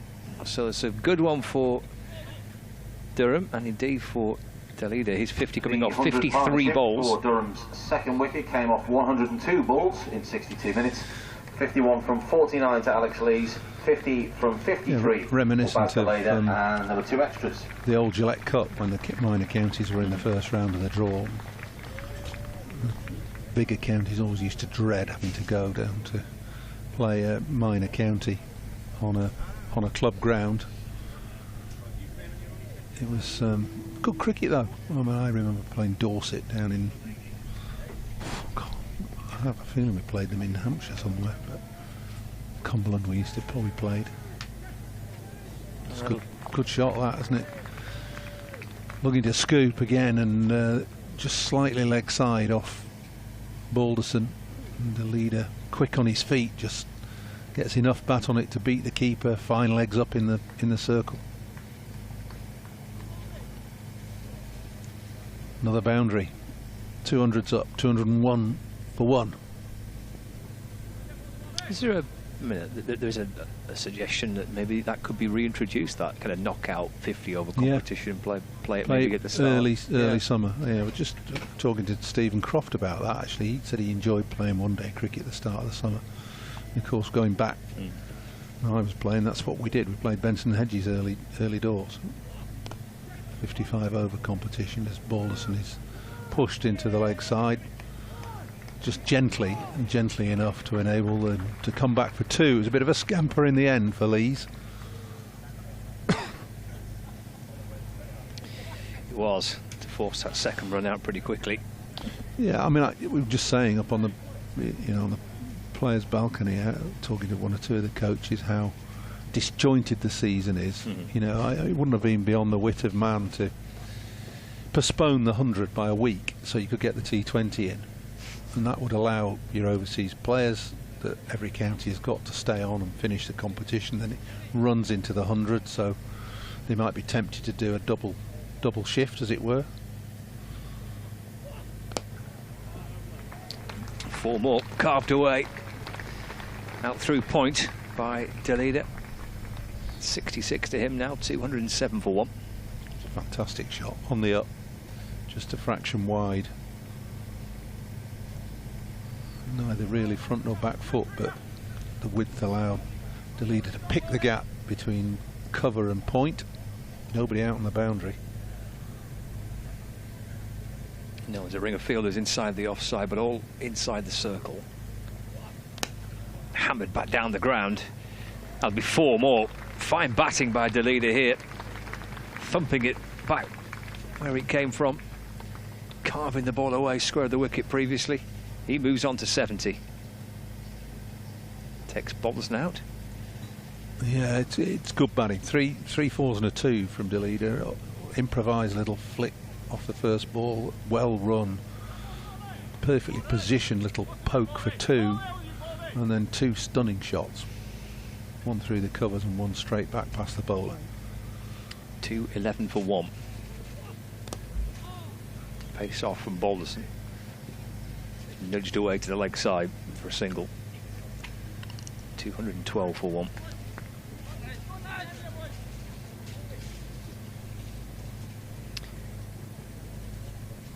Yeah, the finals day in September, but it's which I suppose you could just about put up with as long as you had your quarterfinals done on the back of the group stage. I mean, ideally you want to get your quarterfinals and then bounce to finals day, don't you? Yeah. Well, you could have done it this week. Yeah. Yep. And started the 100 next Tuesday. But then the 100 finishes late, doesn't it? Which means that impacts Championship cricket at the end of August, starts into September. I think they've brought it early to try and get Championship cricket in August, which is what technically we do have. It starts right at the last day of August. Well, yeah, it's trying to cram a court into a pint pot, isn't it? That's the issue. Yeah. Which you can't do. So something has to give somewhere. Unless, of course, you try and you play a round of Championship cricket underneath the 100. I don't see anything wrong with that at all. Change of bowling at the Evans end, replacing Tom Aspinwall, number 30. The young lads who are playing in this game. If this was 4-day and you got Harry Singh playing, Charlie Barnard playing, don't see the issue, to be honest. Will Williams replacing Tom Aspinwall from the Evans end. Thought he was coming in to bowl then. Everybody's standing around, batsman's not ready. You don't see that very often, do you? The practice run-up. Underused to deceive everybody. There wasn't really much of a practice run-up because he stopped before he got to the umpire. He did, yeah. Not quite sure what all that was about. He's got 3 overs left. Starts with the Yorker. Has that come off the edge and looped up towards the keeper? Is it edged it into the ground? Well, it can't have gone through that high. It's bounced 30 feet in the air. Yeah. So, unless he thinks he's hit his toe, perhaps. Well, it's kind of a half of the bill, isn't it? I think he might be hobbling around a bit if he hit his toe. It's a bit optimistic, that, wasn't it? Mm. There's a little cheeky smile on Tom Bruce's face as well. Yeah, it's a touch optimistic. Heaved away towards the leg side by Lees for 1. Eyeing up 3 figures. Alex Lees, 93 not out. 214 for 1. Lees and Williams and a little chuckle as well. I just think Lee's saying, what are you talking about? Why are you appealing for that? Don't often see a Will Williams Yorker. No, he needs to bowl them though, doesn't he? Well, it's a good one, wasn't it? Yeah, yeah. He's been ticking over in the last couple of weeks. Will Williams not had T20 cricket to play, but a couple of championship matches in the middle of it. Takes a tumble on his follow through as Delida steers this ball out through square leg for 1. 214 for 1.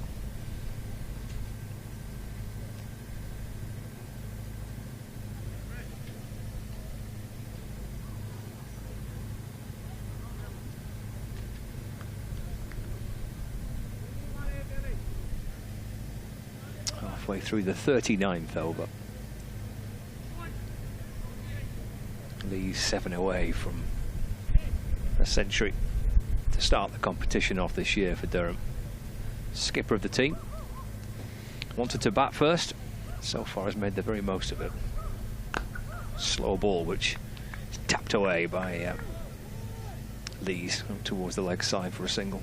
I was just looking at his record, Alex Lees. He's got a good List A record.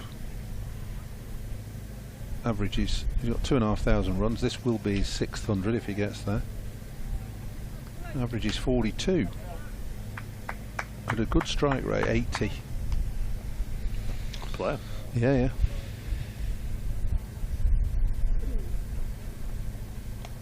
Top edge.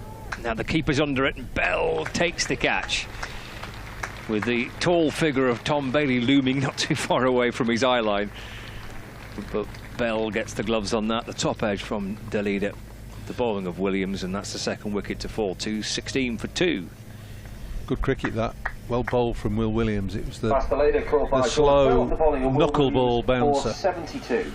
Banged into the pitch, and Delida looking to improvise again and pull away over square leg.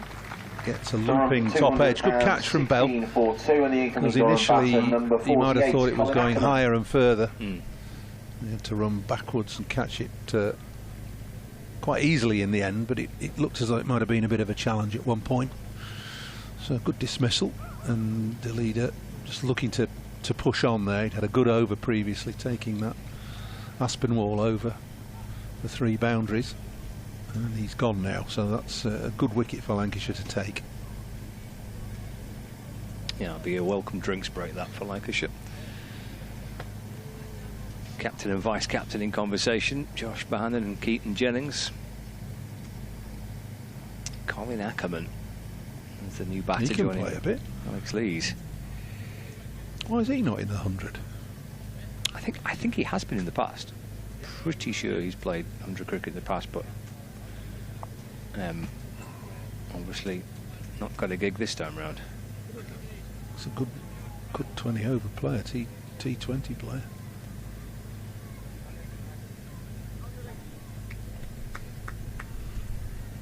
Could make this a very fine over, Will Williams, if he gets another wicket. Into Ackerman. It's a single first up. It'll drop and go. As Aspinwall comes round to field. That's the end of the over. So 39 gone, so with 11 remaining. 217 for 2. He has previously been, Colin Ackerman, a Manchester Originals and a Southern Brave. I thought it was, yeah, I remember him at the Originals. So not picked up this time, or is he just... Yeah, well, maybe he's on one of these kind of reserve... Day release. Day release games, yeah. At the whole end. Back to 5, Charlie Barnard. Could be a bit of day release action, yeah. Because I think Lancashire thought they may have had Chris Green for this game, and he's got a game, hasn't he, at the Trent Rockets, I think. I was looking forward to watching Ollie Sutton bowl today, but Aspinwall got released from the Originals. Barnard gets another bowl now with his slow left arm. Just pushed straight back to him by Ackerman. Yeah, Sutton played here on Sunday against Cumbria. Did you like what you saw? Yeah, he was a little bit erratic at first. Well, he'd be nervous, wouldn't Absolutely, yeah. Sprayed it around a little bit at first, but yeah, it was interesting. We had Chile on Sunday. He joined me for a bit. Yeah, it was kind of interesting to listen to his backstory of Ollie Sutton, of the academy, and never quite springing to enough attention. But they've always kind of kept half an eye on him. Yeah, and then he's gone to Australia, hasn't he, the last 2 or 3 winters, and he looks fit. I mean, one of the criticisms we had of him when he was in the academy was that he wasn't quite fit enough, but he looks fit now. He's got that. He's obviously pretty quick. He looked pretty sharp. Yeah, he's left arm as well. 85 miles an hour, roundabout. Okay, right. So yeah. Anyway, he's not playing, so never mind. He'll get a go at some point through this tournament, I'm sure. Barnard in, punched to mid-on by Lees for a single, 95 to him. Yeah, that could be the way of the tournament, couldn't it? I spoke to Keaton Jennings at the toss, and he was like, well, we're going to have a few players coming in and out. We're going to have that little bit of that kind of flexibility. Mentioned Aspinwall being released by the 100, so he could play today. Green, they thought they might have, and he's got the 100 call-up, so it'll be a bit like that over the next couple of weeks. Ackerman drives down the ground for 1. And that's the end of the over, it is. Ackerman's on 3, Lees is on 95, 220 for 2. Are you staying around for a couple more overs? I'll bring Martin in for a little bit. And well, I was, whatever. I'll do a couple more. You'd like me to do that, wouldn't you, I Scott? would love nothing more, Paul, than to stay there and do a couple more overs. All right. He's obviously off for his lunch now, early lunch for Scott.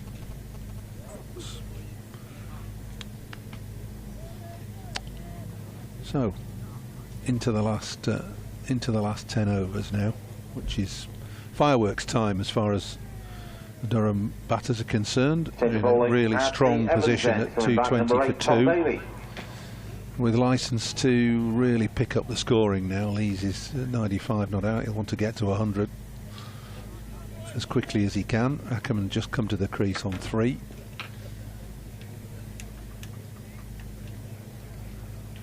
And Lancashire will have their work cut out over these last 10 overs. Have to field like demons as Tom Bailey gets another go. First ball is whipped into the leg side by Ackerman, just a single down to long on.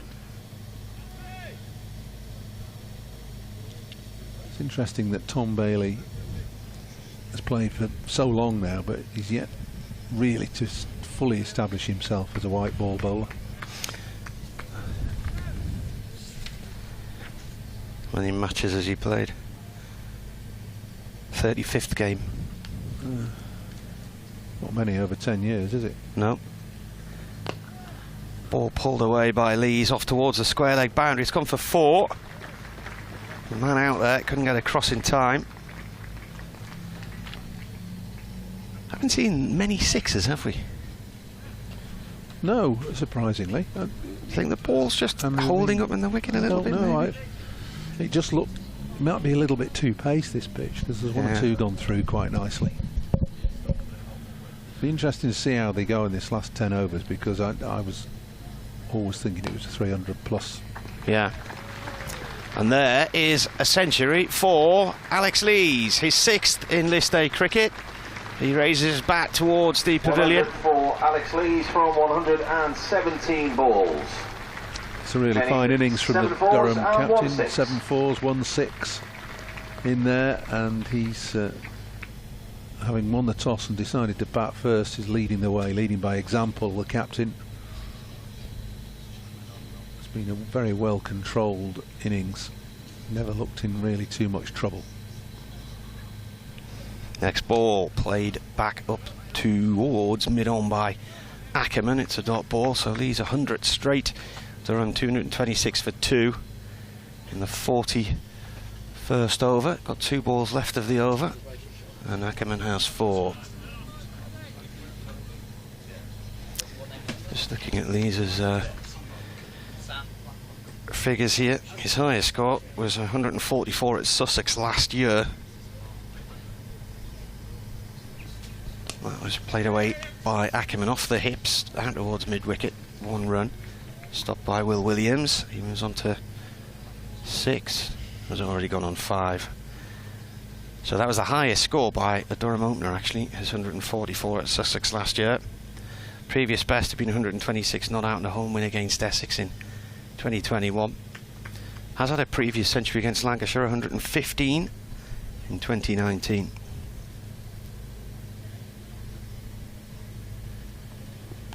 And this is pulled by Lees up towards long on for 1 run.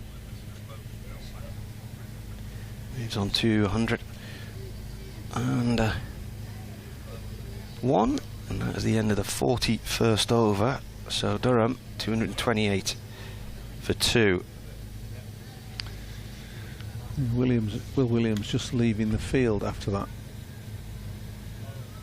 dive. I don't think he did anything then, but he's pointing to the physio and then pointing to his calf. I don't know. He's come off and got a drink, and well, he's not come off the field at all. He's just gone back to deep square leg. Maybe all that was just over getting a drink. Next ball at the start of a new over, driven down field by Lees for 1 run.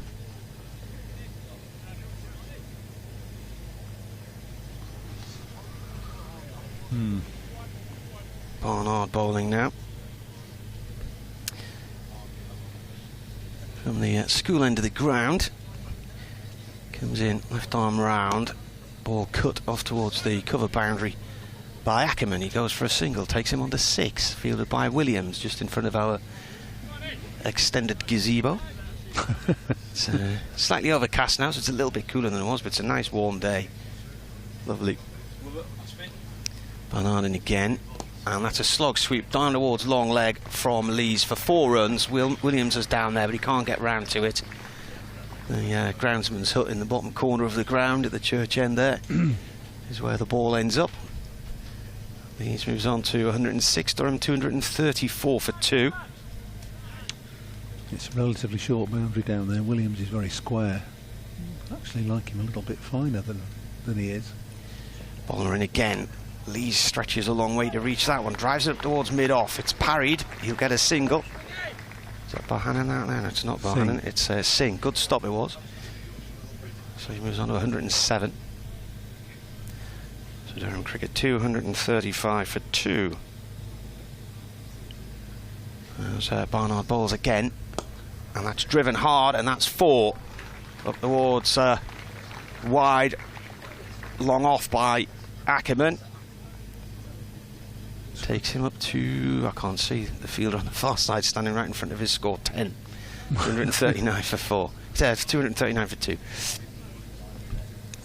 Barnard again. Bowls. That one skids in low. Ackerman back into the crease, plays it back to the bowler. End of the over, so 42 gone, 239 for 2.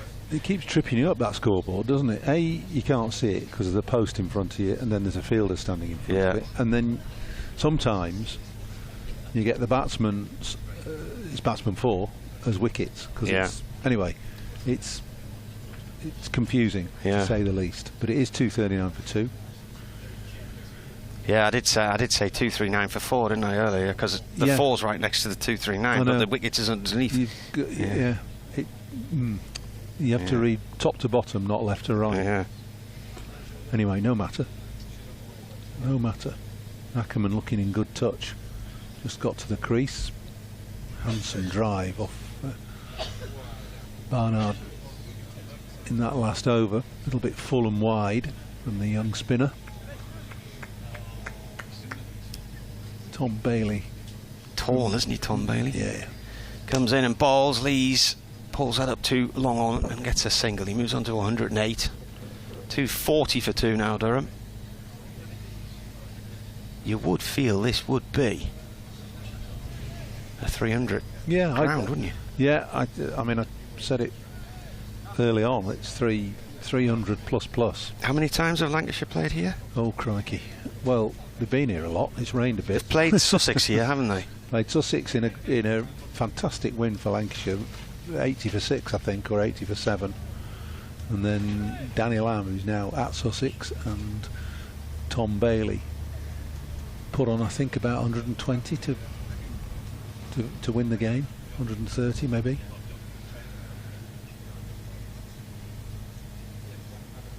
Bailey in again. It's pulled away. It's in the air, and it's 6. Come through mid wicket, just to the left of our gazebo, and lands at the foot of the pavilion steps there. So Ackerman pulling that one from Bailey. It sounded quite heavy on the bat. He moves on to 16, 246 for 2. Yeah, it's a miss hit, really. I think certainly not timed.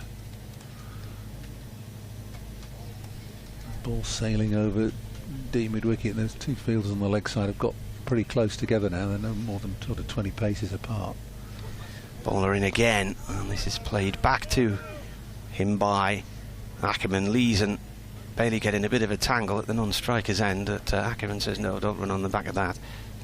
Good on him, because no fault of Lees, he was backing up, but in the action of backing up, it sort of prevented Bailey from getting to the ball. And they're having a bit of a standoff now, Jennings and Lees. But it was Ackerman who said we're not running. Yep. Next ball is a low full toss. I think he's gone for the Yorker. The ball there, it's played away by Ackerman up to long on for 1. He moves on to 217 and Durham under 247 for 2. Right, the game, one-day cup match, July 2020, didn't happen. No, that was Lancashire, Sussex. Sussex innings here, they made 270, that was in 2021. 270, was it? Yeah, and Lancashire 274 for 8. You just have a look what they were. Next ball wickets is a low full toss again, played away by Lees out into the covers of Bailey. They're going to get 2. Diving stop on the boundary, throw comes back in and hits the batsman. Ackerman, as he's sliding his bat in there. George Balderson, the fielder. That one never happened. No, the one they won when Lancashire beat Sussex. Yeah. Can you hear a parrot? Is that a parrot? Parakeet? Is that your phone? Oh, thought I could hear a parakeet. It's not my phone. Scott is it in the background, doing his parakeet impersonation. What, you won the fall of wickets? Yeah, well, I think we were 80 for 6 or something. That is driven down the ground by Lees, brings up the 250 with a single. 250 for 2, he moves on to 111. They were 93 for 5, 114 for 6, 115 for 7. Yeah, chasing 270. Yeah. So the 250 comes up for Durham after 43 overs. 250 for 2. Well, I mean, it's the same pitch, same sort of pitch. It just shows you what can happen here on a small ground. Ball that comes on a pitch that is playing okay. Runs are always available to you. Look at that. Last year, Lancashire made 270 against Essex. So Sussex made 270 here, and Lancashire made 270 batting first.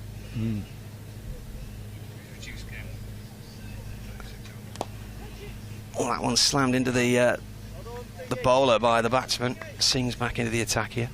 What was that? Sorry, it was a reduced star. Yeah, rain. That didn't get finished, did it? No, actually? it didn't. Yeah. No, it was a miserable day. Yeah. Seeing round the wicket, that's up in the air from Lees as a man coming in from the boundary to take the catch, and that is the end of Alex Lees trying to accelerate things here.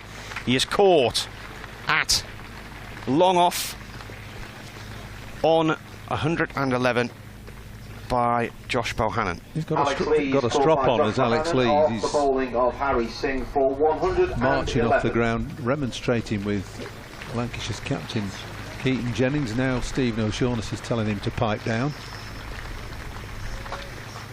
But it was a good innings from Alex Lees. Don't need to spoil it by a little bit of outbreak of petulance. 50 for 3, and their incoming batter, Really number fine 10, knock. Michael Jones. Easy catch for Bohannon down at long off, and a wicket for Harry Singh. A 250 for 3. Jones is the new batsman.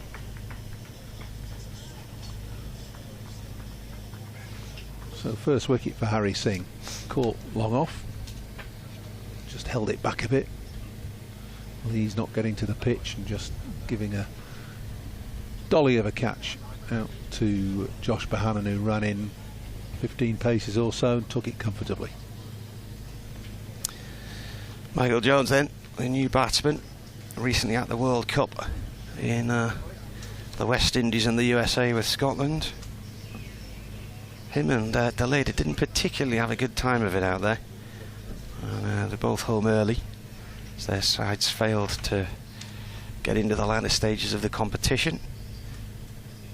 So Jones is from Ormskirk, Lancashire heartland. As Singh bowls, and that first ball is pushed away by Jones out to mid-wicket, so he's off the mark first ball. Played 12 one-dayers for Scotland, and this is only his 22nd one-day game in all, at the age of 26. I thought he was getting on, well, not getting on, but not in the first flush of youth now. Ackerman plays this one off, Singh out into the covers, no run. The feeling was in Lancashire's age group system. Comes in and bowls again. That's a slog sweep, and that's gone a long way. It's gone into a terraced house across the road, number 2 Acacia Avenue. Hit the downstairs window and shot up into the air. It's a big hit, that. In fact, I think that's the cottage that Paul Edwards rented when we were here in 2019. And he was staying in one of those because he could have done his writing from the top, from yeah, the bedroom window. Yeah, He? they've lost the ball. Somebody needs to jump over that fence that me and Bumble jumped over this morning and go and retrieve it. You can see the house has got a sort of greeny, I would call that sage green, having been recently to a DIY store. Nice front door there. You've got your shades list, haven't yeah. Dulux or Farrow and Ball? Oh, not made of money. In fact, the ball has been retrieved, but will it be usable after it smacked into the road and hit the house? Looks as though it is. I had brought the box of spares out, but they now appear to be heading back.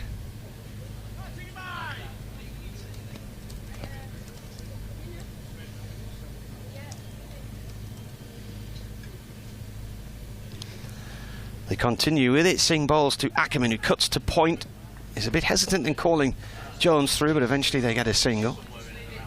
258 for 3 Durham, with a ball left of this over. The scoreboard on the screen seems to have frozen.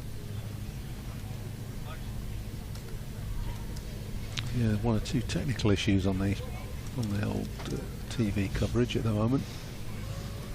You have to put up with pictures of you and me.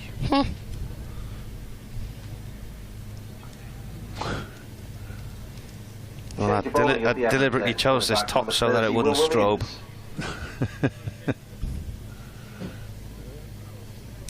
The over has finished, in fact. So, very summary, that top, isn't it? Yeah. Yeah, good stuff. A good summary of a summary top, it's summary. 258 for 2 after 44. Right. Ball's gone off down to fine leg. First ball of a new over from Will Williams here. It's gone for 4. Across to where my daughter's sitting.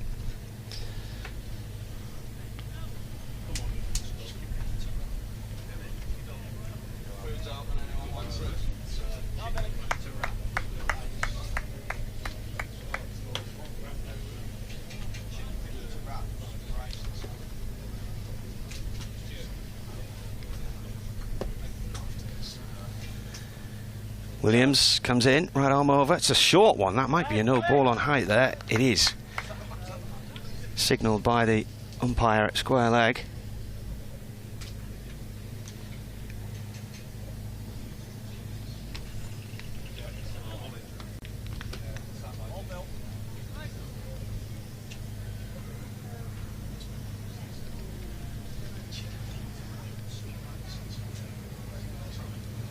Williams turns. Church end of the village end of the ground, if you like. Comes in and bowls as a slower ball. It's driven by Ackerman down to long on. 1 run.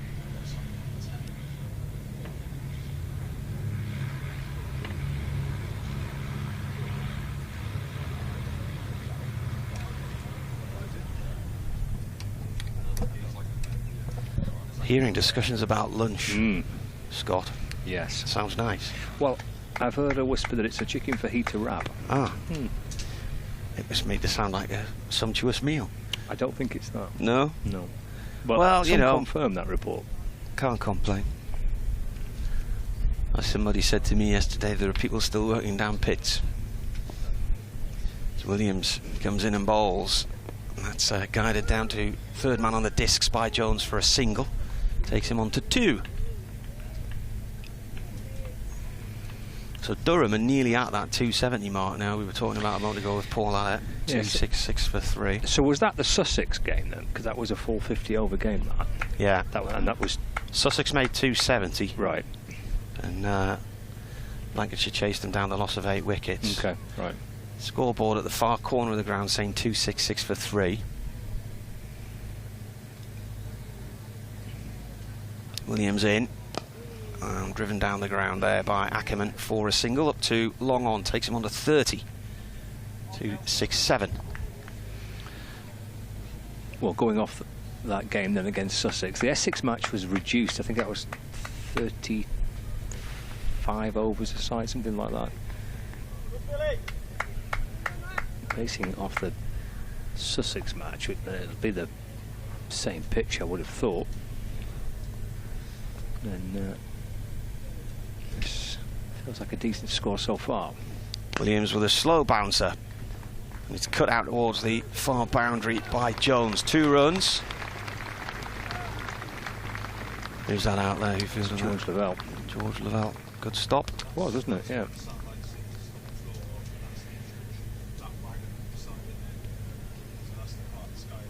Hit it well, didn't he? Got right on top of the bounce to cut it away.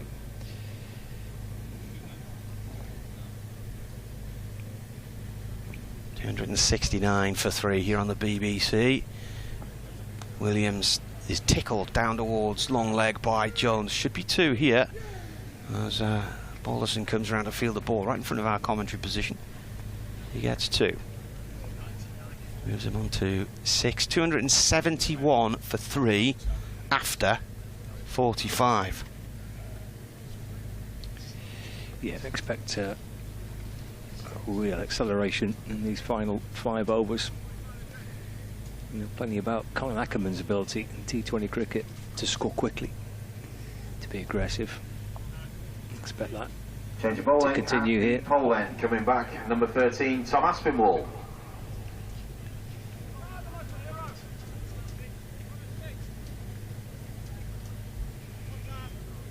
Tom Aspinwall comes back into the attack. 7 overs for 50. Clipped out towards the leg side by Ackerman. Low full toss by Aspinwall.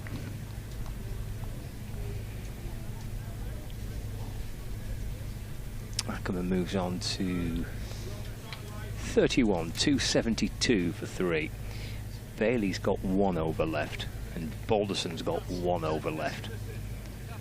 Williams has got 1 over left. Aspinwall 3. Barnard's got a couple. Fires in the Yorker, Tom Aspinwall. Dug out by Michael Jones. 272 for 3. Yeah, the wicket takers for Lancashire: Will Williams 1 for 55. George Balderson 1 for 47, and Harry Singh 1 for 20.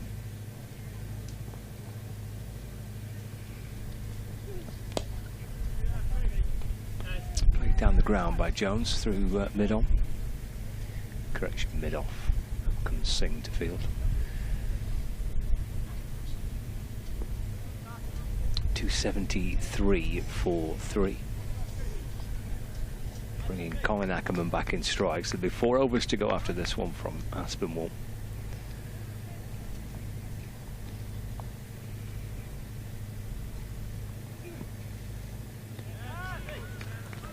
Trying to find a way to work it down towards that, through that gully region.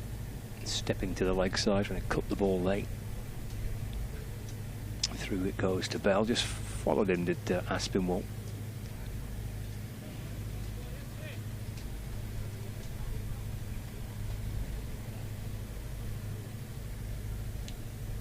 Comes bustling his way back in again.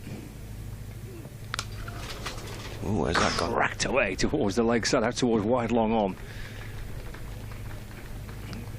Called a no ball as well. Walloped away for 4 from that looping kind of beamer really in the end. It's a free hit. You see that row of cottages over there? Did you stay in the 3rd house up the hill? It was number 3 up the hill. Yeah, so the ball's just hit the front door there a minute ago. This is a free hit. And it's driven down towards Harry Singh for a single. Score moves on to 280 for 3. Ackerman's on 35. Yeah, 6 in this match, and a couple off the bat of Colin Ackerman and 1 each of Delida, McKinney and Lees.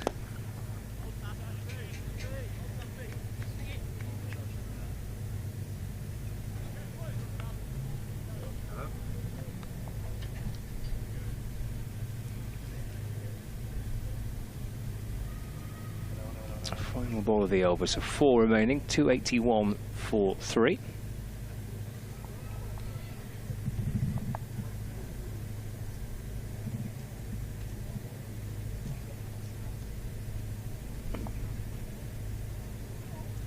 Change of bowling at the Evans end. Coming back, number 8, Tom Bailey. Yes, in Durham here on 281 for 3. 46th over Lancashire. Elected to bat here in the sunshine of St. Bernard's. Standard 87 Alex Lees and then McKinney. Yeah, Durham batting first, 275 for 3 after 45 overs. A century for Alex Lees, making 111, and Delida making 72. 4 overs left for the visitors as they wallop another 6 back over the bowler's head, clearing the ground, in fact. And it's caught in the crowd. Caught pretty well in the crowd. At Durham now 280 for 3 after 46 overs.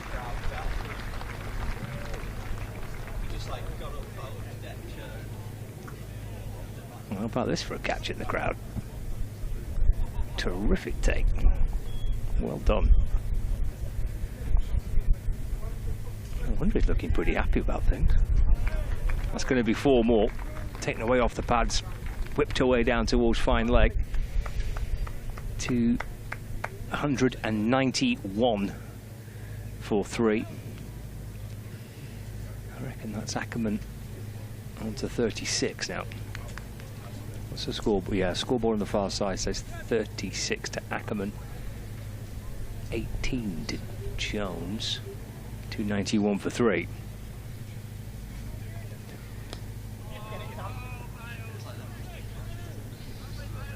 And a single here by Jones.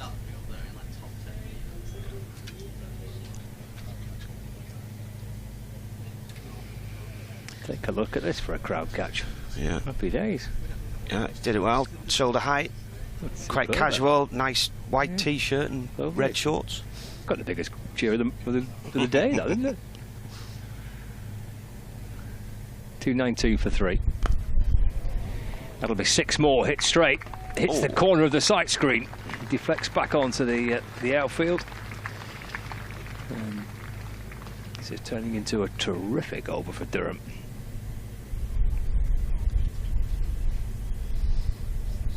$298 for 3.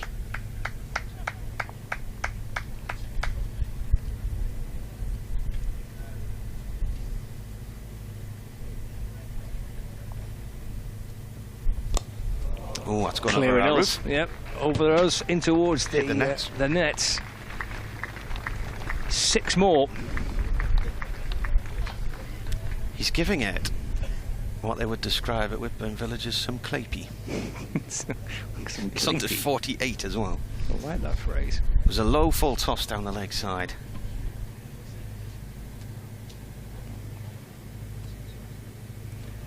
That's brought up the 300, that.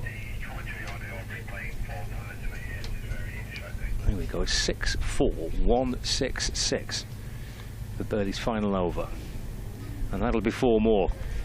Beating short fine leg down towards the rope. And Bailey finishes with 10 overs for 78. And in that over, Durham getting up to and beyond 300. 308 for 3. The over went 6-4-1-6-6-4. Wicket came off 23 balls in 10 minutes. And the 50 partnership as well. 19 off 10 for Michael So Jones. Ackerman's on 48. 52 now. 52 to Ackerman, 19 to Jones. So he The reaches a scoreboards half are all over century. the place at the minute, aren't they? They're all telling different stories, They but the are. main one in the ground says Ackerman's on 52. So that's come from 29 balls, 29 balls, 4 yeah. 4s and 4 6s. Yep. Good effort. Jones tries to pull a ball here through the leg side from Balderson. I've got paper everywhere. What over are we into now? Is this the 48? Yes. Yeah, so 308 for 3. So Ackerman, 52 from 29.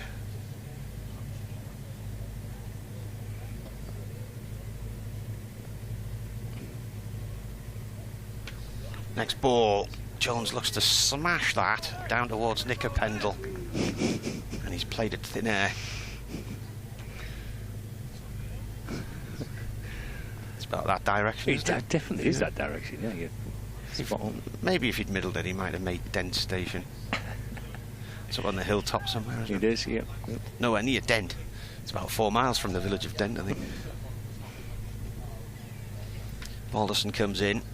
And again, oh, he's hit that one, and that's gone behind for 4. Agricultural is the word. Yeah, a bit of a swing, isn't it? But where's the nearest cattle market to here then? Clitheroe? Will there be one round here? Oh, I bet there's one nearer here, yeah. One round every corner. One in Kendal, aren't there? There'll be one in Sebba, surely. Cattle Possibly. market. Appleby, there'll be one there. Bowler comes in again, that's out the middle, and that is going into the street. It is. Oh, it's hit the tree, and where's it come down? Has it come down inside the ground or outside the ground? Don't know. It's gone through deep mid-wicket from Jones. I think it's gone out over the wall. There's a chap there peering over the wall looking for it. Yeah. It did hit the tree. Oh, somebody's thrown it back in.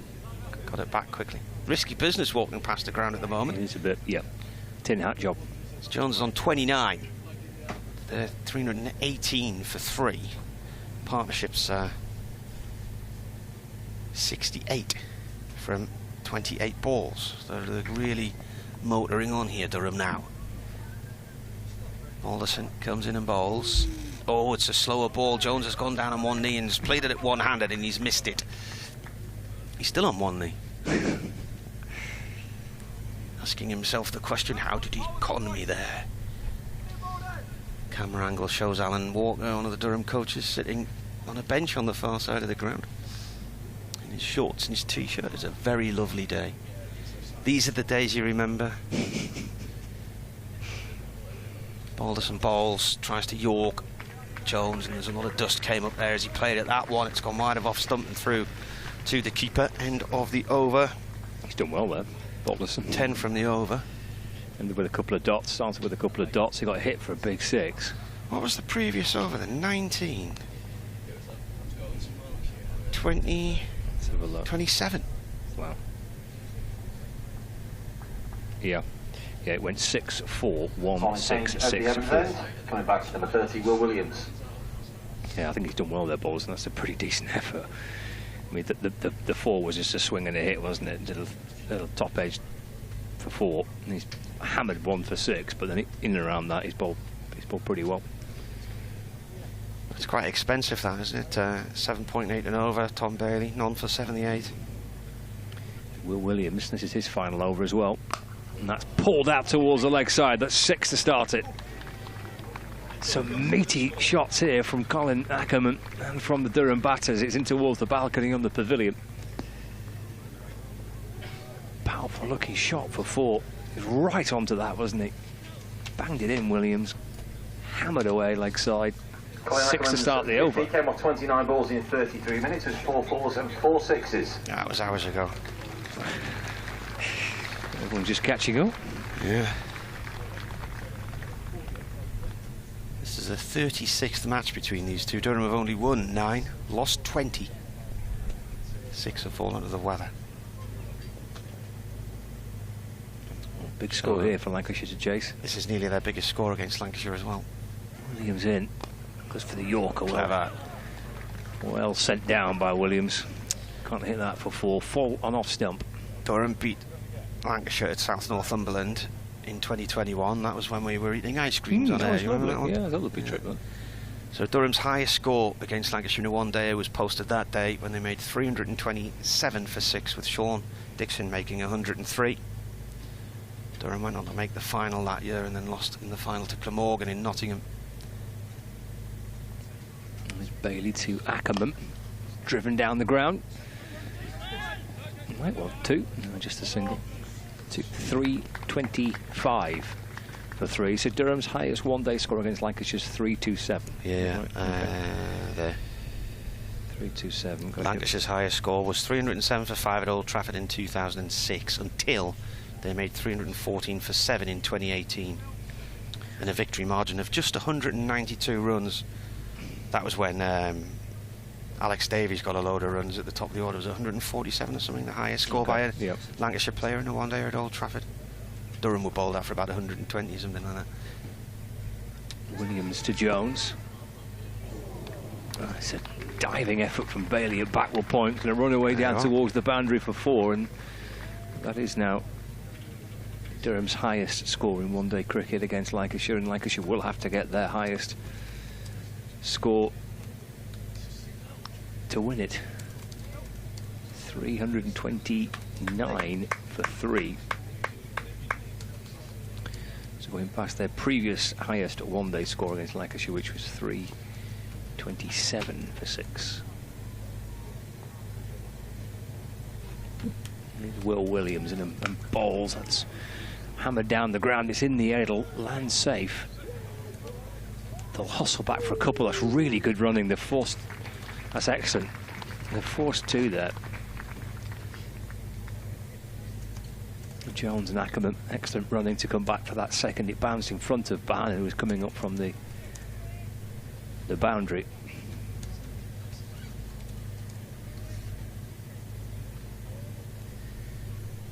Jones moves on to 35. He's got there in no time. 18 deliveries. These two put on 81 now from 35 balls. Game's gone. Williams to Jones, cracks it down toward wide long on. Bruce gets around and fields, and Jones comes back for 2 more. Why can't he just block it? It's all it is, 6s and 4s, malarkey. End of the over. 333 for 3. Oh, that's nice, isn't it? Ackerman on 59 and Jones on 37. I've gone back through all the overs when I wasn't on air and written in the scores at the end of each over, because later you want to know what they were and it takes forever to load it up. So I thought I'd do it for you, just to help you out. Thank you, it's very kind of you. With it being your birthday. You're a team player. Yeah. I'm sure that's the 7th birthday you've had this year. Who said it's my birthday? I don't know, I just made it up. All right, no, it's definitely not. Me and you shared it together in Blackpool. It was did we? We did. It was that your birthday in Blackpool, was it? Yeah. Aspinwall with his mullet. This is in the air. This goes skewed up into the air by Ackerman, and he's out. Caught by Williams, coming in to the discs on the cover side. Ackerman goes for 59. Durham 333 for 4. A terrific little knot though, wasn't it? 59 of 33. 4 4s, 5 6s, 83 run partnership with Michael Jones. Super stuff from Colin Ackerman. Colin Ackerman caught by that sense of momentum into your innings, brilliant. 59 from 33 balls. 4 4s, 5 6s. Williams takes another catch. Safe pair of hands, Will Williams. That's his 3rd of the day. Correction, his 2nd of the day. And the incoming Durham batter, number 52, Hayden Mustard.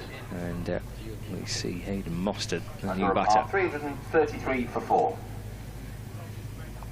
Joining Michael Jones. So this is the final over of the innings for Durham.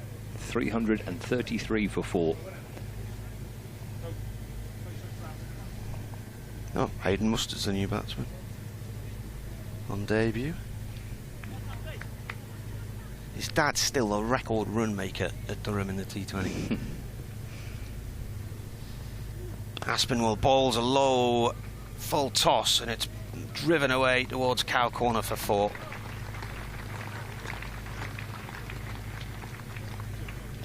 By Mustard. He's off the mark first ball. George Lavelle couldn't quite get round to that one. It was a good effort, wasn't it? But it always looked like it was going to beat him. Went for the Yorker again, Aspinwall. Hammered that away, Mustard. Stand and deliver, 1 ball face, wallop it for 4. Aspinwall in. It's a short one. Mustard pulls it off towards the square leg boundary. He's got quite a bit of spin on it. Gets a single. played it well actually, wasn't it? It was a short ball, but he took the pace off. Yeah, to kind of almost wait for it before pulling it out towards square leg. So 3 balls to go. Durham are 338 for 4. Run rate 6.83. Can they get up towards 350? Jones is on strike on 37. So Aspinwall comes in bowling on his old school ground. He looks to try and ramp him. He's missed the ball. The keeper rolls it towards the stumps as Mustard comes through for a single. And a leg by is signalled. Bell there was about 15-20 yards back, and he's rolled the ball back towards the stumps at the keeper's end and missed the near stump to us. So 339 for 4.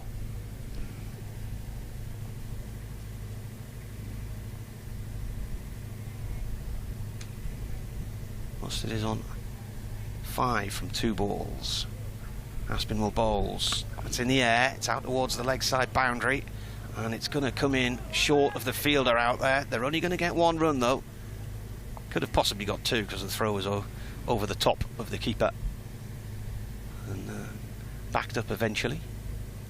So last ball of the Durham innings. 340 for 4. Could be in for a right cracking game later on, can we? Yeah, Flanky gets somewhere near. Yeah. Could be looking at aggregate scores and all that. Aspinwall to Jones. Jones looks to drive. He's got a bottom edge and it races away towards the church end of the ground. 4-4. So Durham finish on 344 for 4 and Jones 41 not out.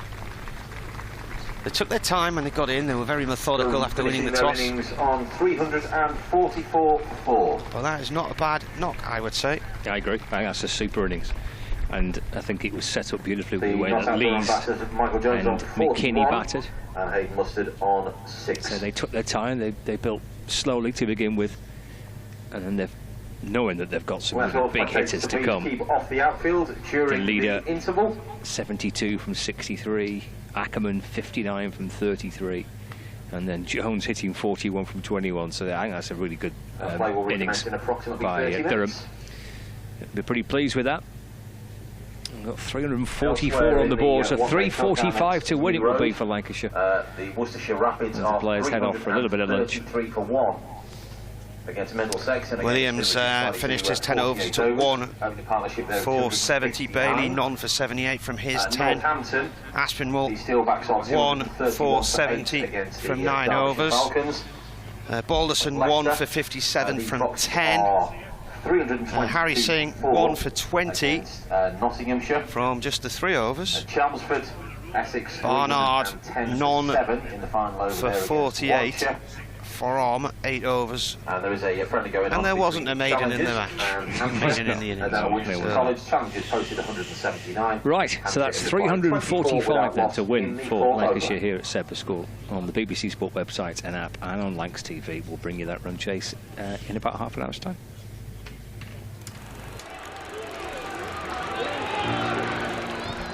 (1864).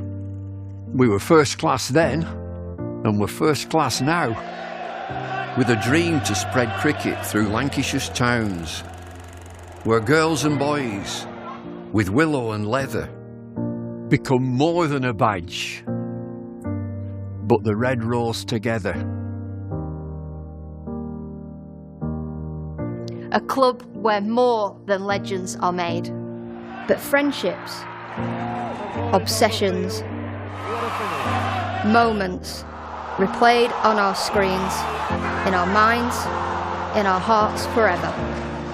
'Cause it's who we are, our DNA, the red rose together.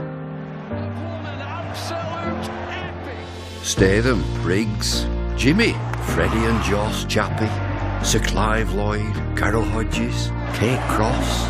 What a roll call. It's a hard one to measure, with future names still to be written on the red rose together. We're all about people. It's what the red rose really means. Yeah, the ones signing autographs, but the ones behind the scenes. Our community, grassroots, the ones that feel tethered. Whether you're from here or belong here, we're the red rose together. And what about this place? Talk about world-class venues. Internationals, gigs, events. You can choose from a menu of triumph, of disaster, of pain, or pleasure. We've seen it all at Emirates Old Trafford, with the Red Rose together. Red ball, white ball, lightning and thunder. Have you ever sat back? Have you ever just wondered how far we've come? The storms we've weathered, or how far we'll go as the Red rolls together.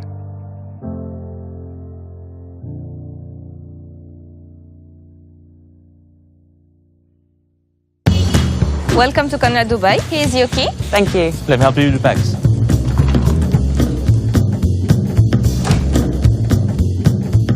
Nice room. How's that?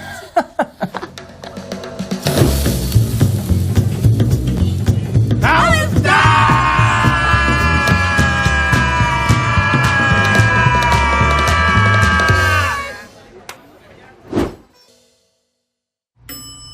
How's that?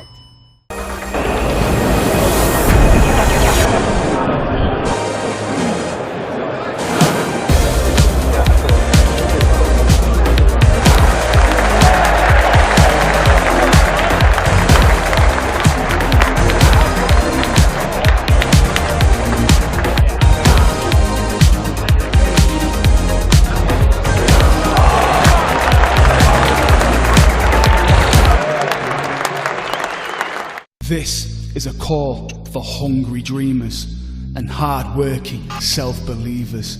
Success is down to more than just luck and talent. It's striving to be the best, breaking the boundaries and never giving up. Are you ready to become your best self? Are you ready to unlock your greatness? So what are you waiting for? This is Education Evolved. This is UA 92. Will these two stay out there after a drink? And that's a huge sip. Over to the Hilton review system. 3 reds, no doubt at all. And up goes the finger. When it has to be absolutely plum, it matters where you stay.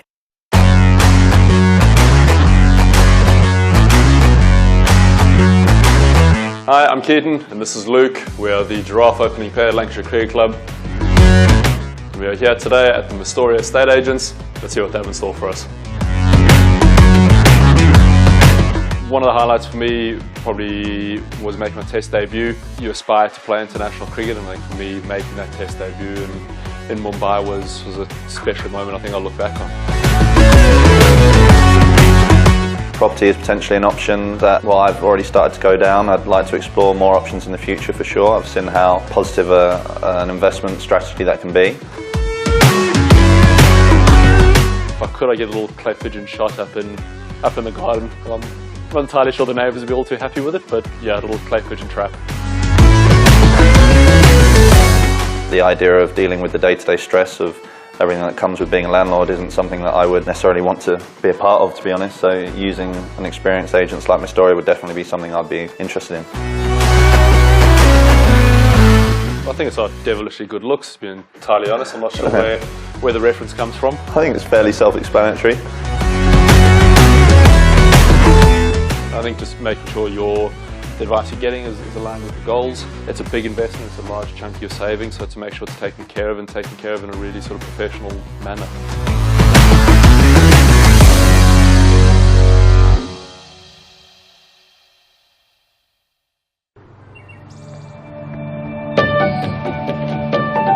There's some bits of it, but the heritage of the club is actually everywhere you look. So there will be a new heritage of the league that was done over last year. Somebody was saying they're both.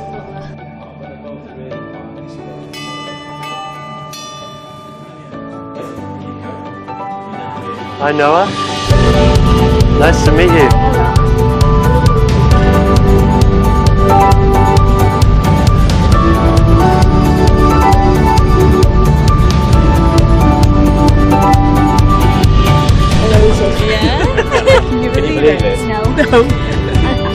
trying. Trying not to.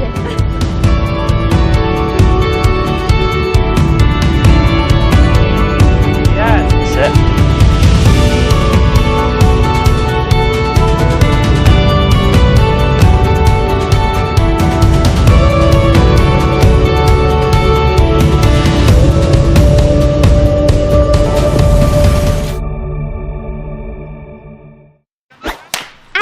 All the fun and all the games, they all start here with All Stars Cricket. All new experiences for everyone. All over the country. Every session is all out action all the time.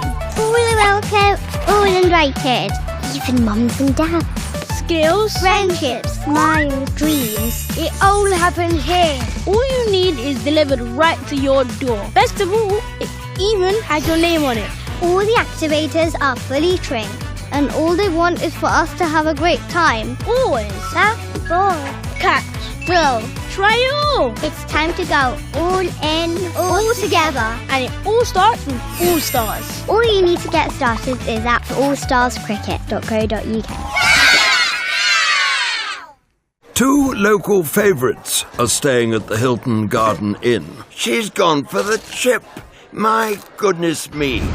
It's over to the Hilton review system. A big bite! Gone! When lunch is the best part of the day, it matters where you stay. 1954, Cyril Washbrook became the first professional captain of the county. Lancashire have won a tremendous victory here. Indeed he has, and he's great. What a moment. He don't play.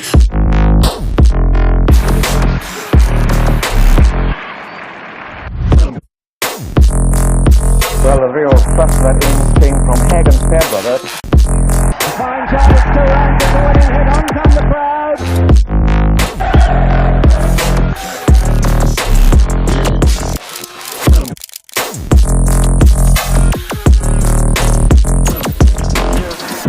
A really wonderful game of cricket.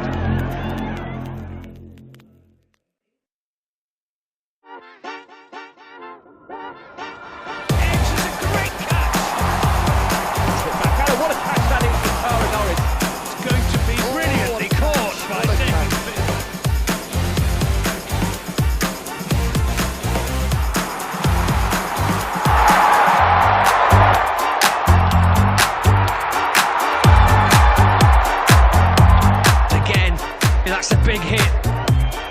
It's another monster hit for 6. Big shot by Sol. It's into.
Oh! Where's my slip?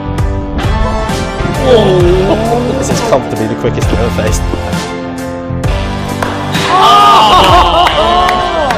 Yes guys, how's it going? Welcome back to Cricket District. Now today we're here at Emirates Old Trafford for the Roses derby. Sadly outside it's been raining all day and it's abandoned. But you know Cricket District, we have adapted. Of course, that's right. We're here for an episode of Village vs Pro with fast bowler Luke Wood and mystery spinner Chris Green.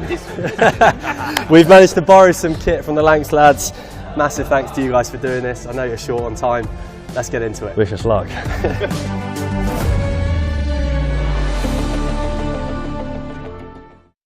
Right, and you've seen Toby warm up. Yeah. What are you expecting? His defence looks alright. I'm just worried about where he's going to score some runs. Power play against Luke Wood, he's typically known for swinging that ball in. We've seen highlights of the Vitality Blast showing that in-swinging York at Alex Hales. So I'd love to see him test out those shoes. Right, here we go. Borrowed some kit off Luke Wood, and he's about to bowl at me. Seen him on TV, bowls absolute rockets. Can't wait to get started. Let's go. I'm a third man. Yeah. And a deep square. Cool. Right, first ball, here we go.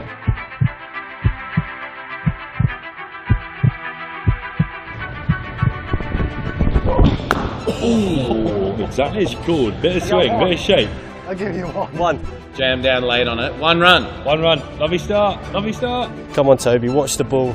This is comfortably the quickest I've ever faced.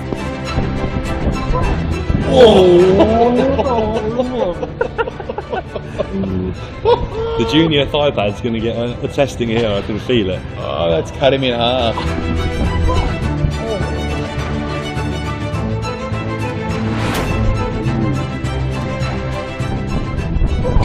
Oh, he's played that well. Blocked out. That's what we saw in the warm-up. That's strong defence. He has got a good defence to him. I reckon he's scrambling a quick single there. Yeah, let's give him one. Toby, we'll give you one for that. You get a quick single there.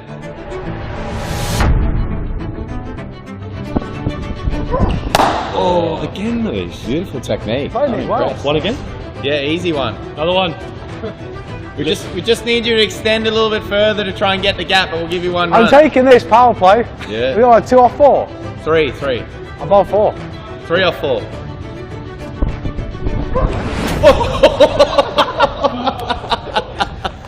He followed him. Oh, that's brilliant. That.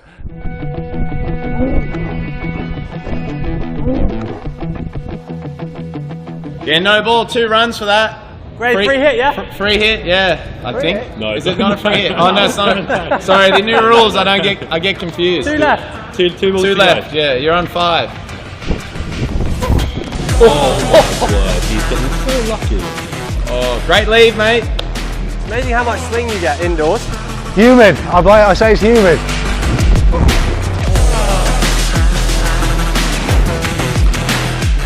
Can't believe how much he's swinging it. Come on, Toby, last ball. Last ball, you got this. Oh! There goes the GoPro. Hold on. Thanks, mate. He's not done bad at there. What's your tactics going into it? As a bowler? Yeah. Look, I think being an off spinner, surely he's going to play a few more shots. Oh, mystery spinner. But being an off spinner, I'm hoping he's going to play a few more shots, be a bit braver. Let's see. I'm going to go for a few caught on the boundary. So you and Woody be kind. Make sure you set that field early. Right, I'll tell him. All right, let's do it. Let's start from Toby.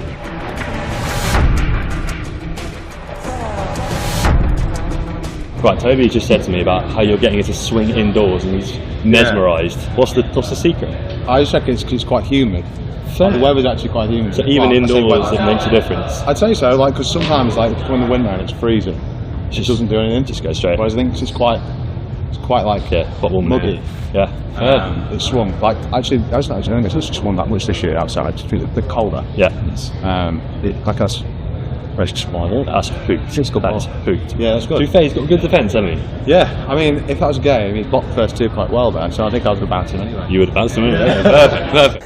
He is an absolute pro. I'm sure he was only bowling at like 60-70% of what he's capable in, but the swing on that ball, even indoors, is just crazy. So I'm a bit relieved that I get to face spin now, although Greeny's probably going to get me out even more times, but this is so much fun. Long on, deep in wicket. Power play. We've got the call from Chris here. He hasn't. Long on and cow corner. He's not told him, but he's got me here. He's got a brand new ball, so he'll bowl this arm. Is he going to hoot? Yeah. Okay, first ball. I wouldn't be surprised if he bowled an arm ball first ball. Oh! It's not 4. Where's my slip? That's it, Greeny, you're not claiming that. Who's Where's the slip? Never been. That's hit Salty in the face. That's it. I had a slip in the face. That's 4. I'll give you 4 for that. Salty catches them. It's a great start, 4. Yeah, good start, Toby.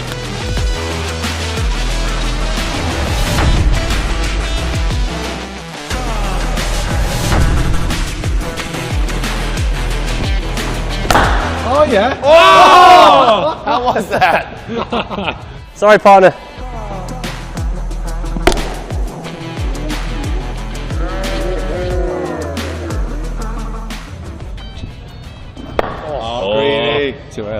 last year. The contrast, I think we've done this quite well. Obviously, we've done this with various people. Yeah. It's usually been seam, or just a spinner. So now to have, they're both. No offence to Chris, but no contrast. Yeah. Win the battle, come on! See if I can land the carom ball. Whoa! What was that one? That was just a carom ball. Wow, just a carom ball. I thought you were telling. You told me I was mystery, so I was bringing out all the tricks. You're probably a mystery spinner, aren't you? Well, he asked me about mystery. Jack, you've done me here by telling me it's mystery. My bad. I've only seen him bowl an off me and an arm ball. Go on, Toby. You got it. Smack him. Yeah! That's 4. I'll give you 4 for that. Yeah, 4 runs. Yes.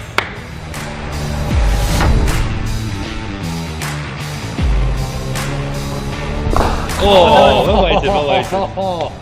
Good work.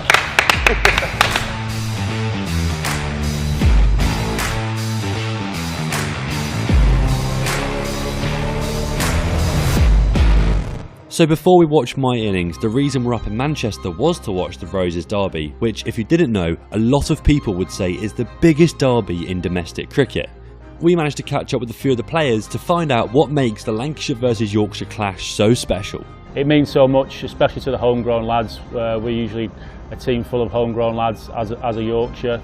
Got some great setups, both counties. So I think local lads playing for the home county, there's that little bit more on it as well, and you chuck in those extra special sort of international players. It's usually a great game. You know, it's the biggest game in domestic cricket. It's the biggest stage you'll get in domestic cricket, apart from finals day, to get your chest out and show people what you can do and really take the game on.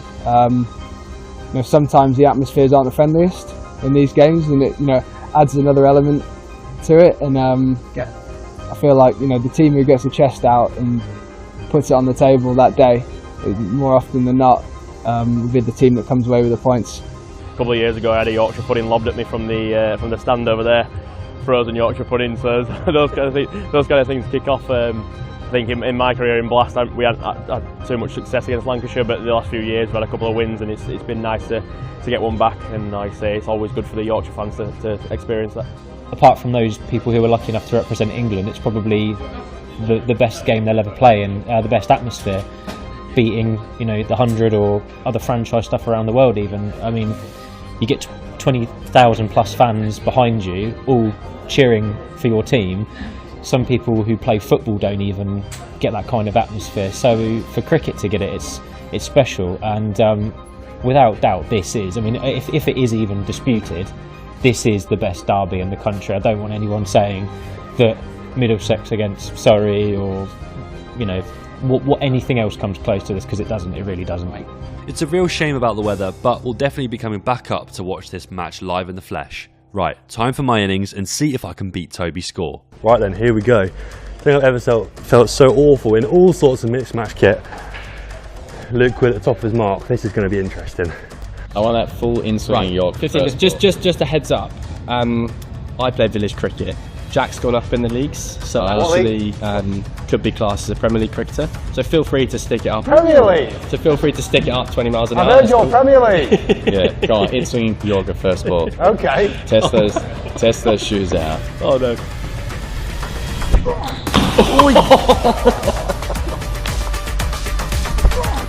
Oi.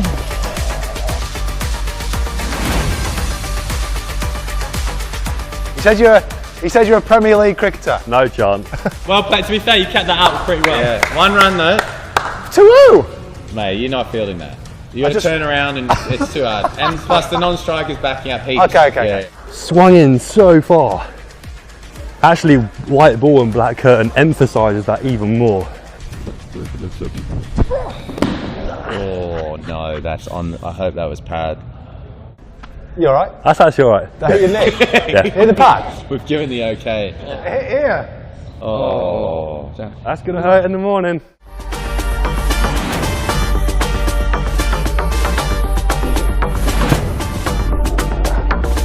Stay great. Nice sit in the morning. Oh, runs! There's two. You see him running down the wicket just the one as well. He was so stoked. Oh, well played. Well played. Another single. Is that 4 as well, Jack? Well played. Well played. Yeah. Just saw it a touch too late. Did see it, did pick it, but not early enough. Oh no! Is that stumps? They are. There's the one dismissal. The wide one. That is so annoying. That's the worst ball bowled. He looks spewed. That was the one he could have hit as well. Yeah. Very good through the covers. We saw that with his sider. Yeah. He just caressed one through backward point before earlier. Come on, concentrate. Last ball off Luke Wood. Oh! Beautiful shot. Give it a toe, give it a toe. Get that one in slow-mo. Great one to finish.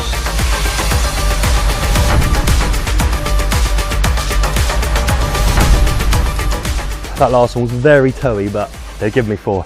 Not going to complain. Next up, Chris Green.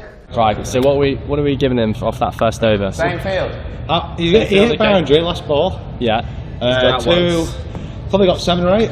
I reckon minus a few for the wicket, and let's go, he needs 9 to win.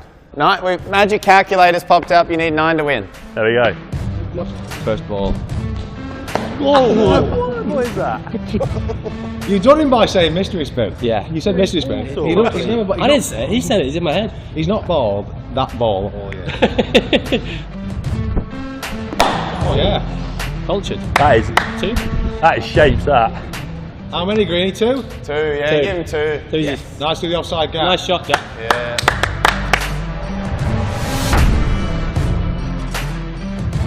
Yeah. Oh yeah. Oh, that's 2 in the gap. 2. Oh. That's got to be 2 in the gap. Wake up, long on. You got long on cow?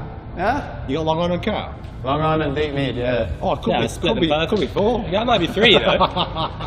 2. Oh! Nice! What do you reckon? Oh, but it's the long side of the ground, and it's just straight in deep square. No, he's got No, it's all good. Give him 4. One bad's 4. You haven't quite got all of it, have you? 1 off 2. No, not all of it.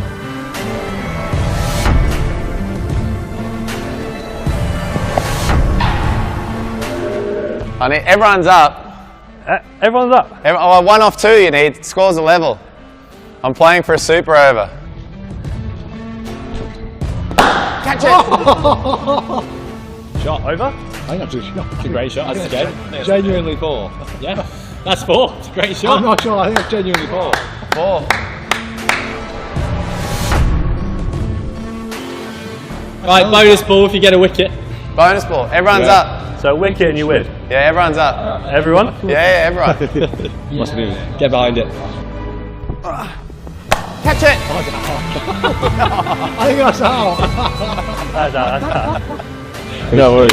Oh no, that's right. Good work.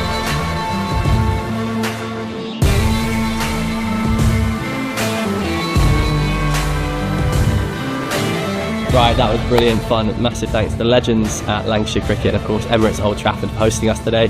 Unfortunately we couldn't cover the game on the field, but massive thanks to Chris Green and Luke Wood for sorting us out with another episode of Village v Pro. Well played, Jack. We'll see you in the next episode.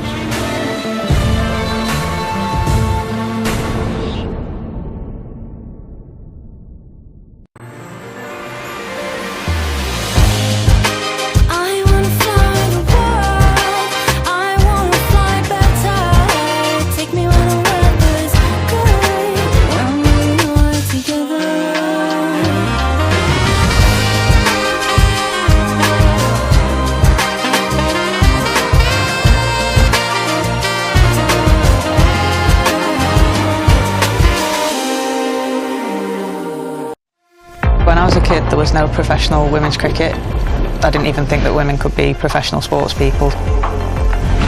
Especially early on, it just didn't really seem like there was a career in it. To support myself around cricket, I had to work at the petrol garage.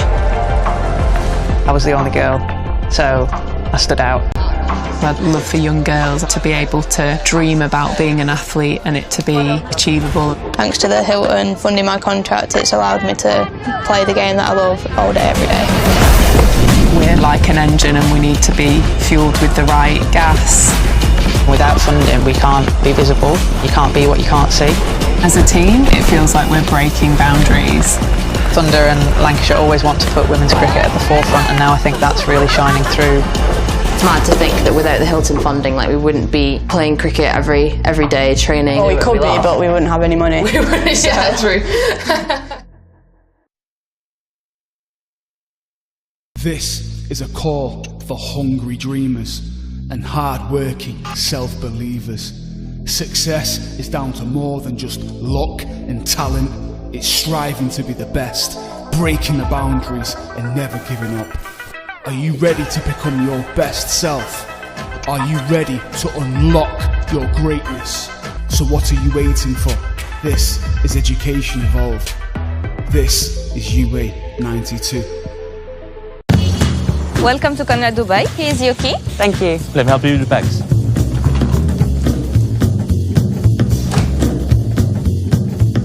Nice room. How's that?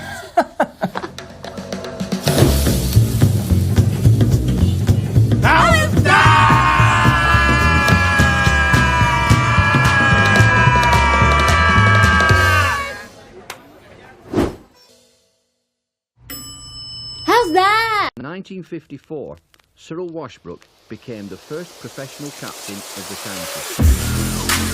Lancashire have won a tremendous victory here.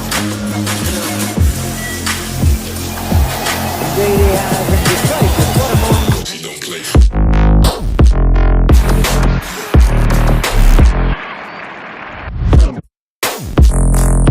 Well, a real suspect instinct from Hagen's Fairbrother. Fine chance to run to the winning hit. On come the crowd.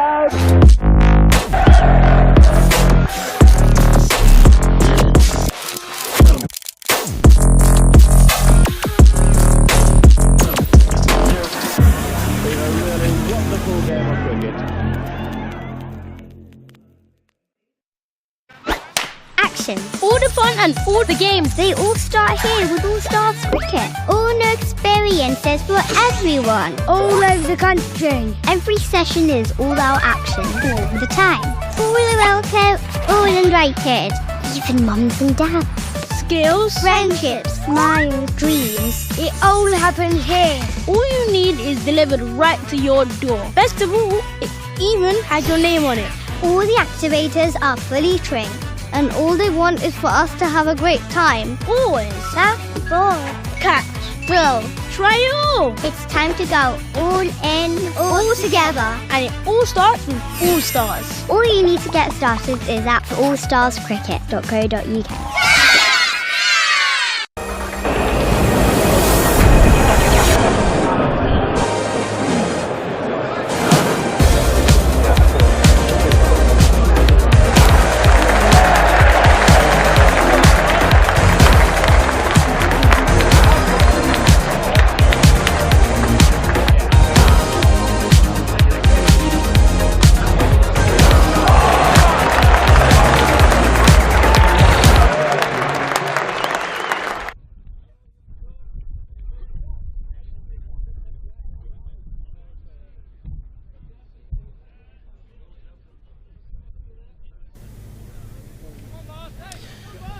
Welcome back to Sedbergh as Lancashire tried to chase down 345 to beat Durham.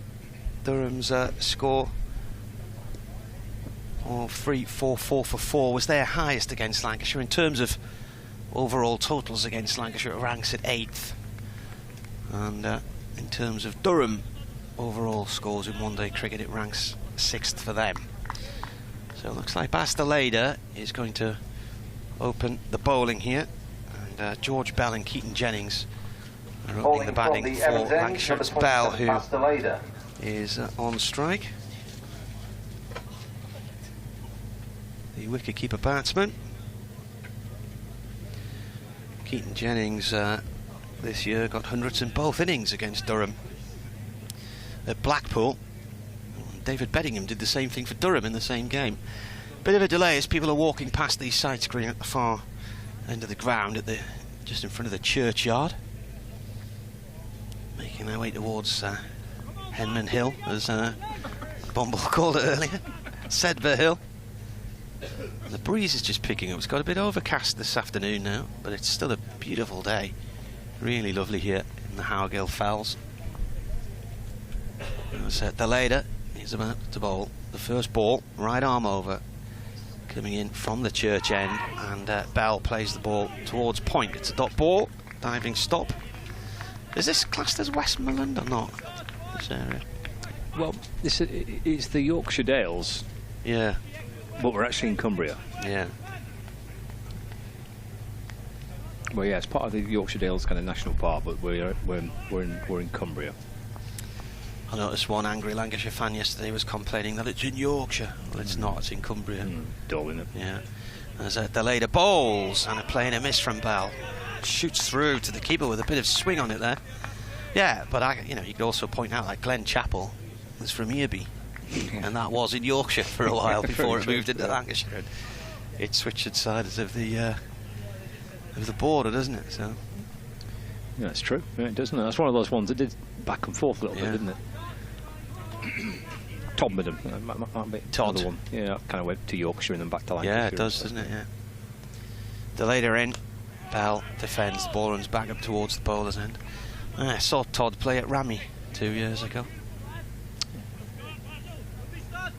What brought you to that fixture?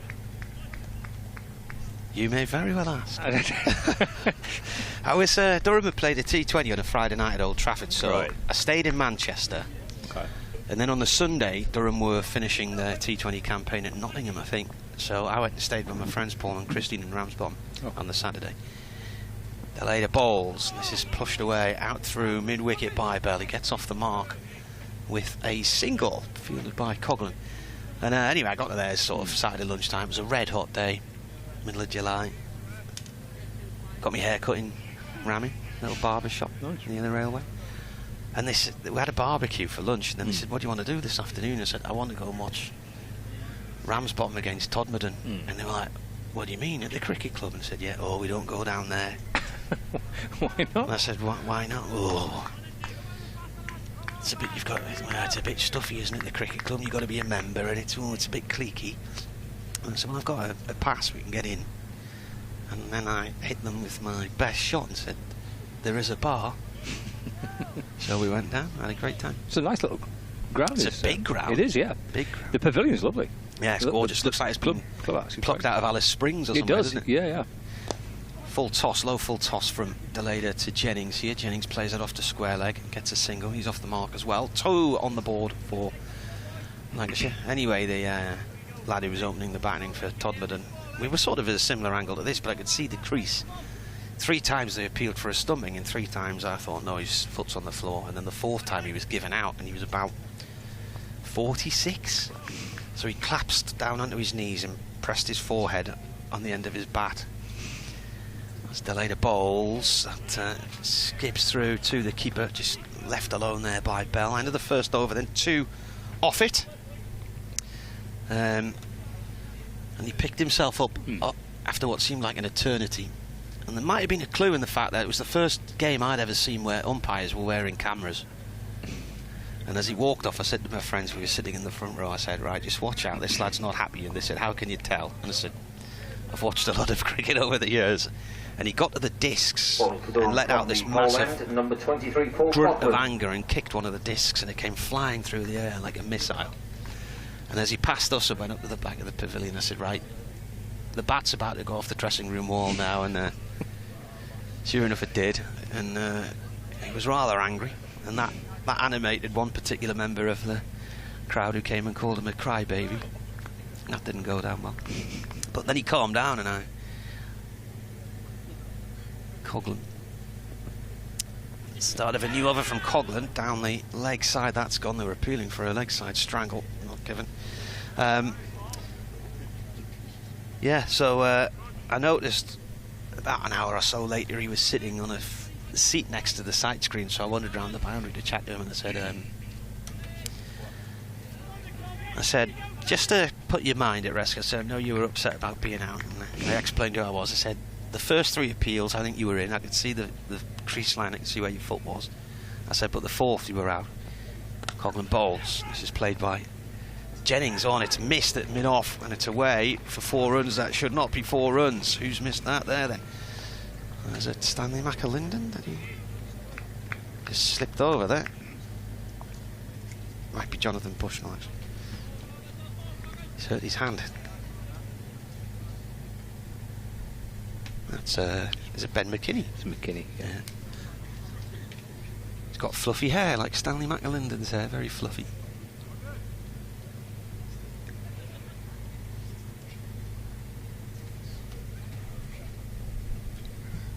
Coghlan bowls, and Jennings meets it on the bounce right in the block hole, top ball.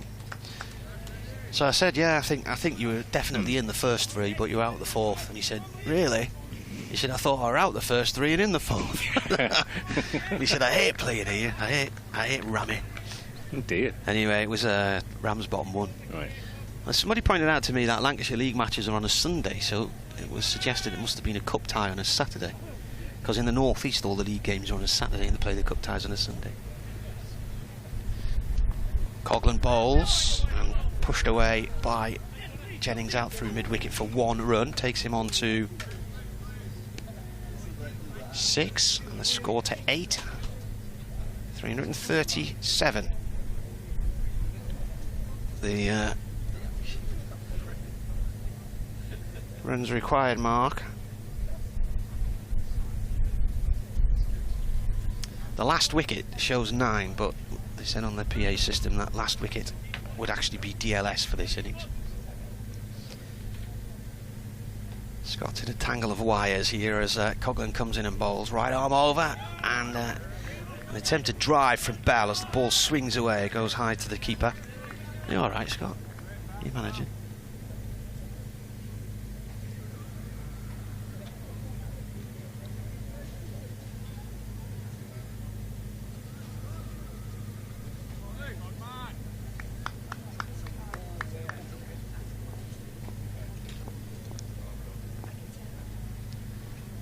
Two balls left of this over. Coghlan bowls, and that's pushed away by Bell, wide of McKinney at mid-on, and it's heading up towards the boundary on the far side of the ground. 2 runs to Bell, takes him on to 3, and the score on to 10. You all right? I'm all right. Yes. Did you lose talkback? Yeah. Well, I took it out. Yeah. It was loud.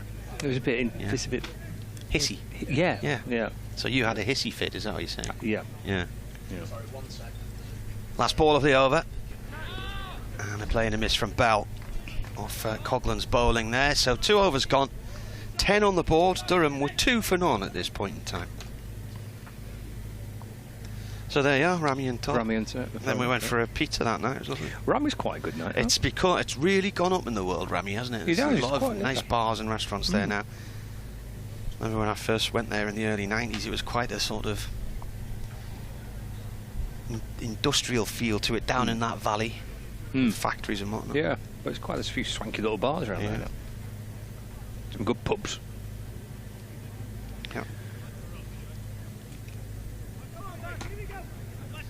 We've had 2 overs here. Bell and Jennings batting together. It's Jennings on strike. It's pushed gently away up towards mid-on from Delida. And there's no run. The Durham captain Alex Lees. Well, he was kind of the heartbeat of the innings for Durham. He batted beautifully. Made a century, 111, but then kind of everybody else contributed really well. McKinney, Delida, Ackerman, Jones. So very, very impressive innings. 1-2. Durham. Oh. Here comes Delida bowls again to Jennings off the front foot, and that's driven towards mid-off. And there's no run. I got confused there as to which microphone I was talking into, because I've got 2 headsets on now. There's too much equipment going on. I've now got to put this mobile phone to my ear as well. Yeah, right, so we're both about to do updates then. Yeah. Tractor heading up the hill. It's rush hour. Started early today. He's probably been out in his fields thrashing hay since about 4 o'clock this morning. It's quite a busy little road, that. Yeah. Through Sedbergh. To lead it in to Jennings. It's down the leg side. It's a good take by the keeper, but it's been called a wide.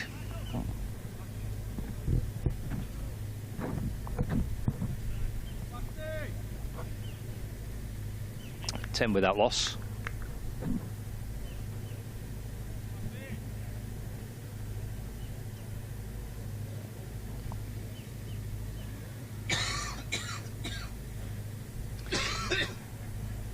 Delina balls to Jennings. Chopped away down towards the third man boundary.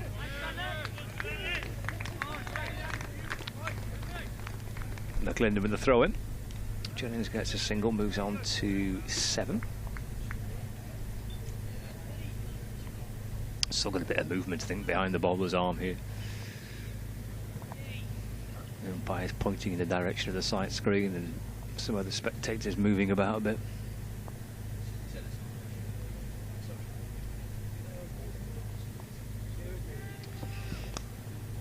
It's down to fine leg by Bell.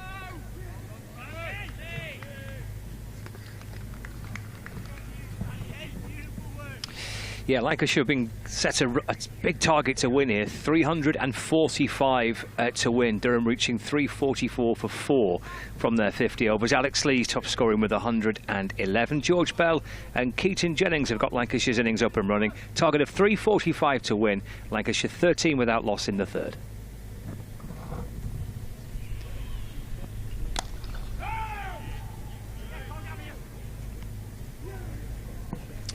Up towards mid-off by Keaton Jennings, and there is no run. 13 on the board. One ball left of the third over. Certainly one of the features of the Durham innings was a really patient, measured approach to the innings by Lees and by McKinney.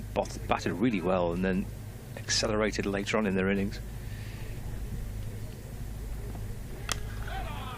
Jennings on the drive to mid-off, no run. End of the over, so we know what's happening here.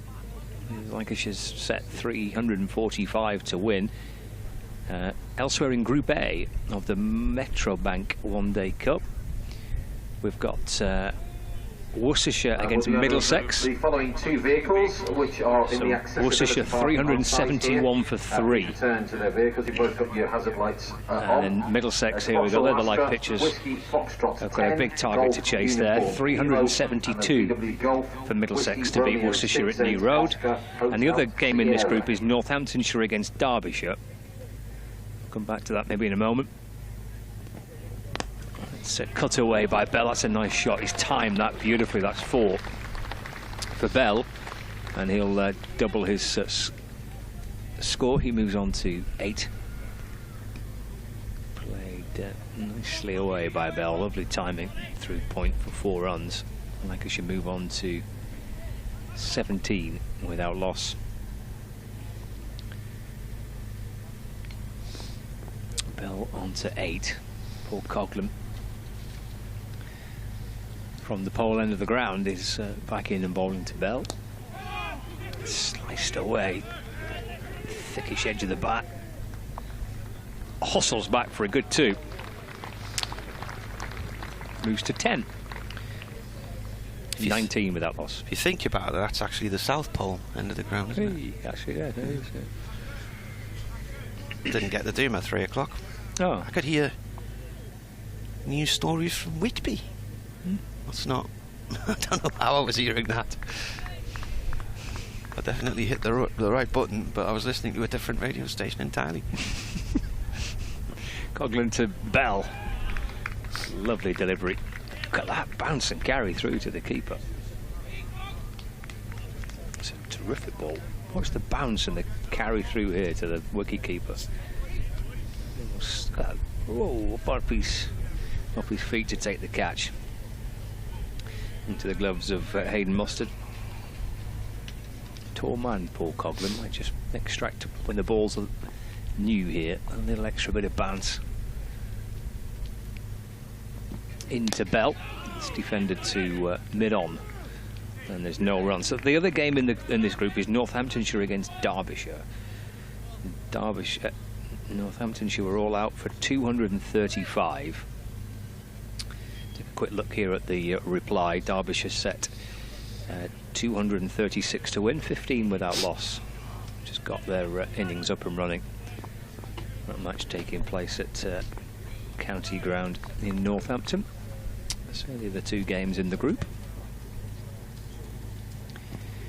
Coghlan to Bell, and that's turned up towards mid-on, and there is no run. There are two games in the other group. I don't know whether we're going to have a look at those or not, but we've got a couple of games in the other group. Leicestershire, Nottinghamshire. You can see there at the bottom of the screen, 369 for 6 Leicestershire, so 370 to win for Nottinghamshire. Coghlan bowls to Bell, cuts it, and caught at the second attempt. At backward point by Jonathan Bushnell. I had to check my scorecard because I was wondering who number 20 was. Good catch. He took it at the second attempt, didn't he? It bounced out of his hands. Yeah. It was going hard. Was. Cut away firmly by Bell. There's a little bit of a juggle here, but he managed to get it at the second attempt. And cling on to it as he hit the George Bell hit the deck. By Jonathan Bushnell off the Bushnell with a catch. Paul Coghlan with the breakthrough. Bell departs for 10. For and Lancashire lose their first wicket at the end of the fourth over as Bell slowly heads back up the steps towards the pavilion, with Josh Bohannon replacing him, heading down in the other direction. And the incoming Lancashire batter, number 20, Josh Bohannon. So 19 for 1 after 4.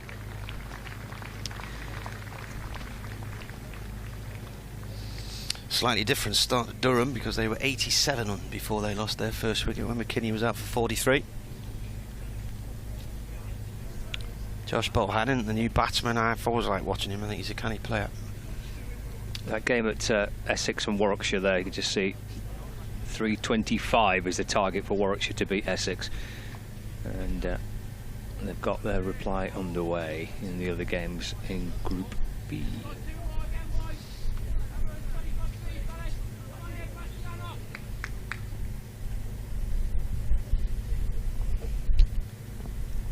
New over bowled by Baz Deleda from the Church end of the ground, the Evans end, and that is a dot ball played back to him by Jennings, who is on 7. 19 for 1, so another 326 needed when the wicket fell.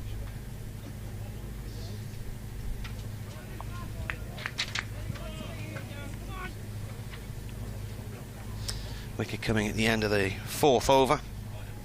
Deleda bowls, and Jennings gets his feet out of the way there, clears some room through the leg side and steers it nicely to mid-wicket for 4. 23 for 1 now, takes him on to 11.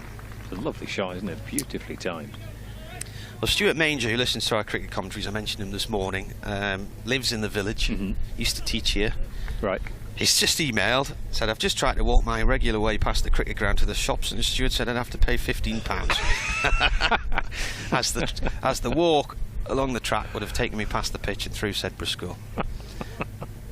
Deleda in bowls and guided down to third man for 1 run by Jennings, fielded by McAlinden. So Jennings now moves on to 12. Alex Lees, the Durham skipper, is standing right in front of the scoreboard. He's just moved his head and I'll tell you the total's 24. Of course I could look at the screen on my right hand side. He said, I live here and it's a route I've walked millions of times. He said I had hoped to come and say hello and shake your hand. Anyway, he says, by the way, the pitch in the field is in absolutely fabulous condition. The ground staff need very serious congrats after the miserable 10 days we've had here. Deleda comes in and bowls, and that's in the air and away. Bohannon driving over, short extra cover, and finds the boundary on the far side of the ground. Ben Rain fielding in there. Wasn't too far beyond his grasp. It was a wide half volley though from Deleda. I remember a few years ago they were just sitting on that lane, weren't they, and watching the match for nothing. So. Oh, I just thought you could just. It's public right away, isn't it? I'm surprised you could. Well, I wonder if the people on the hill up at the back have actually paid to come in, or if they've just wandered in. It's public land. I don't know.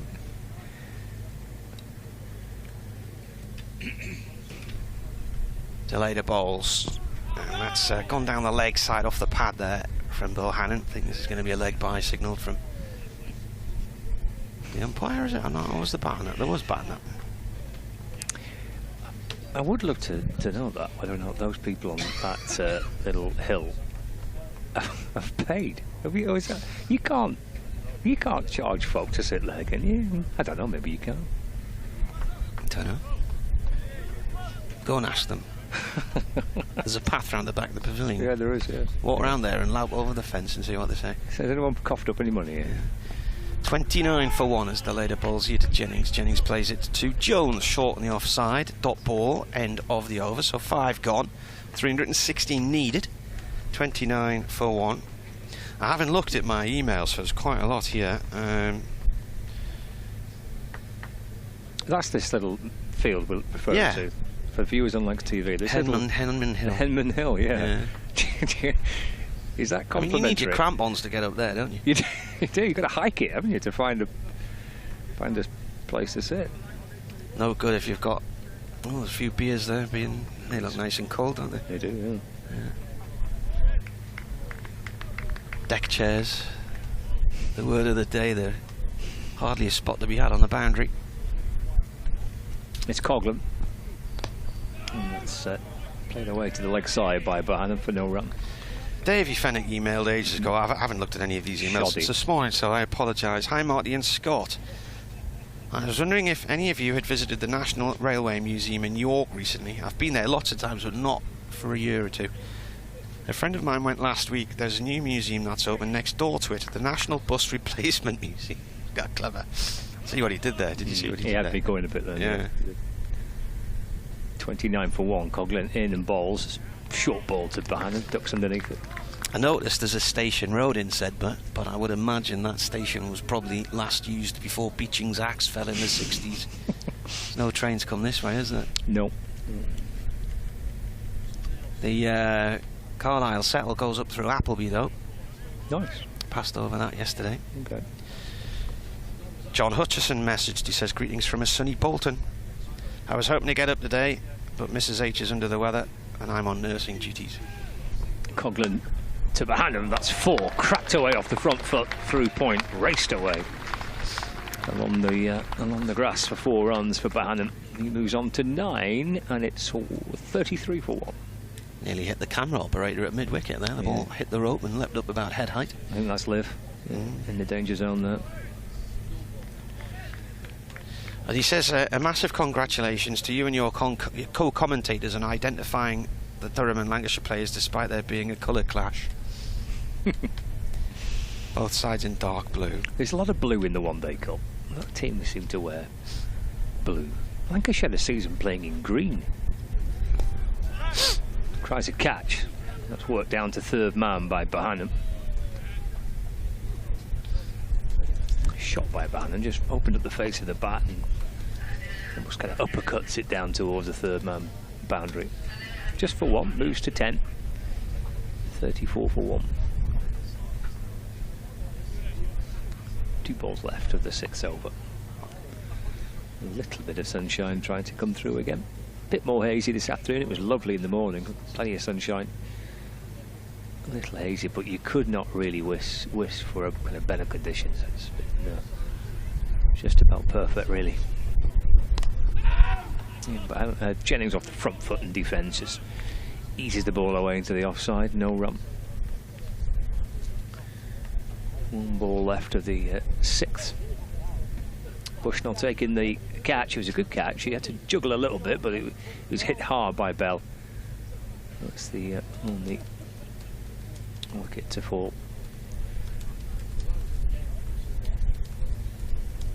345 the target, so it's a stern run chase for Lancashire Lightning. I think just Lancashire. And there's a Jennings defence, and there's no run. End of the over. 5 coming off it, and if they get somewhere near Lancashire, we're going to be in for a terrific afternoon of cricket. 34 for 1. How's it looking in terms of the comparison between 14 for non-Durham were at the end of the power play, except it isn't the power play because that was last week. This is this week and it's 10 overs. Yeah, just ahead from where Durham were. Yeah.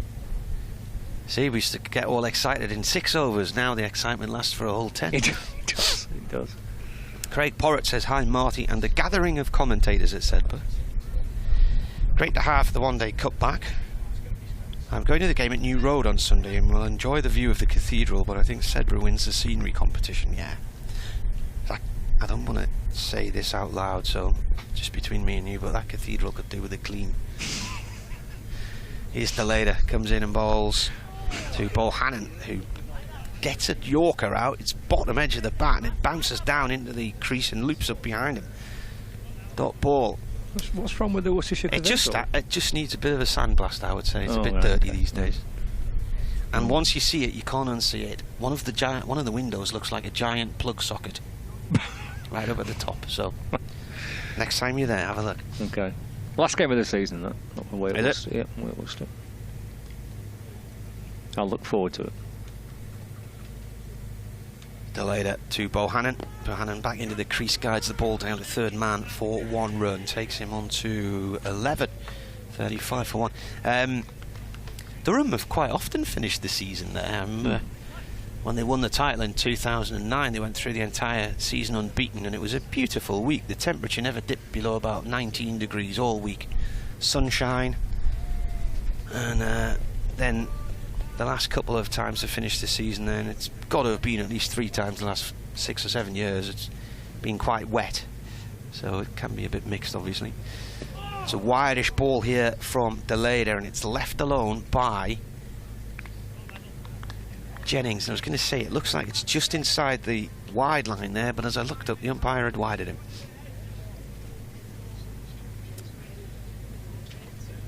Yeah, Durham won the second division title at Worcester last year. It was the penultimate week of the season. There's also a few times when I've been in Worcester and watched Sunderland in the same pub with another guy called Mike Smith. We've watched Sunderland in playoff matches, so they've played there Maytime a number of times as well. Delayed around the wicket. Jennings plays the ball to Rain in the covers, no run. 36 for 1. Davy McCall has emailed. He said, funny you should mention Sedbergh railway station. I looked it up the other day. It was on the Ingleton branch line and it closed to passengers in 1954 and goods in 1964. So 54 was before Beeching Zacks, I think. Delayed around the wicket. Jennings guides that past point and away beyond the cover field of Ben Rain for 4, just to the left of our gazebo. How long it takes to put this up? But do you think it's a number of gazebos attached together? 1, 2. Oh, George is getting excited with his long lens. Will he be able to get it up in focus as this plane comes past? He's going a bit too fast to land at Blackpool. Can't see it anywhere. 40 for 1. The later bowls. Jennings plays that in the air, but it bounces safely in front of Coughlin at mid-off.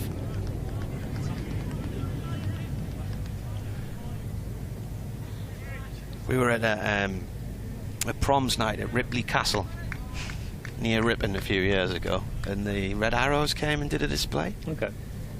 And then it said they're also performing in a number of locations tonight, including Blackpool. And I thought it's going to take them ages to get there, and I actually thought in a plane like that in Blackpool in about 4 minutes. The later balls. Jennings turns this off to long leg for 1 run.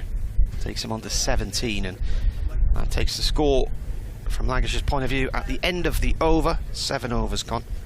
41 for 1.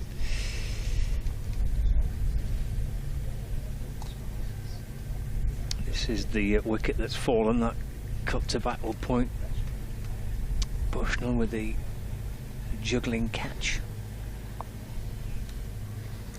Bell, the only man out for 10.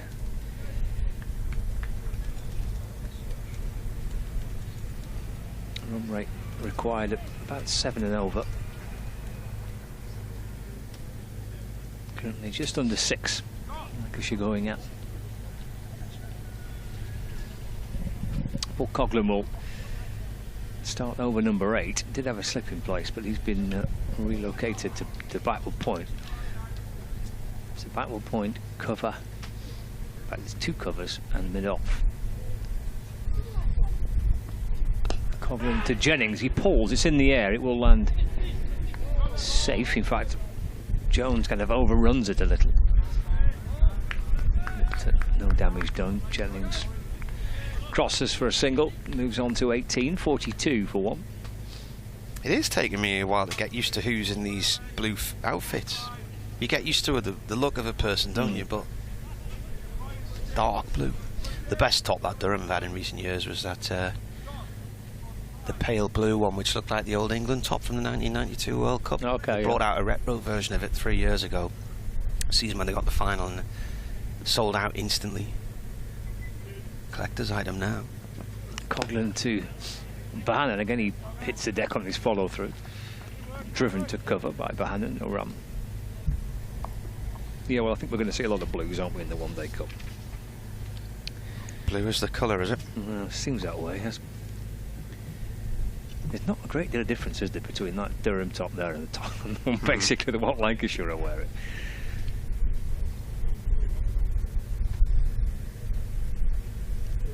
Coghlan to Bohannon. Plays and misses Josh Bohannon. Actually beats him on the inside edge, though. Mustard, the keeper, takes it skipping away to his left-hand side. Both batters confirming to each other. And that ball came back in quite a bit. I don't know why they don't just use the same strip for T20 and One Day Cup. Suppose they can sell 3 versions of a shirt then, can't they? But, I mean, they then have to buy 3 versions of everything as well. Might be a different sponsor, I think. Right. I think Lancashire's One Day kit is a different sponsor. That's muscled out towards mid-wicket by Bohannon. That's 4 runs. Bouncing over the rope into someone's lunchbox. It's gone for 4 runs. Just sat in the crease there, walloped it away. Moves on to 15, 46 for 1. 2 balls left of the 8th over. Coghlan for Durham over the wicket. Bohannon drives. Alex Lees is at mid-off to field, and there's no run. A few people had emailed this morning when Paul Allett was on, asking if he could he remember playing for Gateshead Fell, but I'd actually mentioned it in commentary because my dad played against him, I think, when he was at Durham Uni. He said he was asked to go and play for them by a guy called Dougie Hudson, who we know really well. So Coghlan to Bohannon. On the bounce back to the bowler. He stops it off his own bowling. And there's no run. 5 coming off the over. 8 gone. Lancashire 46 for 1. Target of 345 to win. Jennings on 18. And Josh Bohannon is 15 not out. Dutch bird Kate's been on. Kate Holdsworth, who's originally from the Keighley area but now lives in Amsterdam. I think she does some scoring for the Dutch team. She said, if you want a bit of trivia, Bass's brother Tom was playing for the Netherlands under-19s in the World Cup qualifiers today in Denmark. He took 2 for 20.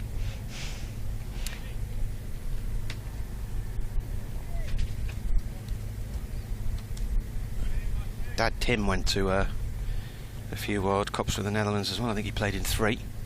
Change of bowler. Ben Rain is in to replace Deleda. Bowling from the Evans under the ground, which has a few of the houses in it which the school students live in. The dorm, what do you call them? Houses? Yeah, I guess so, yeah. Not dormitories, are they? No. Not a school like Sepa, no. No. Executive accommodation. Yes. En-suite facilities. Little mini shampoos. Executive accommodation like you now. Yeah. Yeah, nice little spot though, isn't it? Oh, just a bit. Especially when you don't see the hilltops for about 20 days in a row in the middle of winter. Yeah. It doesn't stop raining. There's a guy in the pub last night said that. It's been nice last couple of days. We've actually seen something apart from cloud. Yeah. Mist. Rain to Bohannon. Oh, Bohannon jams that one against his pad, and in the process his bottom hand comes off the bat handle there. It's dot baller. If you want to tweet me, it's at Marty Cricket.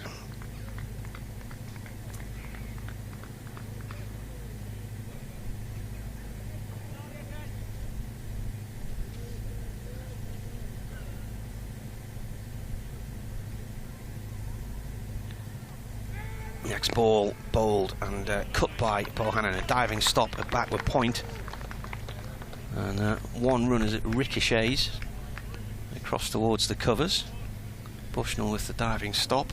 A super stop, wasn't it? Because he's probably got 4 for that. He's timed that really well, and with the field up inside the circle, without that dive, possibly 4.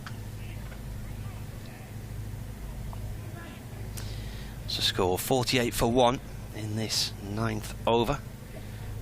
Rain around the wicket to Jennings. Jennings moves his feet down the track 2-3 paces and then just taps the ball back to the bowler. There's a Tesco delivery on its way to somebody. Is it their van with tomatoes on the outside of it?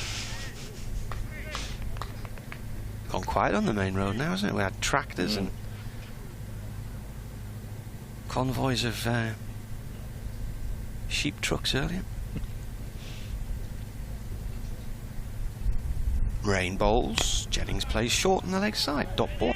It's about 4 or 5 bookshops in the centre of Seville. Yes, well, my daughter's just gone off with her mate Zara. They've gone to peruse the bookshops. Oh, nice. Have a look around the varying halls of residence while dreaming of the education they never had.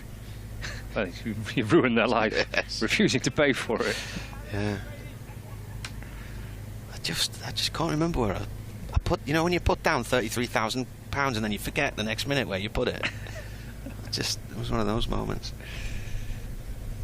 Rain bowls, and that's a nice cut from Jennings up on his toes. It's coming towards our position and it hits the advertising hoarding just to my right. 4 runs at the end of the over. So she's got on top of that delivery. There was a little bit of a shortish ball. Oh, it angled in quite late, didn't it? That played it nicely away for 4. So then, at the end of that over, the 50's up for Lancashire, 52 for 1. Jennings has 23, Bohannon 16. 9 overs have gone. So where are we looking here on Lancs TV? What's this? That's the church. Is it? Is it? Oh no, it might be the I'm not school. sure that's the church. school to our right. Ah, I see. Okay. Tell you what, they haven't given us a good close-up of the telephone mast on the hill. Of all the lovely things around Sember, the telephone mast. Yeah. Thankfully, it's hidden behind the tree from where we're looking. Well, that's a challenge for them now. Let's see that telephone mast, because it's halfway up the hill. If they can give you the view of where it's been positioned, I mean, that must have taken some putting up there. Provides a good phone signal here, though. It does, to be fair. Yeah. There it is. There we are. Look at that. There we go. I mean, that's some piece of engineering, that.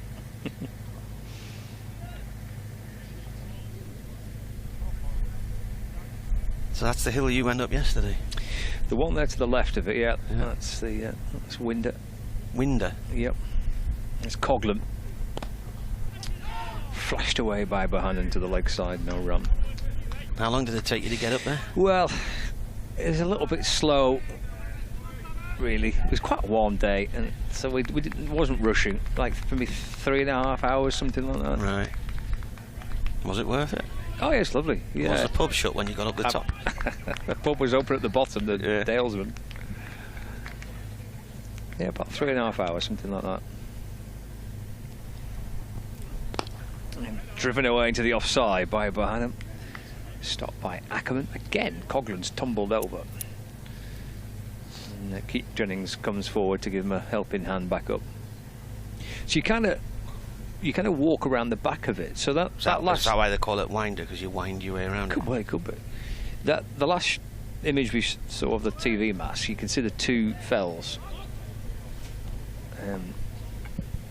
Yeah. So you kind of, well, I'll look at it maybe at the end of this next delivery as Coghlan sets off and comes into ball. Ooh, that's just dropped away to the onside by Bohannon. He's called through quickly by Keaton Jennings. Got him in the ribs there, has it? He's caught him. Yeah, caught him somewhere. 53-4-1. So yeah, you kind of go in between those two fells, around where the valley is. You go to the right of the nearest fell on screen to the left. But in between those two fells, round the back and up to the top, and then the west ridge that's actually just off screen there runs away down to the left. That is kind of the route, or one of the routes. I think there's quite a few different routes. Jennings looks to try and cut the ball, bouncing out towards point, and there's no run. Along the valley is if you're going back towards Kirby Stephen, there's a little temperance inn called the Cross Keys, which is a lovely little spot. We used to call in there for breakfast if we were coming over the west side during the football season for a Sun and away game. We used to be a group of us used to call in there. We got to know Alan, the owner, quite well. And out the back of there, so it must be just round the other side of what we can see here, there's this beautiful waterfall comes down the hill. Oh, yeah, I've heard about this, yeah. Some one of the walks that was recommended. Short pulled. Get after that. Yeah, that's heading into the crowd. It's gone for 6. Yeah. They've got another jet coming overhead by the sounds of things. To greet the arrival of Jet Jennings, pulling that one away for 6. Clever, I see what you did there. Now earlier today, where that 6 went, there was a lad took a great catch in the crowd, wasn't it, in the white t-shirt and the red shorts. And a lad in a Durham top there has just run out the road of that ball. Didn't even try and catch it. Was a good catch earlier on, wasn't it?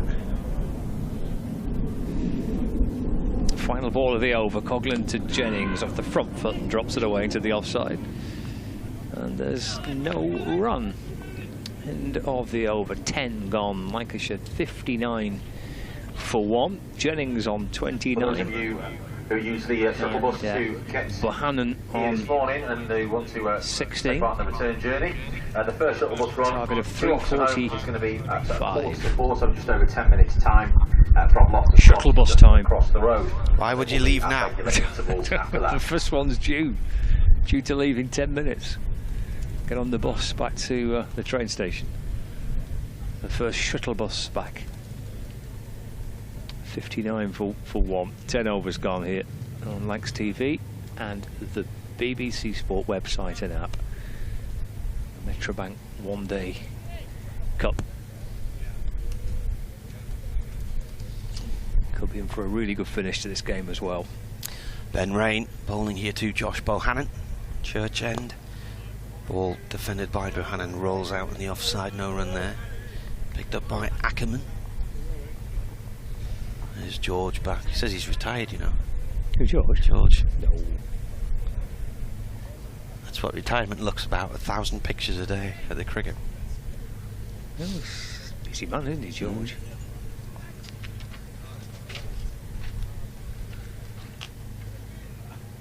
In comes Rain, bowls. And this is played short in the offside. On the leg side, sorry, for a single for Bohannon. Takes him on to 18. 60. Oh, they had it on already. They've had it on already. Yeah, 64. I think it's Matt who's operating the scoreboard today. Actually, I've seen Colin around too, so it may be Matt or Colin. But you've got a lovely sort of dry stone wall quite high around the ground, and the scoreboard in the far corner's made of a similar sort of stone, isn't it? It's quite nice, isn't it? Rain round the wicket to Jennings. Jennings blocks that. It rolls short to point. George, the photographer, I tweeted a picture of me and him a little earlier on. There you are, there's your dry stone effect. I'll do you a special offer in that, mate. £14 per square metre. Now a guy down Dagenham who can get in pretty quick. Don't know why I'm in Dagenham, I'm talking like that when we're up here, but there you go. Rain bowls, shortish ball pulled away by Jennings into the ground, but he gets a single. He didn't particularly connect with that well. It's gone off to leg, towards square leg, but he gets a run. Oh, there's a blue tractor. There we go. A lovely blue tractor. Bumble would love that tractor. With a nice grass cutter attached to the back of it. There's lots of grass meadows around here. They do a lot of silage in this area. There you go. Look at those shiny blades. Gorgeous. 61 for 1. Bohannon is on 17 as rain bowls to him, and that's a drive up to mid-on. Throw at the stumps at the keeper's end from quite a distance, and doesn't hit the target.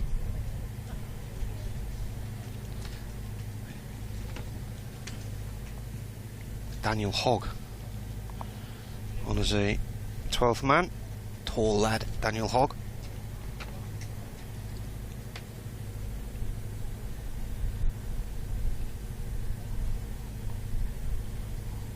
In comes rain. Ooh, now that's a late leave from, well, in fact he played at it there, Jennings. It rose up on him. Thought he was going to leave that, but it sort of followed the line of the bat for a moment. Ended up being a play and a miss, unless he very cleverly pulled his wrists down at the last second. 62 for 1 after 11 here on the BBC Lancashire live feed. Number 28, Stanley McAlinden. Stanley. Here's young McAlinden. Stanley. What do we know about Stanley McAlinden? Well, I can tell you his dad's here, and his excellent. brother. Oh, lovely. Because his dad works with me. Okay. So, Stanley came into the team 2 years ago, I think it was. Still only a young, and you know, I feel old, I do. How old Stanley McAlinden now? 20. This is his 8th game. Played 7 one-dayers, and they were all in 2022. He missed last season, I think, with a back injury. His father, Mark, is the Cumbria correspondent for Look North on the BBC.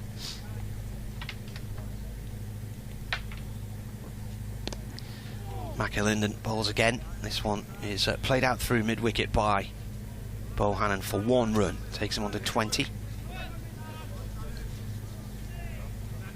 Scott's moved aside for the time being, and Paul Allett returns. Had a few emails this morning, Paul, which I didn't get around to reading at the time, so there's one of them particularly I'll try and see if I can find.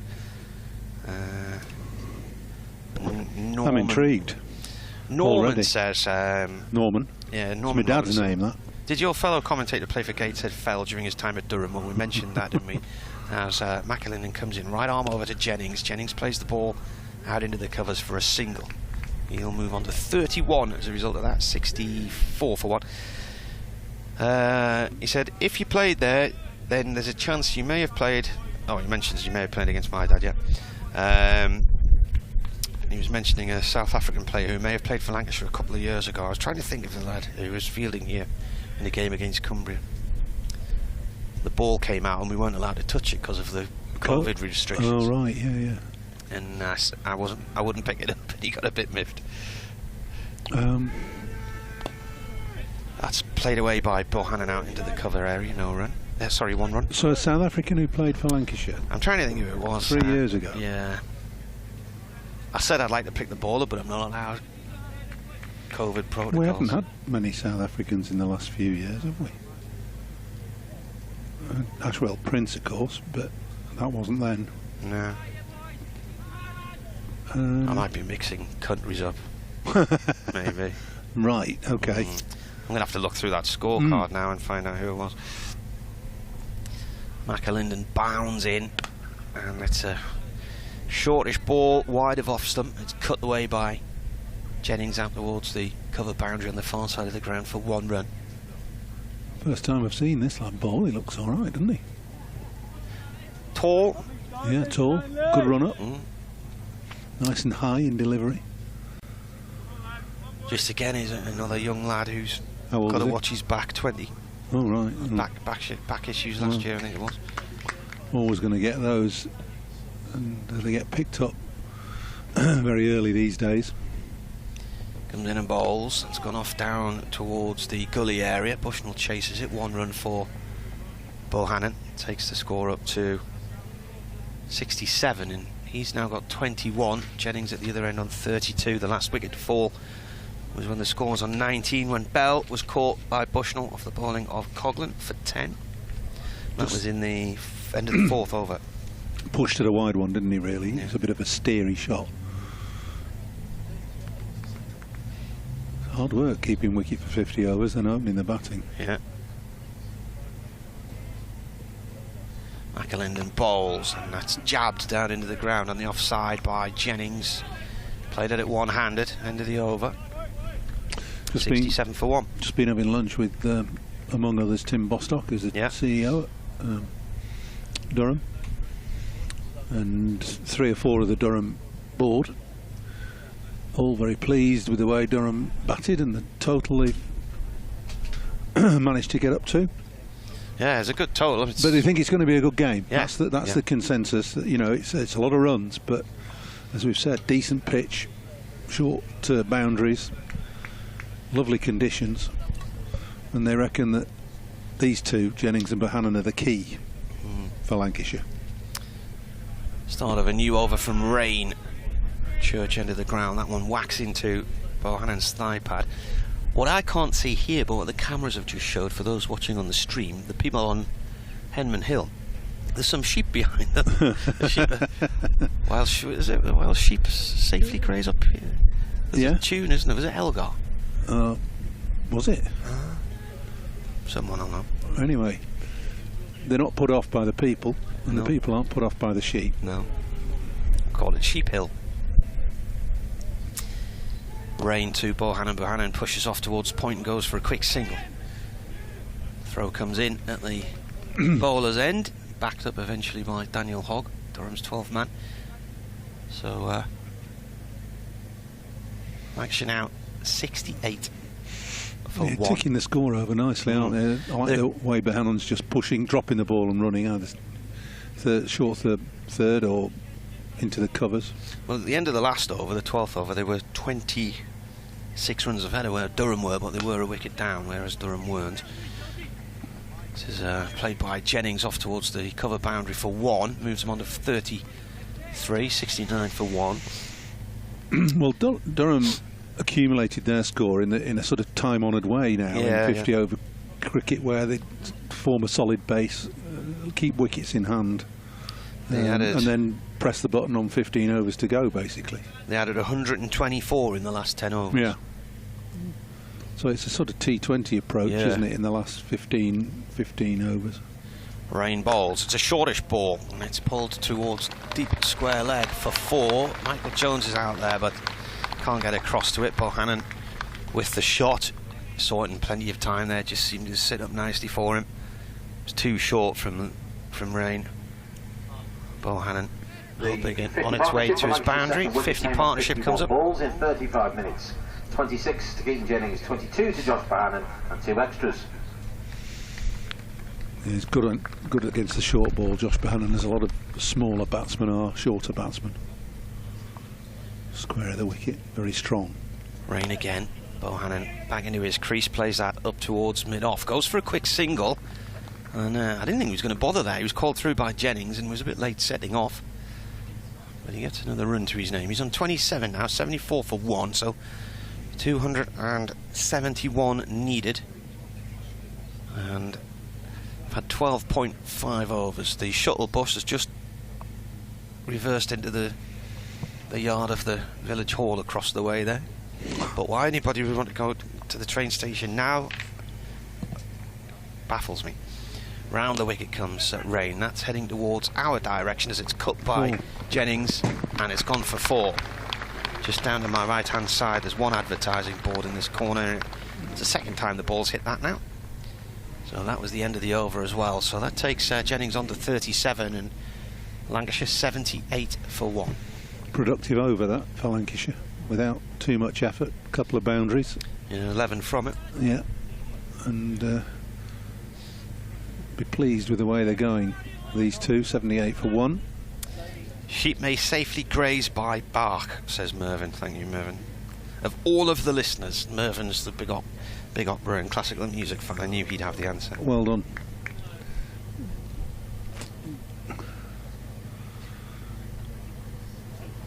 And that was me barking up the wrong tree with Elgar. McAlinden in. Oh, that shoots down the leg side, that one. Pitches and doesn't get up. It's a wide signal by Tom Lungley. Umpires Steve O'Shaughnessy and Tom Lungley, and The match referee, James Whittaker, sitting a few seats away from us. Yawning. Yeah. It's not good, is it? No. Hope he manages to stay away. Was he in having lunch with you as well? No. No. No, it's one of those typical corporate jobs where you sit there for half an hour knowing that the cricket's starting in 10 minutes and you haven't had anything to eat yet. That ball's defended by Bohannon. Remember, I've only been to a game at Tunbridge Wells once, which was in the summer of 2000, and they had the press people up in the roof of the pavilion there, and I was doing my hourly reports for Radio Newcastle, so we weren't doing ball by ball commentary then. So this was summer of 2000, and they were very good. They gave us these vouchers for lunch and a free bar. Oh my word. So McAlinden bowls. This is played back to him by Bohannon, hits him on the foot and runs away towards the leg side for 1 run for Bohannon. So I would do my 1 o'clock, then go down to the the bar. Well, to the tent. Lovely salads and things. Grab something to eat, but then, you know, play would start again at 20 to 2, and I'd have to be back on air 2 o'clock. So I didn't partake in the free bar like some did. Quite right. And let me just say, some members of the national press were heard on an afternoon snoring their way through my bulletins. It's 3 and 4 o'clock, and I'd go on air.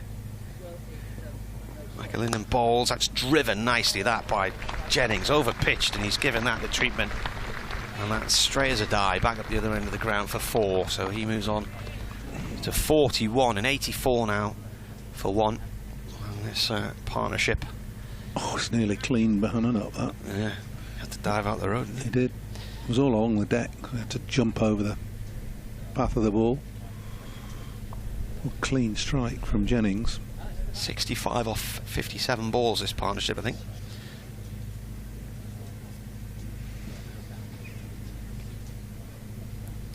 McAlinden in bowls. Oh, that's hit the glove area. And Jennings looks to set off for a single. The keeper, Hayden Mustard, tries to run him out from short, sort of leg slippish area. Jennings intimating that it's bounced and nipped back at him. Yeah. The bus is leaving again to head off to Oxenholme. You don't get many on that bus. Might be, I don't know, would they have ferried some of the stewards in by train, maybe? Maybe. McAlinden bowls, driven by Jennings out towards the covers on the far side of the ground. 1 run. It's a handsome strike for just 1, is that? On the up, on the front foot. Fraction wide of off stump.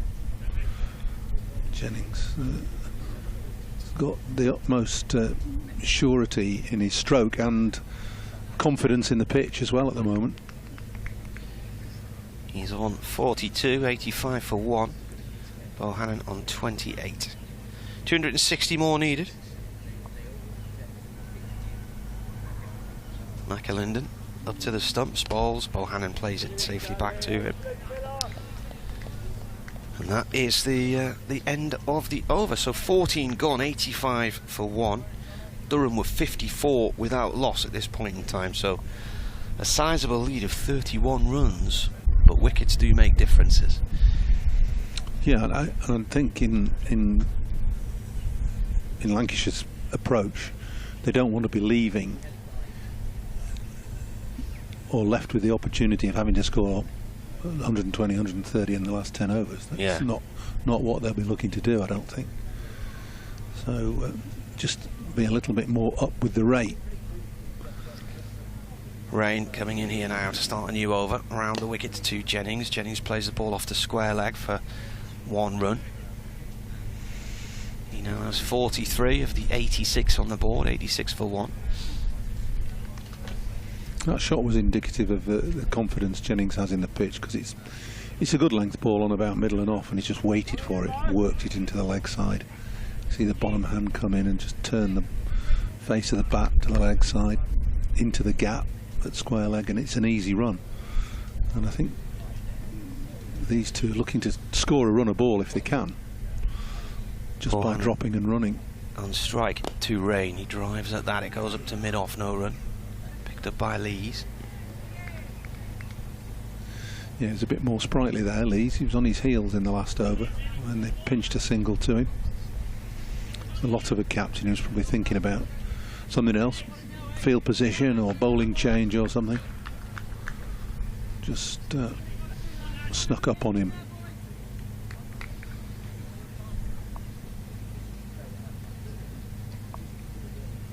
Rain to Bohannon. Bohannon forward to that. It's gone to... Oh, there could be a run-out chance here. Oof, that was close. That would have been out. Bohannon's been called through by Jennings, and he got off to a slow start there. The throw came in from point and just missed the stumps at the bowler's end. Poor run. Bushnell with the throw. It's just bounced over, I think. Borthwick's down on his knees with his hands on his head there because he knew that would have been the end of Bohannon. You know, they're looking to score that single square of the wicket on the offside for Bohannon, and he was never there. It was straight to backward point. Jennings on strike, defends this ball from Rain. Just rolls short on the leg side, no run. Bernard's been on with an email, and oh come on, Bernard, how can I read that out? I haven't got... It's three pages long. That. I'm not here all week. It's entitled Sedbergh Railway Station. Oh. When railway lines were built, and I was saying there's a station road here, but the station closed in about 1956 or something. Rain bowls around the wickets. To Jennings, that's a snorter there. It had a bit of bounce in it, didn't it? Off the length. Bounce and pace. Yeah. Well, you're not far off the Ribblehead Viaduct here, you know. Yeah, I've been over there a few times. Yeah. Dent is the highest station in England, isn't it? And it's nowhere near Dent. It's no. 4 miles away or something, isn't it? Yeah, I know, but Dent is over there, to our right, and up. Yeah. Up. Yeah, and Appleby, where I was staying last night, that's on that line. Station's up the hill at Appleby as well. Rain bowls to Jennings. It's in the air momentarily, and comes to land next to his colleague, Josh Bohannon. Dot ball, end of the over. 87 for 1. Good over that from Rain. Just 2 singles from it and a challenge to the batters as well. One ball zipping past the outside edge of Jennings' bat, and the next one stopping a bit. Slower ball, I think it's bowled deliberately, that Jennings half drove at. 258 more needed. So go on, what's the... So he says, when railway lines were built in the Victorian era, they were the fastest form of transport in their day compared to horse and cart, or stagecoach, obviously. Or canal barge, or whatever. Yeah. Or crawling. McAlinden to Bohannon, who looks to cut at that one, plays and misses. On through to the keeper. And he said many different railway companies were trying to have their own line heading into Scotland, but depending on what lines had previously been built and operated, and the financial cost in using any line, could mean they could be stuck on another railway line and waiting for a suitable slot to run their trains. So many closures actually came before Dr. Beeching's acts to clear away a duplication of lines. If you go on the Monsell Trail in Derbyshire, at Monsell Head, you can ride the old railway line there. McAlinden bowls to short when it's pulled out towards deep square leg by Bohannon. He's going to get 1 run. A bit late in setting off there. Eventually gets the single. He moves on to 30. So the track through Monsell Dale was one of 2 rival lines that went up through Derbyshire to Manchester, and it was eventually decided that was the least profitable one, and the one that was more expensive to maintain, so they closed it. But it's a gorgeous ride, and you come up... I'm trying to think which river it is that goes through there. Dove, is it? The Dove. Could be the Dove. You come out of a tunnel and across this viaduct over the river. It's fantastic. Beautiful views. McAlinden to Jennings. Jennings cuts hard at that one, out towards the cover boundary for 1. He moves on to 44. 89 for 1. So what we're saying about there was a railway station here, but it shut. Yeah. Because there was another route north. Yeah, so there's too many lines duplicating each other. So there was probably little traffic came through this valley as opposed to going up the Carlisle Settle route. Well, it's an expensive business. Yeah.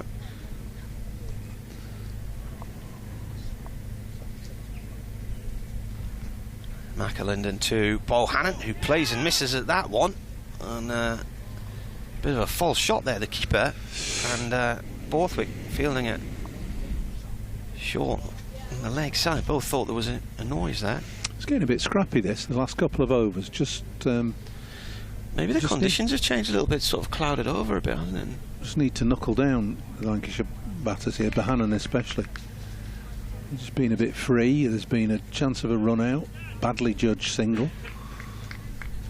A couple of flashes outside the off stump. That was a weak shot that's just played there. Top edge pull that fell short of the fielder. McAlinden bowls to Bohannon. I thought for a second he'd edged that. He was fishing a long way outside the line of off stump there. It's a good probing line from McAlinden. You feel something's about to happen here. Well, I don't know what's going on here, because, you know, up until 2 overs ago there was a sort of run of ball and the odd 4 and everybody looking, batters looking quite serene, and now 2 overs or 11 balls with just 4 singles and plenty of playing and missing and false strokes. Yeah. Bohannon and Jennings just need to settle in again. Bohannon turns that out through mid-wicket off McAlinden. It was over pitched towards leg stump, and that might go for 4. No, it's going to be cut off way over on the far side of the ground. And we're going to have a run out here because Jennings and Bohannon ended up at the same end. And that is the end of Jennings. Run out for 44. Throw from the deep there. Was that Bastelader? I think it was Bastelader. I don't know if Jennings had, if they'd given up thinking he'd gone for a 4, but that was calamitous from those two. Jennings is out. Well, far from settling down, they've caused themselves a major issue here with the captain being run out. I think Bohannon thought he was running to the danger end, coming back to the bowler's end. It was a brilliant piece of collecting and the throw to the long end, the far end, the keeper's end. It was right over the top of the stumps as well. Must have been an 80-90 yard throw over the top. So a brilliant throw, but shabby cricket from Bohannon and Jennings. Really shabby, really disappointing when they looked to be in complete and utter control. Could have been a run out in the previous over, then a series of false shots, and then a real catastrophic bit of running and calling between Bohannon. Well, Bohannon essentially, I think, Jennings sacrificing himself in the end. So good from Durham, really good to get stuck back in and take that second wicket, but shabby from Lancashire. Well, George Balderson is the new batsman. 254 more needed at 91 for 2.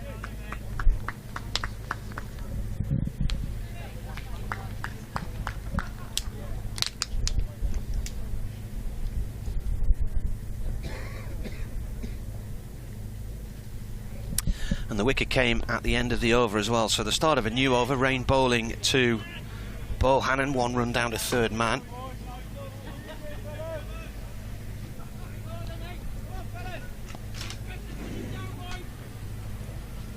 I thought you were off on a... You've just gone to get your iPad, haven't you? And I thought you were off on a run again. So to wear 2 headsets now to do this. Yeah, well, it's multitasking. Yeah.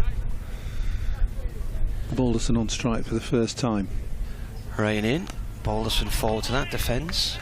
What's Balderson's crack with the bat then in this format? 21 matches, 463 runs, highest score, 106 not out in a defeat at Canterbury 2 years ago. Got 57 in a win against Kent in Blackpool last year. Yeah, I mean, he's a fundamental part of this side now. He's come on as first change bowler and he's batting at 4. So 4 is your key position as a batter. Rain bowls, and that is defended by the batsman. Started batting at 4 in the county championship early this year and bowled, of course. He was a 4th seamer basically, but found that well, because he started bowling well and taking wickets and bowling a lot of overs, found that batting 4 was too much of a task, as well as bowling his 20 overs or whatever per innings, so dropped down to 6. But back up to 4 in this 50 over competition now. 92 for 2. Another 253 needed. Rain round the wicket now. Balls. And played by Balderson off towards the cover area. No run. Here we go. Update for Radio Newcastle.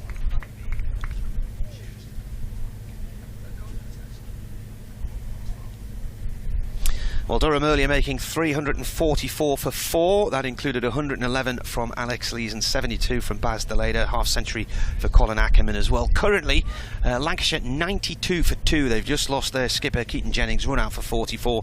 And earlier, George Bell made 10. Durham's total was their best against Lancashire.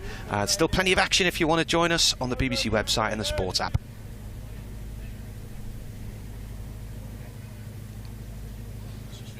Now I have to try and work out how to get these headphones off my head without pulling everything else off as well. Have I done it?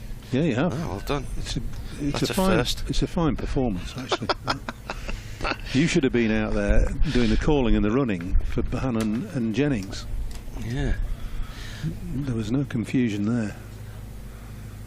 In comes the bowler, and he spits up a little bit here at the new batsman. He fends it away off through to the covers to get a single. He's off the mark. I was busy watching whether Deleda was going to stop the ball, because the field sort of tapers away out of view down there, so we can't really see where the you can't see the rope is, and I wasn't sure he was going to get there or not. And when the throw came back in, I thought, hang on, both batsmen seem to be at the same end here. What's going on? Well, it looked to me, I was watching the batters running, and it looked to me as though Bohannon was intent on coming back for 3, because he thought he's running to the bowler's end, which is the near end. And that's where the throw's going to come. And the throw was to the opposite end.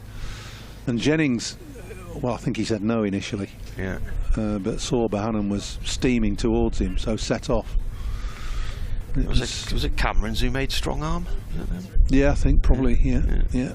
It was a bit of a Keystone Cops moment in the end. McAlinden bowls here and falls over in the process as he bowls to Balderson. Saw Coghlan doing that a few times earlier. It must be a Durham trait, that. Yeah. Woody does it a bit, doesn't he? Yeah.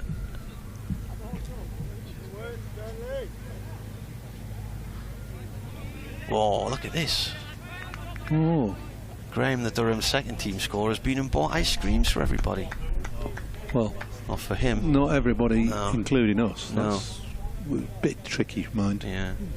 Well, the last time these two played each other in a one-dayer at South North, as McAlinden bowls to Balderson, dot ball goes off towards backward point. Somebody did bring some 99s in for me and Scott, and we managed to eat them on it. Good effort. I think I've still got the photograph on my phone somewhere. Get raspberry sauce on your microphone, you know about it. Yeah. Monkey's blood, as they call it up in the northeast.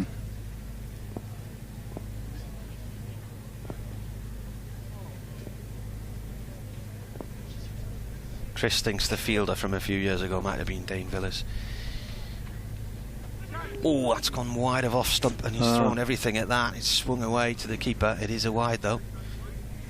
Yeah, you see, South African, quite right, but he was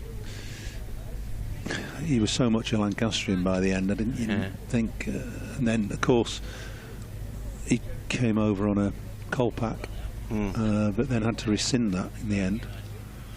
So yeah, could be. And he would have been fielding that day. Yeah, he would. Out in the field. Yeah, he would. Yeah.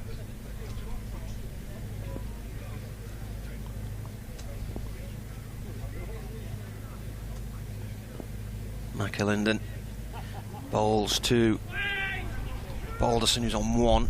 Ball goes off towards the covers. You just watch McAlinden's styles, graceful, glides along, and in the background the fells. We're side on here, but I mean that's some view to take it, isn't it? It is, yeah.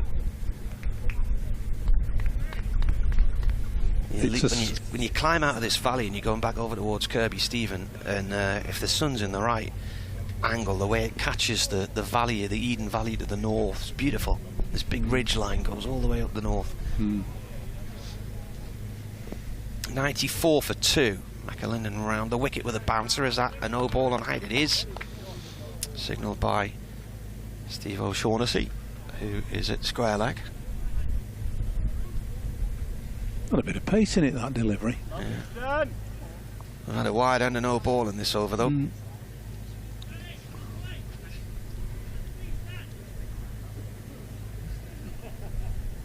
He's got just a hint of Steve Harmison about him, this lad. Tall, spindly, but he runs in more smoothly than Harmy used to, I think. He's got a very purposeful beginning to his run-up. Balls, it's a full toss. Oh, nearly caught by Ackerman. It hit him on the hand and is deflected across from mid-wicket towards mid-on. I think he saw it late. He got his right hand up but couldn't hold on to it. Maybe clipped him around about the wrist. Yeah, I was going to say he got too high. It was a full toss. He's tried to grab it and it's just bounced off his fingers. Mark Stoker, will Keaton Jennings ever have a bad game against Durham? I just can't recall one. Well, he's just been run out for 44, so... It was a bad dismissal, wasn't it? Yeah. A good one for Durham, but a bad one for Lancashire. In comes the bowler. That's driven. That's off towards the point boundary to Jones for 1. By Bohannon, who moves on to 34. 98 for 2 then, Lancashire. Then you do another 247 to beat Durham here on the BBC and Lancashire live stream. 16-year-old Farhan Ahmed, the younger brother of England's Rayan, has just taken his first professional wicket for Nottinghamshire in their one-day game at Leicester.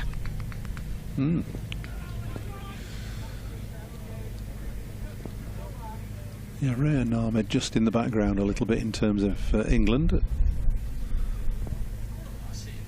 McAlinden round the wicket bowls. That's a thick edge. It's up in the air and it's away safe down towards wide third man off Balderson's bat.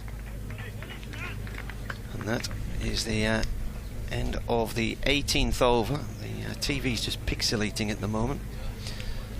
And Lancashire are 99 for 2. So they need, I can't see, 2-4, what does that say? 246. 246. Yeah, 18 overs gone. Durham was 75 for none, so 99 for 2, please 75 for none. Kevin Ramsey. Take a bowling at the Evans end, replacing Ben Ray, number 48, Colin Ackerman. Bit of spin from Colin Ackerman. Was a world record holder at Leicestershire a few seasons ago when he took a 7-for in a T20 game against Warwickshire, but somebody has since taken 7 wickets for fewer runs somewhere else in the world. It's a good effort in 4 overs, that. Yeah. Kevin says, hi Marty, listening to your commentary in muggy Aycliffe. He says, have I heard... Is that anywhere near it's, Newton? yeah, it's near Newton Aycliffe, yeah. I think there's Newton Aycliffe, which is more of a new town, and Aycliffe village nearby. I think. So I'm going to see some spin from Colin Ackerman, then bowling here from the church end to Balderson, who pulls the first ball. It's a shortish delivery, and he pulls it away quite effortlessly for 4 past long leg, and that brings up the 100 for Lancashire. Didn't think it was that short, to be honest. He seemed to have plenty of time rocked onto the back foot. Deep backward square out there, but not behind square, so plenty of room. 103 for 2, then the 100 up in the 19th over. And he's bowled him. Next ball, he's absolutely missed everything there. Off stump. I think the previous ball must have caused a rush of blood to the head. He's out for 7. Awful shot, that. It's good bowling from Ackerman, really is, because he's bowled that much quicker, much flatter. And it's lured Balderson into trying to play a repeat of that pull stroke. He looks very ugly, but he's late on it, played over the top of where the ball was going anyway. Completely defeated by pace and flight there. So Balderson out for 7, Lancashire 103 for 3 now. And the incoming Lancashire batter, number 42, Tom Bruce. New batter's Tom Bruce. Isn't this his List A debut as well, is it? Yeah, will be. In this country, it will be. He'll have played some one-day cricket in New Zealand. Yeah, yeah. Central District, 75 one-days he's played, but he's like a one-day debut. So what's his highest score then? 2,000 runs he's got, 100 and 1750s. His highest score, 100 for Central Districts in a win against North District and New Plymouth in 2017. Yeah, he's not scored as many runs as he'd liked it, but just came good in the end of the T20.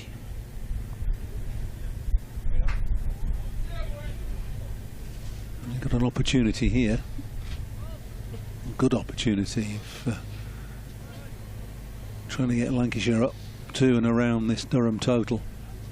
Durham have bowled well in the last half hour or so, taking those 2 wickets, helped by some bad running initially.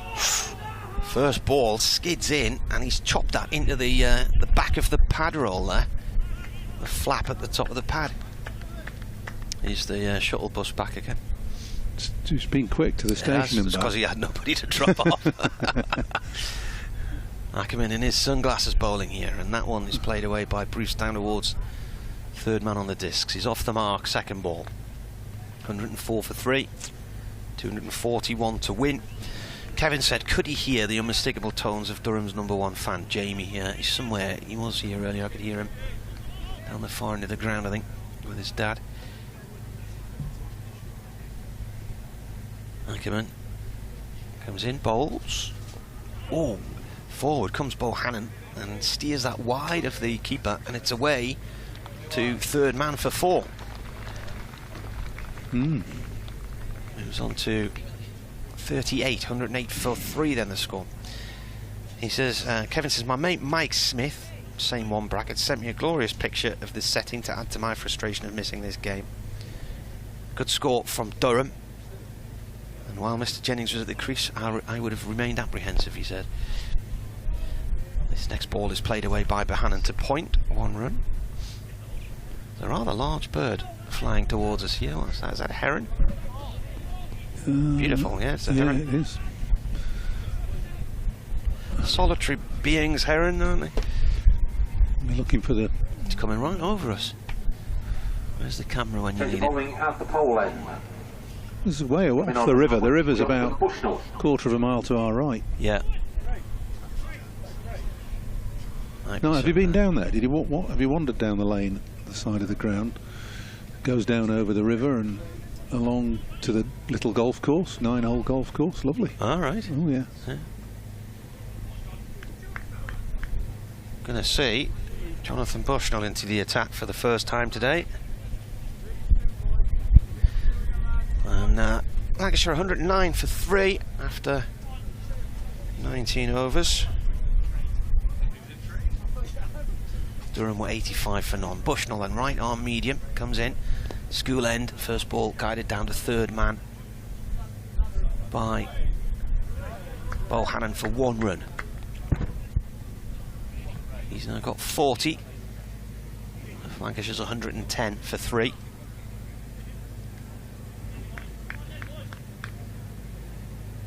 Looks like he's got a little bit of pace, this lad. Plenty of body action in the delivery. I've not seen him before. But slingy and aggressive at the crease. So much so that he's having a slip in place now with a new batter, Bruce. I think this is about his 3rd year playing one day as for Durham. Right arm over, edged. Oh, it's gone past that slip. Borthwick and away for 4. Hit somebody just sitting next to the boundary. That flew. Borthwick was stretching to try and reach it. So Bushnell, what's he done? And goalkeeper's dive from Borthwick. Just bounced a touch. Got 8 wickets in 10 matches so far. Best figures 3 for 56 in a win against Warwickshire.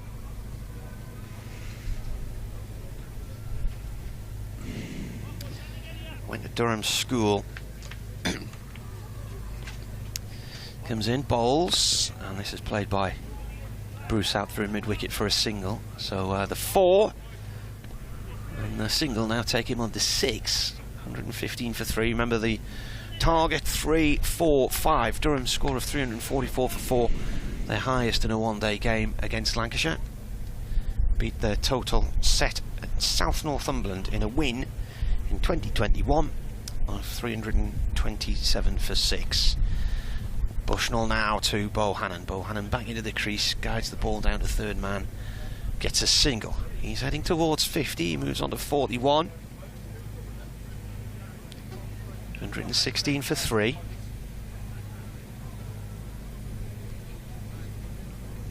Cooler sort of draft coming in through the back of the gazebo now. I might be putting my jumper on in a minute. Just slightly greyer skies as well. Bushnell bowls, and that's away off towards deep backward point for 4 from Bruce.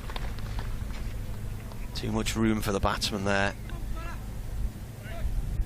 That nearly was a wide. In fact, it was pitching right on the line. Easy for Bruce, wasn't it? Yeah. Bit of width, bit of pace on it. Didn't have to hit it hard. He's on 10 now. Then 120 for 3. 225 more needed for Lancashire. Bushnell bowls. This one's turned away out through mid-wicket by Bruce for a single.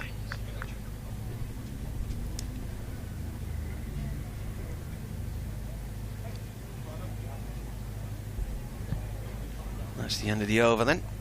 20 overs gone, 121 for 3. Durham were 87 for 1 at the same point. So they were quite measured, Durham, really. They went quite slowly in the first 20 to 30 overs and then piled the runs on late on, whereas Lancashire came out with a bit of intent. They were 30 odd runs ahead of a few overs ago, Lancashire, but so no, it's yeah, they're still on. Ball bowled by Ackerman to Bruce, played to Bushnell, short mid-wicket, top ball. Michael Jones fielding just to our left on the boundary at mid-wicket, on deep square leg actually. Next ball's gone to Bushnell again, same spot, mid-wicket, no run. Ackerman playing in his first one-dayer for Durham, having moved from Leicestershire in the winter, bowling with his sunglasses on, comes in, bowls. Bruce plays the ball just beyond his grasp and runs up to the far end of the ground for a single. Good signing, Ackerman. Good player in all competitions, isn't he? Yeah, he's had a bit of a finger injury a few weeks ago. I think he did a ligament in his finger, so he missed a bit of the T20. 122 for 3. Run rate 6 and over at the moment as Ackerman bowls now to Bohannon. Bohannon plays the ball back to him.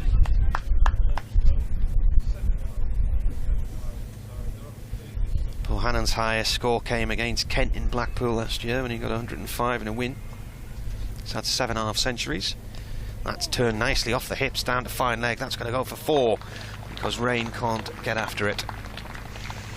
Bowls with plenty of pace on the ball. There's Ackerman, so anything that's deflected or edged is going to run away for 4 with no fielders behind. Square on the boundary. There's a couple in the circle, but they can't. They have no chance of cutting those off. Turned that round the corner nicely there. Next ball from Ackerman. Bohannon forward, defends. That is the end of the over. That was quickly bowled, so 21 overs gone, 126 for 3. Target 3-4-5. Bernard's emailed again. This one's entitled August 1981. Paul should remember he scored a 50 out of an England total of 230 in the first innings of the Old Trafford Test match on Thursday, August the 13th. On the Friday, Australia were bowled out for 130. He says, on the Saturday I was at Old Trafford with 2 friends watching the early English batsmen trying to bring Australia back into the game. Gower was out for 1. Chris Tavares was out. There's a new over from Bushnell here. It's gone off down towards backward square leg from Bruce for 1. Come on, where are we going to? Gower was out for 1. Yeah. Chris Tavares was out scoring Ian Botham in his first 30 minutes of his second innings. But then everything changed. Botham started hitting 6s off Lily. The three of us had a great view of the 6 he hit over long on. They took the new ball, and Beefy had been just prodding and poking around. We were going nowhere in the morning. Bushnell bowls, that's guided off down towards third man by Bohannon. And then suddenly, I don't know whether it was just the fact that the new ball had been taken, but he just switched modes and then it's one of the finest hundreds. He thinks it was his best. Anyway, he says when the mayhem stopped, both of them had 118 to his name, and Australia were firmly on the back foot. England won the game on the Monday as I headed to York for the E-ball meeting. Well, there you are. Bushnell to Bruce. Bruce places out towards Cow Corner. We'll get 2 here. They're not thinking of 3 here, are they? No. Takes him on to 15. The bus is back again. It can't. It's not. It's not the bus, is it? It's not. It's not the railway shuttle bus. It can't be every time. Well, Oxenholme's this side of Kendal, isn't it? So you're not going into Kendal again. No, but what is it? Unless there's one going in each direction. Bushnell bowls. This is played by Bruce off to the point boundary to Jones. It's a single. They might have one bus heading out that way while there's another one coming, so there's 2 on the route all the time. Yeah. It's a bit like the Morrisons in Gibraltar. There's always 14 Morrisons lorries on the motorway network of Europe going to and from Gibraltar, and with whatever they have in the back. Bushnell bowls. That's a shortish ball, and Bohannon gets on top of it, guides it down towards deep backward point for 2 runs. He moves on to 48, I think. Yeah, 48. So he's just a smidge away from what would be the 8th half century of his one-day career.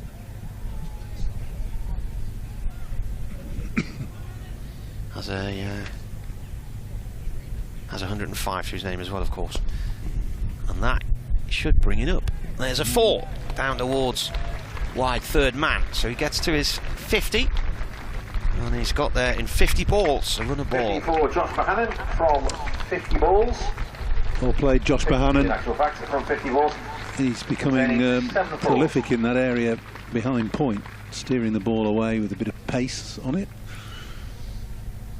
It's been a good innings, a sticky patch for a couple of overs where he got in a bit of a mess, and he was involved with the run out of Jennings, but it's calmed down again now, and his performance will be instrumental on deciding how Lancashire turn out in this game. Ackerman coming in here now to start a new over. To Bruce, he's bowled him. Bruce has gone up to try and clobber that one, and that's moved back in a long way outside of off stump. It's taken him about halfway up the off stump pole, and he's gone for 137 for 4. Not looking good for Lancashire, this. You can't take liberties with the way Ackerman bowls. He bowls flat. Oh, he's turned and kept low. Plenty of turn from outside off stump. That is a good delivery. As Bruce stepped back to try and cut it, and the ball has kept a little low and spun back from probably a foot and a half outside off stump. So Bruce has gone for 16. It's 137 for 4. Thanks to Paul Allett, former England and Lancashire player and Vice President of Lancashire these days, former coach as well. Tom Bruce heading up the steps to the pavilion. Lancashire batter, number 24, George Lavelle. George Lavelle. George Lavelle. George Lavelle. Do you know some people have come here on holiday this week, you know? Did you know that? I can't believe this is true. Yeah. Why would you come here on holiday? Can't think of a single reason. Nice view of the church and the Ukrainian flag. That's one reason. Opportunity to walk up a hill to find there's nothing up there. I think it's a fell. A fell? Yeah. So, can I go now then? You can, yeah. So Annie's going to come in. You can have a break when I bring Annie Chave in, yep. Yeah, I don't want to talk about Somerset, mind. We've got in this. No, we'll make sure we don't steer onto Somerset. Yeah, that's all right then. But for a little spot to walk your dog as well. Bring your dog up to the cricket. Yeah. A couple of dogs knocking around the ground on Sunday and again today. In a good position here, Durham. 1-3-7 for 4. Into the 23rd over. Second wicket for Colin Ackerman, 2 for 15. Make that 2 on the bounce for Ackerman, and 3rd in the innings. First ball, Lavelle top edging, looping it down towards short third, where the catch is taken, and Ackerman gets his 3rd. In the end, a pretty comfortable catch by Stanley McAlinden. And Lavelle out for the first delivery. So 1-3-7 for 5 in the 23rd over. I'm giving Paul a break and Martin a break. I'm delighted that Annie Chave joins us in the commentary box. I'm sure cricket supporters who have been listening to coverage around the county championship and following county cricket matters will know Annie, who's... I think you're on a holiday, aren't you? You're not here to work, but I managed to drag you on commentary anyway. I only came up for this match. It's quite a long way to come from Devon, actually, but yeah, it's definitely been worth it. It's all carnage at the moment, though, isn't it? It is, yeah. We need to keep our minds focused on this, because Harry Singh's on debut here for Lancashire, and Martin's telling me that Durham have never had a hat-trick in a one-day cup match. Or Colin Ackerman, who I reckon has previously had a hat-trick, I think at Leicestershire. I'm sure he took a hat-trick for Leicestershire in a T20 match quite a few years ago, but I could be mistaken on that. But he has a golden chance here to pick up a hat-trick for Durham. He's got Harry Singh on strike.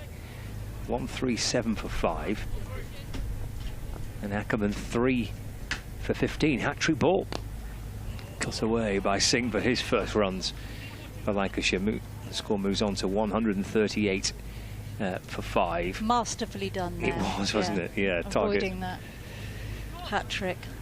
So he's survived and gets his first run. So you've made the trip up from Devon. Now, just to put a bit of kind of context behind this, you are part of the BBC's county cricket commentary team. Yeah. You mainly cover Somerset. I only cover Somerset. Only, okay. There's Bohannon off the front foot defence. I didn't mean to mention it. There's no run. But you've come all the way from Devon to Sedbergh. Yeah. Tell us why. Well, I've got a couple of very strange friends who live in Devon as well, and we like to go to grounds that we haven't been to before. There's Ackerman in and Bohannon defends, and there's no run. Especially beautiful grounds and out grounds.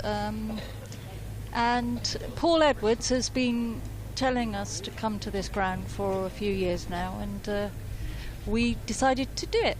Bohannon goes back and defends to complete the over. Good one, that. 2 wickets in it for Colin Ackerman. Excellent position here for Durham. They're enjoying a good day so far at Sedbergh. Score 138 yeah, for 5. It was kind of even Stevens before that over, wasn't it? It's definitely a little changed now. So when did you first kind of see or notice Sedbergh and kind of think to yourself, aside from Paul Edwards pestering you to come up, this actually looks like a good venue to go and look at? When did you become first aware of this venue? Yeah, it was only a few years ago. One of Paul's articles that he wrote, I can't remember where he'd written it, but it just made it all sound so wonderful. And then of course you see the photos.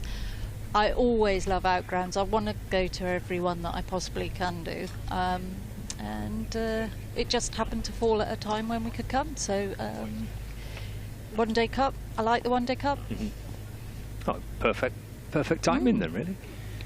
This is defended by Singh, just worked down towards the slips where Scott Borthwick fields, and there's no run. I've also not managed to make it up north very often, so it's really nice to be up here, and especially the weather's been brilliant, so we've been really lucky. Do you feel that venues like this, Annie, are kind of to a degree, the beating heart of county cricket? They are, absolutely. They have a good turnout. Yeah, as we've got again today, it's left through to the keeper, no run. Must be a couple of thousand here, I'd say. Yeah, I think so. Queuing for ages as well. You have the tents with the beer and the, it's just a really nice festival-y atmosphere. Beautiful grounds. Always like being close to the action. That's kind of why I like my Somerset ground, because it's quite small and close to the action. And it just feels really like county cricket should. Oh, it's a short ball that rears up at Singh from Coghlan, bounces down towards the boundary, and comes back for 2. It's quite a big target to be chasing, isn't it, when you've lost 5 wickets at this stage? Yeah, I'm with you. It was probably about, I think Durham were probably ahead even before those 2 wickets from Colin Ackerman. Just about. That kind of swings it, doesn't it, firmly in their favour. Especially having lost their Keaton Jennings.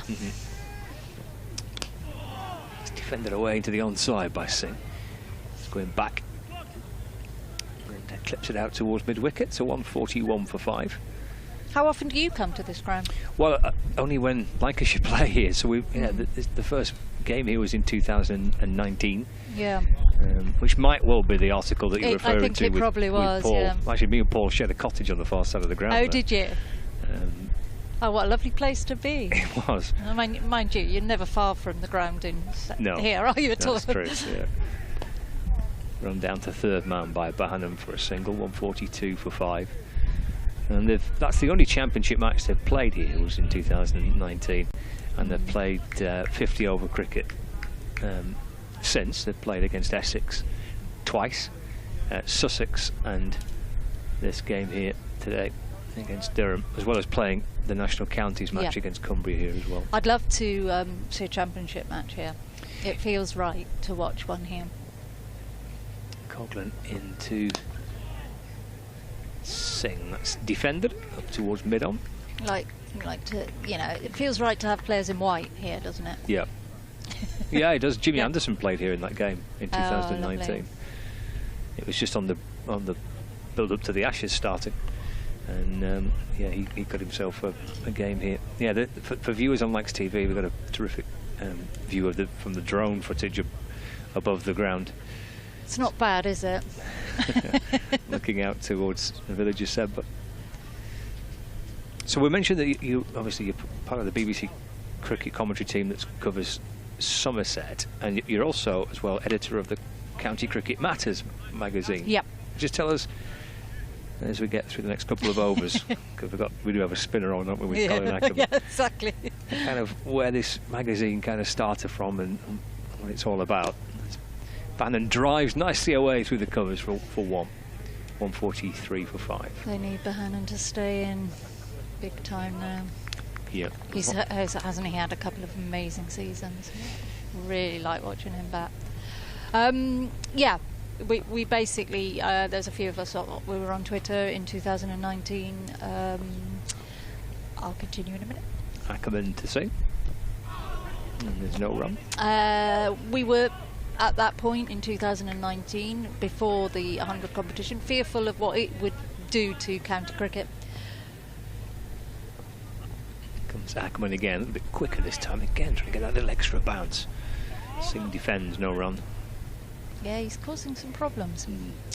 And so we did brought out a magazine about our fears about the 100. It was all articles about the 100. Ackerman to Singh. Ooh. Inside edge down towards short fine leg. Trying to force the ball away. Ben Rainfields, no run. Yeah, there's been quite a lot of runs through fine leg and third, haven't there? Yeah.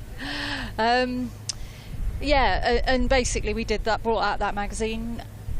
These spinners, they don't give you much time, do they now? That's whipped away towards mid-on, or through mid-on by Singh for a single, 144 for 5. And then 2020, just as COVID hit, I decided that we'd bring out a magazine that would bring out the second version, which would be much more celebrating the county game.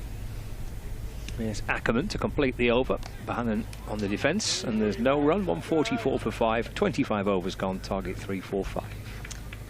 So it probably started in 2020, in March 2020, and in a little under 10 minutes, it's comes out quarterly, and it's been going ever since, and it's got quite a lot of subscribers now, and it's doing really well. I have some wonderful writers, some new writers, interviews all the time. It's just, yeah, it's really successful little magazine.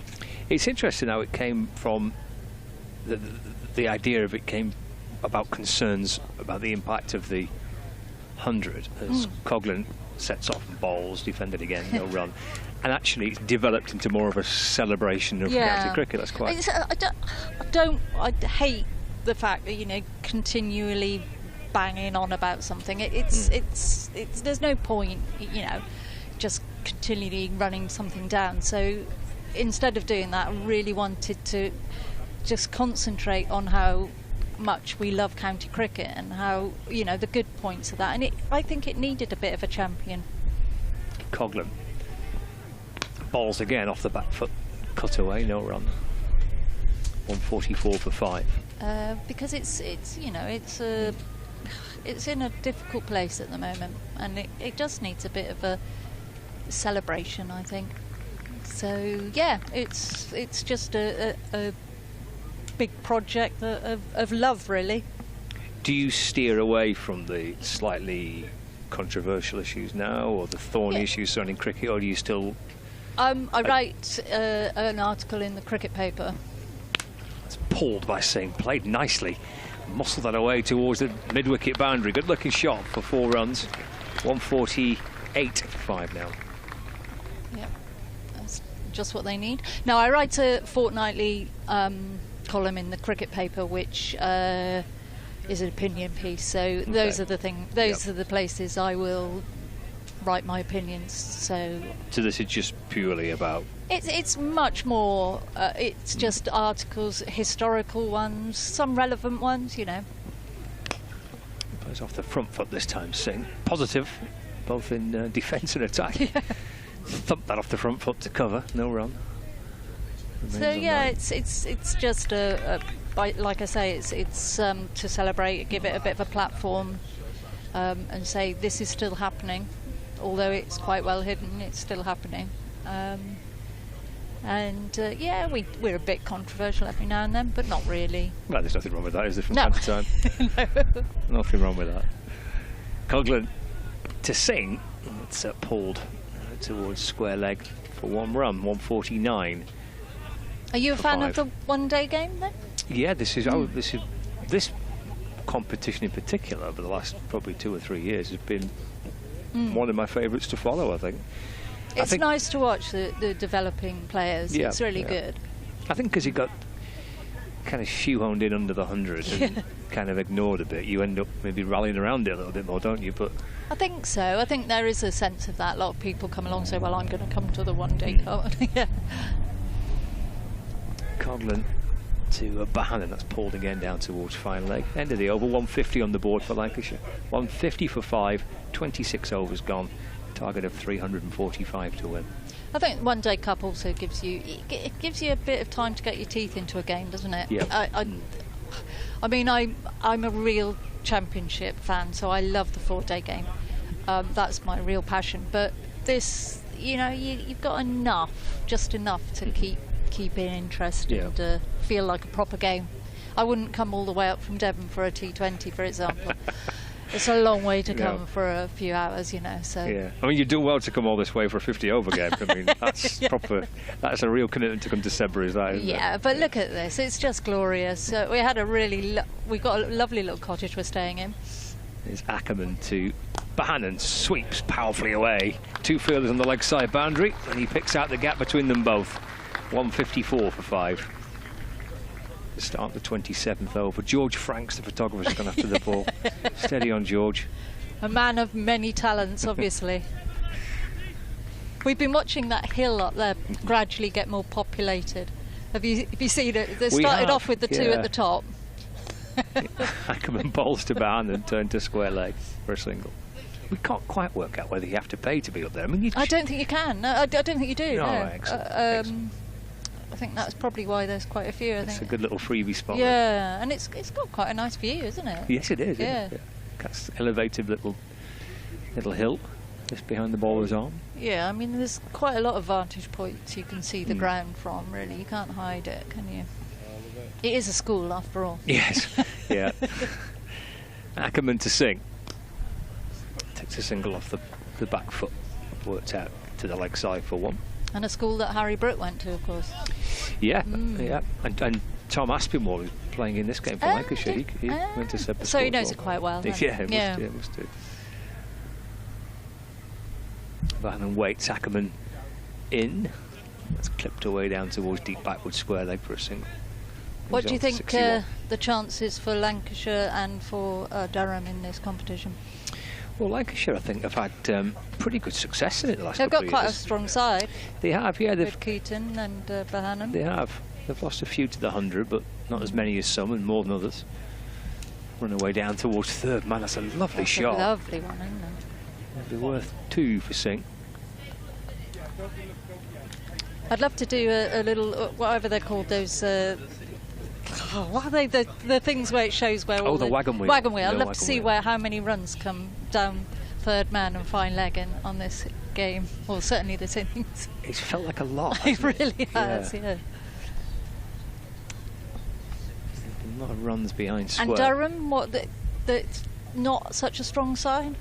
It's Ackerman balls forward again, goes Singh in defence, no run. Well, I mean, that's the end of the over as well, 159 for 5. I suppose when you look down that Durham side, you look at Lees and Borthwick and Ackerman. Not bad players. No, Jones and Coghlan, they're all pretty experienced players. I think it's a pretty level playing field at 50 over cup, isn't it? Because of the players that have been taken away by 100 sides. I think it just levels the playing field a little bit. I think it does. I mean, for a team like Surrey who lose 10 players or whatever, they've still got a really, really strong squad, haven't they? Yeah. But there's someone like Somerset, I see, I'm mentioning it again. We have lost, 10 players to the game as well.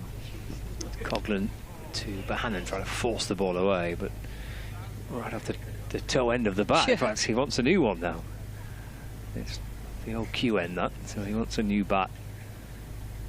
He remains on 61, 159 for 5. So yeah, I think you've seen that with you look at some of the teams that have reached the final of this competition, have won it. I mean, Leicestershire have won it, Kent have won it, Glamorgan have won it since it was played alongside the 100, and you look at the teams who have reached the knockout stages, some of the counties that perhaps would struggle to win a blast or to win a title. So for that reason, it's been quite an enjoyable one.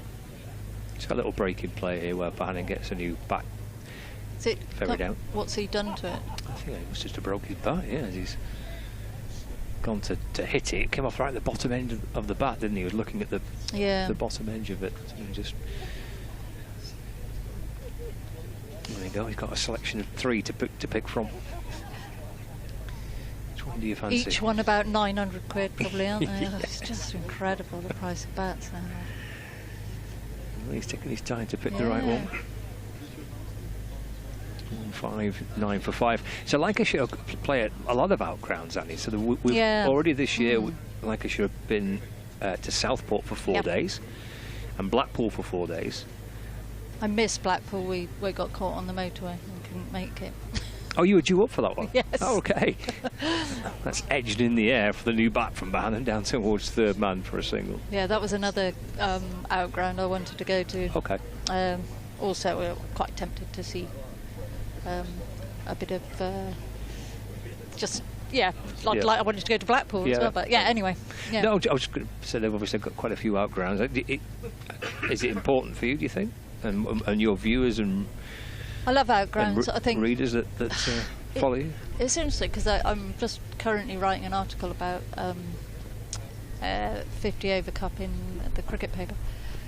Playing a miss from Singh. And I've got quite a lot of views on it, but I won't go too much into it. But I think one of the things I'm talking about is the fact I think in the future, if it does continue, I think we will be seeing much more 50 over games in outgrounds, and I think it's good for the game and it's good for outgrounds, and I'd love to see that because it's perfect viewing.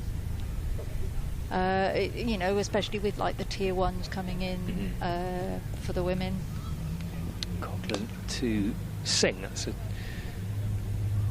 nice shot, steered away off the back foot, just behind square on the offside for a single. Moves on to 14. 161 for 5. So you tend to double the score from 30 overs, don't you, in a 50 over game? So, you know, it's not too bad. If they've just got to not lose any more wickets, really. Yeah, it's key partnership, yeah. isn't it? That was the thing. They had wickets to play with. Driven away to mid-off by Bohannon for a single. Moves on to 63, 162 for 5. Yeah, they hadn't lost many wickets, so they had, you know, they could really hit out in the last few overs, couldn't they? Which they definitely did. But yeah, I think outgrounds are a treat for anyone. It's tricky. I know it's difficult for the grounds. You know, can cost a bit. Coughlin to Singh. It's worked down to third man for a single. But I think it's worth it for the experience and the effort. And do you see that also applicable to county cricket as well as the one-day cup competition, to the county championship? I don't know. I mean, we've got all these stadiums. They can't be empty all year round. They've got to be able to be played. I mean, there's things competing with them. Obviously, the women's game, the tier 1s, they have to find room for some decent fixtures for them. There has to be the T20 Blast. There's the, you know, the county, so they fill up. But there is a long, you know, 4 over game. The county championship game is, you know, there should be a lot of days that they cover, and the ground shouldn't be empty all the time. Yep. Singh whips his next delivery away by the Ackerman out towards square leg for a single. 164 for 5. But it's tricky. I mean, like, yeah, like the bigger stadiums, they don't fill up in the same way with county championship games, and you know, there's a lot to be said for feeling a big crowd in a small place as well. So it's a difficult one. I think the makeup of counties is going to change quite drastically. It's worked away down to short fine leg, but for no run. I think, you know, we're going to see lots of differences in what's happening over the next few years. Yeah. Ackerman to Bohannon. On the sweep, Josh Bohannon, the 4 balloons off his back thigh pad. But I don't think there's many people that don't enjoy going to outground cricket. I suppose the concern will be, and at the minute doesn't look like that threat to reduce the number of championship matches appears to have gone, doesn't it, for now? But I suppose had that gone through, then the prospect of playing outground cricket kind of disappears, isn't it? Oh, absolutely. Played away through mid-wicket by Bohannon, just hobbling a little bit as he went to go and complete his run. Yeah, he's sort of struggling a little bit. He was just pushing on his was it Achilles, is it? Or, just looks a bit uncomfortable, doesn't he? Yeah. Takes him to 64, not out, that single. Oh. Slog sweep by Singh is a really good shot. That's 4 runs. Oh, it's a beauty. Lovely flowing, tacking sweep shot from Singh. Yeah, quite a lot of room, didn't he, for that? Brings him on to 20, 169 for 5. Well, you know, this is the thing about, it's all very well saying let's reduce the number of county games or whatever, but there's a lot of ramifications. You know, you can't keep a county ground empty. It's in the air, off the back foot, muscled away towards the leg side for 4 more. Really good knock this by Harry Singh on debut. Takes him to 24 not out, 173 for 5. Heaved away. Yeah, another really confident stroke, wasn't it? He's starting to enjoy himself out there. It's drink being run out for a couple of the Lancashire batters at the end of that over, 29 gone. It's a bit cloudy over now, isn't it? Yeah. bit of cloud cover coming across. I don't think there's a threat of rain. The forecast this morning, the local forecast this morning was pretty clear for today, but clouds have rolled in, as they tend to do here. You soon get clouds rolling in. I can imagine it gets quite chilly here as well. But it's been a glorious day, and it's been an absolute perfect setting for county cricket. So it's been an absolute delight. Well, I'm glad the journey up from Devon's been worthwhile. So and, you know, it's a good score to be set. So it's been a really interesting contest so far. Has, 173 for 5. 29 overs gone. 3, 4, 5 is the target. It's cut away down to third man by Josh Bohannon for a single. He moves on to 65, 174 for 5. So if you give your magazine another shameless plug, why on earth not? So County Cricket Matters, and this is an online subscription, isn't it? That gets posted out to you, is that right? Yeah, it's on the website. It's £15 for a subscription, and you get 4 copies of the year, and that includes postage and some excellent writers and interesting articles. 74 for 5. It's turned out to the onside as Delidi comes back into the attack for Durham, and there's no run. So are you heading back tonight? Or? I am. Yep, back tonight, and then it's to Blackpool on Sunday. And against Kent. Okay. In the One Day Cup, and then away games next week: Derbyshire, Somerset, and Hampshire, all next week. Yeah. It's a bit of a road trip next week. The leader balls is driven again to mid-off, and there's no run. And Lancashire don't play at Somerset this year, so our paths won't cross at Taunton this year. No. Somerset are at Old Trafford in September, but just the one game between those two sides this year. Which again doesn't feel right, does it, when you're not playing everybody home and away? This is a real bone of contention, isn't it? How can you have just imagine if the Premier League, for example, in football, say, you don't have to play against Man United or Man City. I mean, really, no. Ball's a short ball to Singh. Leg. Is that ahead? I don't know if he's hit that or not. He did signal leg. I couldn't quite. Did he? It's a single leg by right. So where's that come off? Did that come off his helmet? I'm not quite sure. It didn't come off his leg, that's for sure. Well, maybe it's off his helmet, because actually the Lancashire physio is just jogging on just to check him out. So maybe just deflected off the maybe the shoulder onto the helmet, something like that. I'm not quite sure. He's absolutely fine, Harry Singh. He's okay, but just the precautions to get checked out. Yeah, it's obviously deflected off the helmet. He's removed his helmet. Yeah, it was hard to see where it actually came off, but yeah. Yes, we're not going back tonight. We're staying for another night, and we've got a meal booked at the Black Bull. Oh yes, yeah. Nice, Oh, you'd be nice there. Yeah, it'd be lovely. Yeah, and then heading back all the way to Devon. Well, I thought the roads back are kind to you at some point tomorrow. Well, thank you for joining us. No, you are more than welcome. Thank you for asking. No, it's all right. I was interested to get you on, because I knew you'd come a long way just to come to the ground, and nice to hear all about your magazine as well. Yeah, and lovely to be here and to watch these fine teams play. So it's I can't just watch my own team. It's lovely to be a neutral sometimes and watch other sides and get a sense of the players as well. I'd like to say you're a passionate Somerset fan, but I think every Somerset fan's a passionate Somerset fan, aren't they?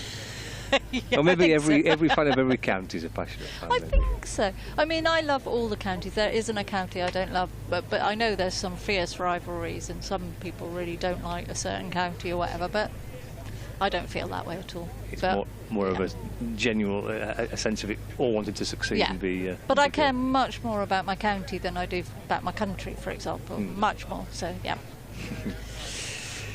Well, looks like Harry Singh is okay, and he's going to continue. That's clipped out towards the leg side, up towards Bemrain, and there's no run. Cheers, Annie. Okay. I think Martin's going to come back in. Go and enjoy the rest of your day at Seb, but I will. Enjoy the Black Bull tonight. Thank you.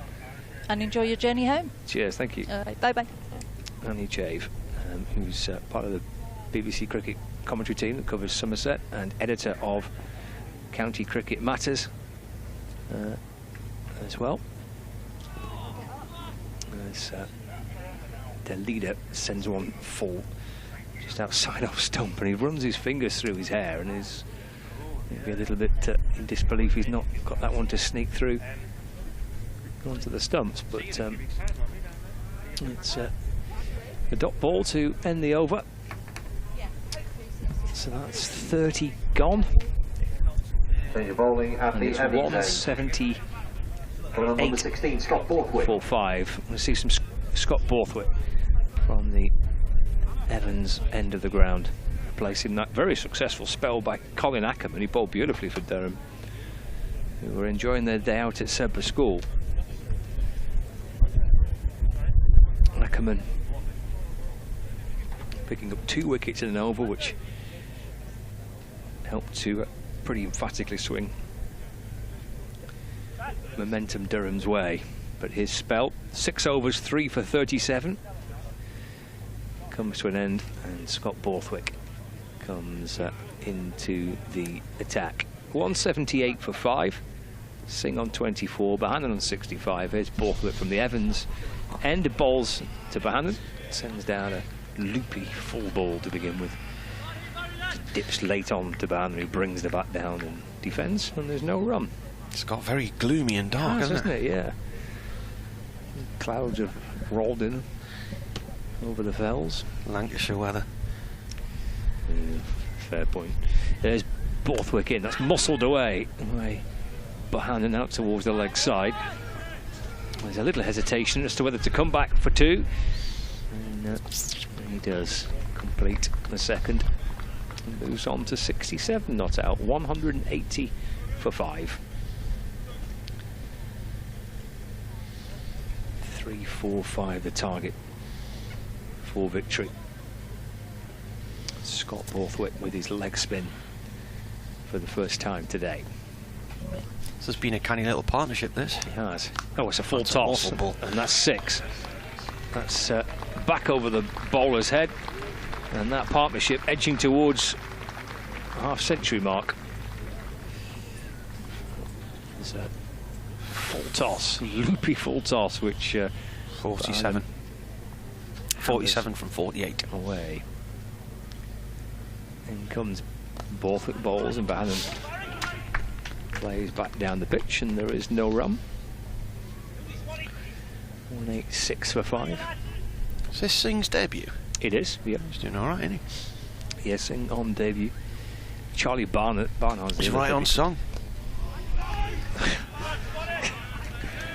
think I might go home. Worked away by Bohannon towards the leg side, and there's no run. He's batted very nicely. He has. It's a very stylish batter, Harry Singh. Borthwick spinning the ball from one hand to the other. Gone for 8 so far. Cut away through the offside by Bohannon for a single. I think he's kept the strike. He has. That's the end of the over. It's a 9 coming off it. 187 for 5. Target of 345 to win. 31 overs gone. With Lancashire now, or at least 2 now, having put on together a half-century partnership. 50 partnership coming off 51 balls. Durham bowlers used. Their leader is going to continue. 5 overs for 23. Coghlan 8 overs, 1 for 44. Rain 5 overs for 24. McAlinden 4 overs for 22. That's a punch to cover where Borthwick fields, no run. Ackerman 6 overs, 3 for 37. Bushnell 2 overs for 23, and Borthwick's first over going for 8. No rain is scheduled until later this evening, but it is really gloomy and overcast here, and if this was a county championship match, they'd be off now for bad light. Well, I've got the old Duckworth Lewis Power jobby. 2-3-3, I think it says. It's turned out to back with square leg by Bohannon. He wants 2. Ooh. So comes in, that's a hurry back for a second, but good running to force 2. Score moves on to 189 for 5. Well, at the end of the 32nd over, and Lancashire are 5 down. Yeah, 1, 2, 3, 2 would be the pass score. So yeah, 2-3-3. Yeah, you see the bottom corner of the scoreboard where it says last wicket. Yeah, that is the DLS score. Oh, okay, right. Right. Well, gives you a little indication as to where Lancashire are in terms of the run chase. They're a bit behind. The leader to Bahanan. It's played back down the pitch and gathered by Josh Bahanan off his own bowling, and there's no run. 76 to Josh Bahanan.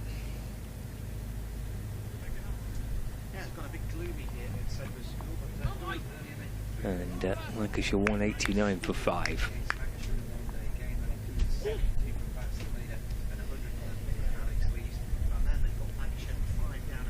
The leader bowls and Bahanan runs that down towards third man for a single.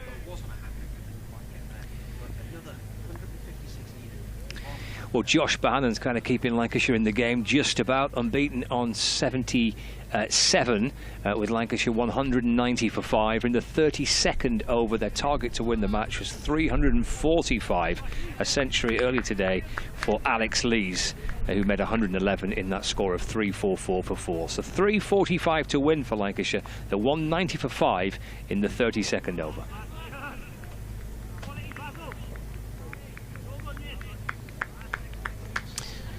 So the live drone shots provided, it's clever how they do it, 'cause it's quite difficult to fly drones, but I've never tried. No, I've tried very badly.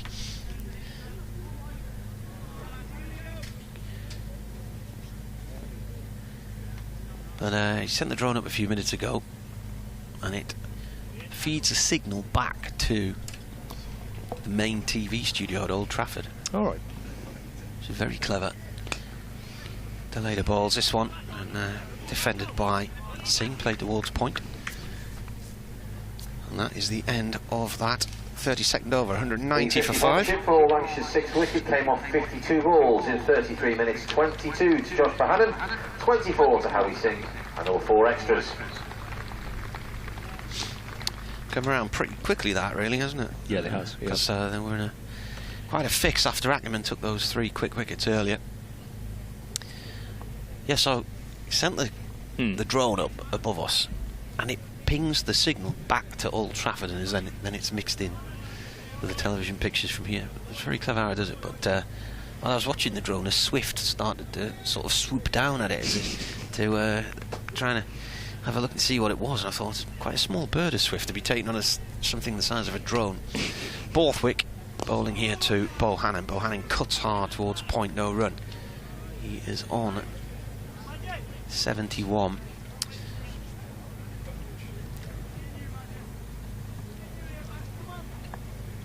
We're here on Sunday for the warm-up match, and Colin from Badger and Coombs was on commentary with me. Next ball's played towards backward point, dot ball. And just to explain kind of the logistics behind it all. And yeah, they've got I don't understand these things, I get very confused by it, but they seem to have obviously got a team in place here at the ground, and then also a team in place at Emirates Old Trafford. Yeah. Next ball driven by Bohannon up towards wide mid-on for a single, takes him on to 72, 191 for 5. So the kind of feeds going back from here to Old Trafford and then sent out. All the vision mixing's done in there. Yeah. It's clever, isn't it? Yeah. They were down at Kidderminster earlier in the year for the Durham game against Worcestershire. Okay. That was in April. That ball played by Singh out towards point, no run. Yeah, they got lucky that match because the game finished very late on the 3rd day, and had it gone into a 4th day, it would have been a washout. Borthwick balls again. Singh with a drive out towards Cow Corner, 1 run for him, moves him on to 25. Plays his club cricket for Urmston. It's also Been at Lancashire since the under-14s age groups. Clitheroe Royal Grammar School. England under 19s. He's recently played for Cumbria as well. And Stanley McAlinden, who's bowling for Durham today, who's from Carlisle, played his club cricket at Carlisle. He's played recently for Cumbria against Northumberland and for Durham against Northumberland. Borthwick in the gloom. That's a half tracker, and that's going to be a 6. That was a very not good delivery at all, and Borthwick's furious with himself there. Shapes up as if he's going to try and whack the bails at his end, and it was a poor delivery. Just pitched too short and sat up nicely for Bohannon. He pulled it hard out towards deep mid-wicket for 6. 147 more needed, 198 for 5, Bohannon on 84. Well, when Annie was with us, talking about how Lancashire needed to find a partnership, and they've got one here, haven't they? Just keeping themselves in the game here. Yeah. Durham were 162 for 1 at this point in time, so they're still ahead of where they need to be in terms of runs. Well, that should be out. It is out, and that is the end of Singh. And he's pulled the ball out to mid-wicket, and the catch taken by Colin Ackerman under the trees. So Singh goes for 25, and that ends the partnership. And 198 for 5 at 61, and Durham needed that. They did, yeah. They were just going along nicely, wasn't he, Harry Singh? But because Lancashire, looking at that DLS score, they're a bit behind here, having to try and keep up with the rate. And Singh having to keep going, trying to find boundaries. Caught by Ackerman. Good little knock that. Impressive though. Debut, playing nicely. Watched on Sunday, where he used the crease, batting for Lancashire on Sunday. Got a good score here against Cumbria. Got forward well, played back. Played late well. Looks a classy player. I like the look of that innings from Harry Singh.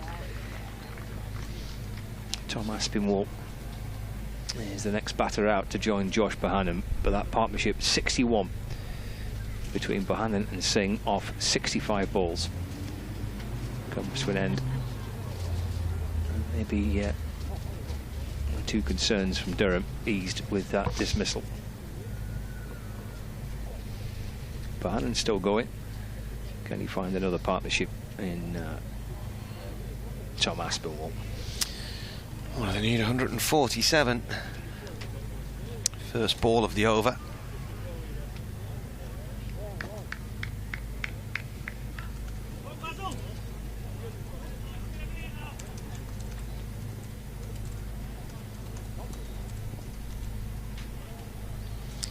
Delayed to Aspinwall. It's a shortish ball. Aspinwall looks to try and pull it through the leg side, so he'll have played a lot of cricket on this ground. Former pupil here. Yep.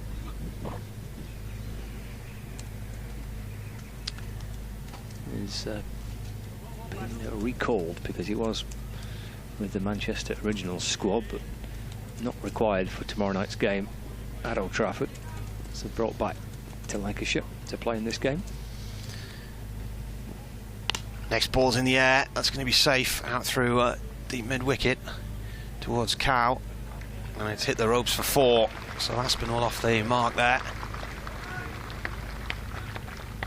with a boundary. 202 brings up the 200 for Lancashire as well. Plenty of time to play that, didn't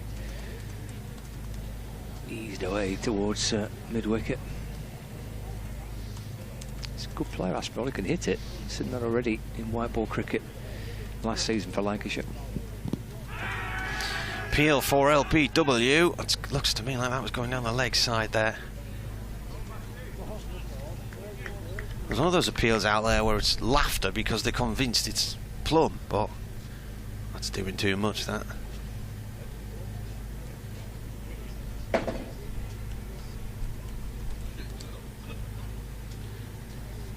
It's got a little bit chilly now since the sun vanished. There's a few jumpers on around the ground. Gone from a beautiful summer's day, it was lovely and hot earlier, it feels like a sort of late September afternoon now. Grey, murky skies. Delayed a bowls. Oh, he's got him. Bowled him.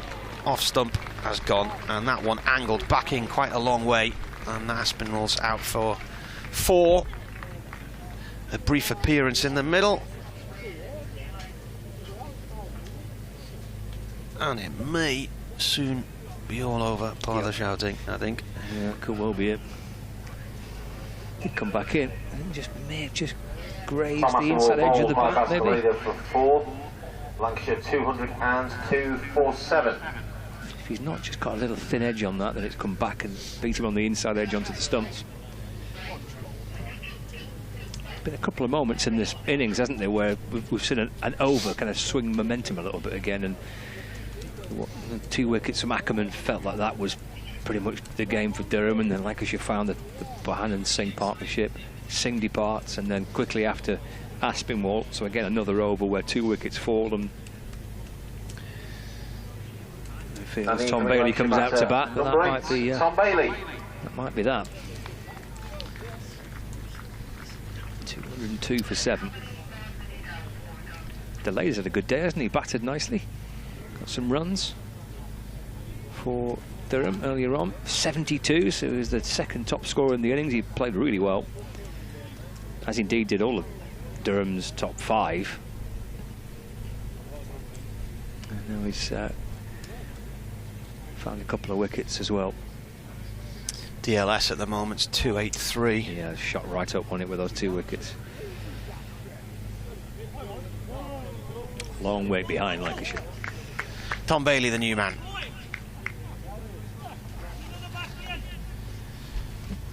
36th meeting between these two. Durham looking for their 10th win.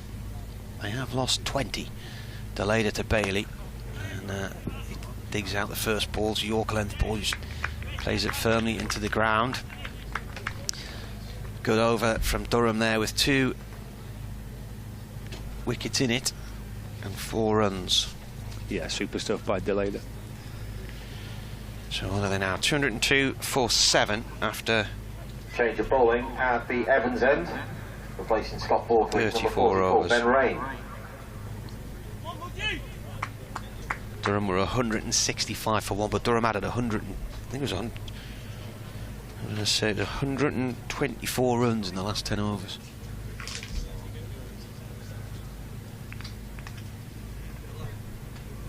Yeah, the Durham partnerships were excellent. They just kept going. Ackerman and Jones put on 83 for the penultimate partnership of the innings. Yeah. Lees and McKinney 87. Lees and delayed at 129. And Lees and Ackerman put on 34 pretty quickly. Kept building, kept putting partnerships together. Felt like a good score, and it's turning into a very good score. Ben Rain replacing Borthwick. Played away by Bohannon, a short mid-wicket, no run. Bushnell takes it.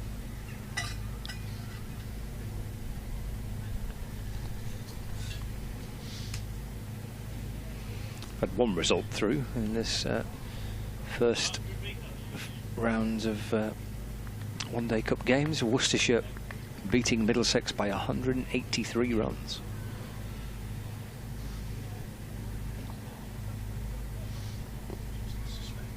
Guided down to 3rd man by Bohannon. He gets a single, moves him on to 85, 203 for 7. So Worcestershire made 371 for 3 and bowled Middlesex out for 188 after 25.4 overs. So a big win for Worcestershire at New Road in that match. You're off there this weekend, don't you? I'm not going to that one yet. Oh, okay. BBC Hereford and Munster are covering it for us. I'm away for the weekend with the family. Oh, lovely. So I'll be deer shedding. Ball played up towards mid-on for a single here by Bailey. So he's off the mark. Second ball. Yeah, we'll be in a field at Baldersby Park near Topcliffe. Oh, what, doing a bit of camping? Well, yeah, it's a music festival. Oh, right, okay. I'll name the bands, but you won't have heard of any of them. Go on, give me a go. Who have we got? Oh, you might have heard of the Go Team. The Go Team, they were around a few years ago. The A-Team. Yeah. I love it when a plan comes together. Rain, right arm over. Bowls. Bohannon's put that in the air, and he's cleared the fielder, Lees, at mid-off. It's actually come to sort of look like it plugged right on the boundary rope there at long off. 2 runs. So that takes him to 87 from 84 balls. So the Go Team's one of them? Yeah. Okay. BC Camplight. No. Is it like an indie music? Yeah. Okay. Yeah. Rain bowls. Bohannon looks to turn it down the leg side. It hits him on the thigh pad. And leg by is run. So you in the full tent? Full camp, full proper tent? Yeah, we've actually had to buy a new tent this week because the one we had's about still feels new. We got it around about the time our second daughter was born, but she's now 14. And even though I've waterproofed it a few times, it leaks quite a lot now. So you don't want a leaky tent. We decided the last time we had it up about 2 years ago it was time to move on. So Rain in balls, played away by Bailey out through deep mid wicket. He's going to get a couple here. Just down our left, fielded by Coughlin. There's a Dutch band called Personal Trainer. They're good. BC Camplights excellent. Saw him supported by Personal Trainer at the Boiler Shop in Newcastle in late October, early November last year. It was a good gig. Liz Lawrence, she's quite a good singer. Bombay Bicycle Club. Oh, yeah. Them? Yeah, they're on. Yeah, they were at Glastonbury this year. Were they? No, they're good. Very good. Hope the weather holds out. I think it's going to be fine. Good. I think it's going to be, because the last time we went, I looked at the weather forecast and it looked okay, and it just rained the whole weekend. No, it's not ideal. And I remember complaining about how the weather app was completely wrong, and our weather presenter tweeted me to say, well, I did say this on Friday night, and look north, we'd already been in the camp for a few hours by then. So It's delayed it in balls, flashed away by Bohannon towards mid-wicket for a single. Jamie Bowman's on the ball. He says he'll know the Coral. You'll have heard of them. I do know the Coral, yeah. Tranmere's finest, I do know the Coral, from the Wirral. So they're performing. Playing, yeah. Oh, they'll be up. Definitely watch that. Yeah. Are you going, Jamie? Will I see you there? Tristram, who's here watching Durham, he's going to be there. He does tons of music festivals. Tristram travels all over the country. 210 for 7. Oh! Bailey's bowled. Third wicket for Deleda. That was absolutely sharp as a dart, that wasn't it? Nipped right back in. And that is the end of Bailey for 3. Another brief appearance in the middle, which where this pitch is and where it ends up. That is jagged in from about 6th stump, hasn't it? It's come a long way back in. At good pace too. Should much that Bailey could do about that. Lancashire lose their 8th wicket. Deleda for 3. Lancashire 210 for 8. 210 for 8. Deleda 3 for 31 to go with his 70 odd with the bat in the first innings. And what's his? He's taken 3 wickets in 2 overs here, isn't he? His spell is 3 for 9 And in number 30, 3.2 Will overs. Williams. 3 for 9 he's taken in 3.2 overs.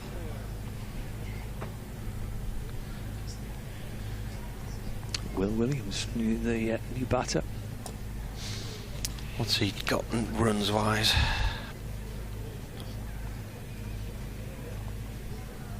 Highest score 19 not out. You're going to need a bit more than that today.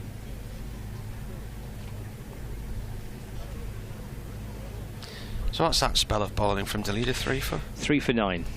In how long? 3.2 overs.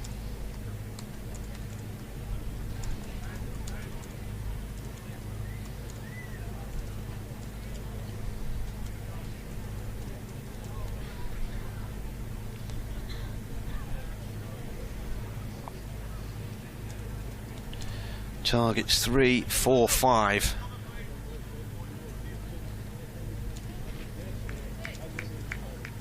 wondering whether that may have just broken the bails.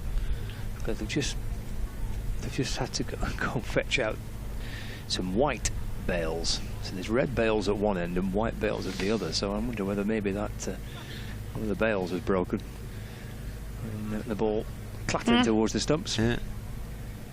Didn't bring a set of spares, did they not? 210 for 8. Delayed it to Williams. Pushed away. Picked up at cover by Coughlin, and there's no run. 210 for 8. And a 36 over Lancashire. Still needing 135. Duckworth Lewis scores pushed up to 312. Short from Deleda and Williams leans back, just trying to help it on its way. On the up face of the bat. Through to the keeper, Hayden Mustard, and there's no run.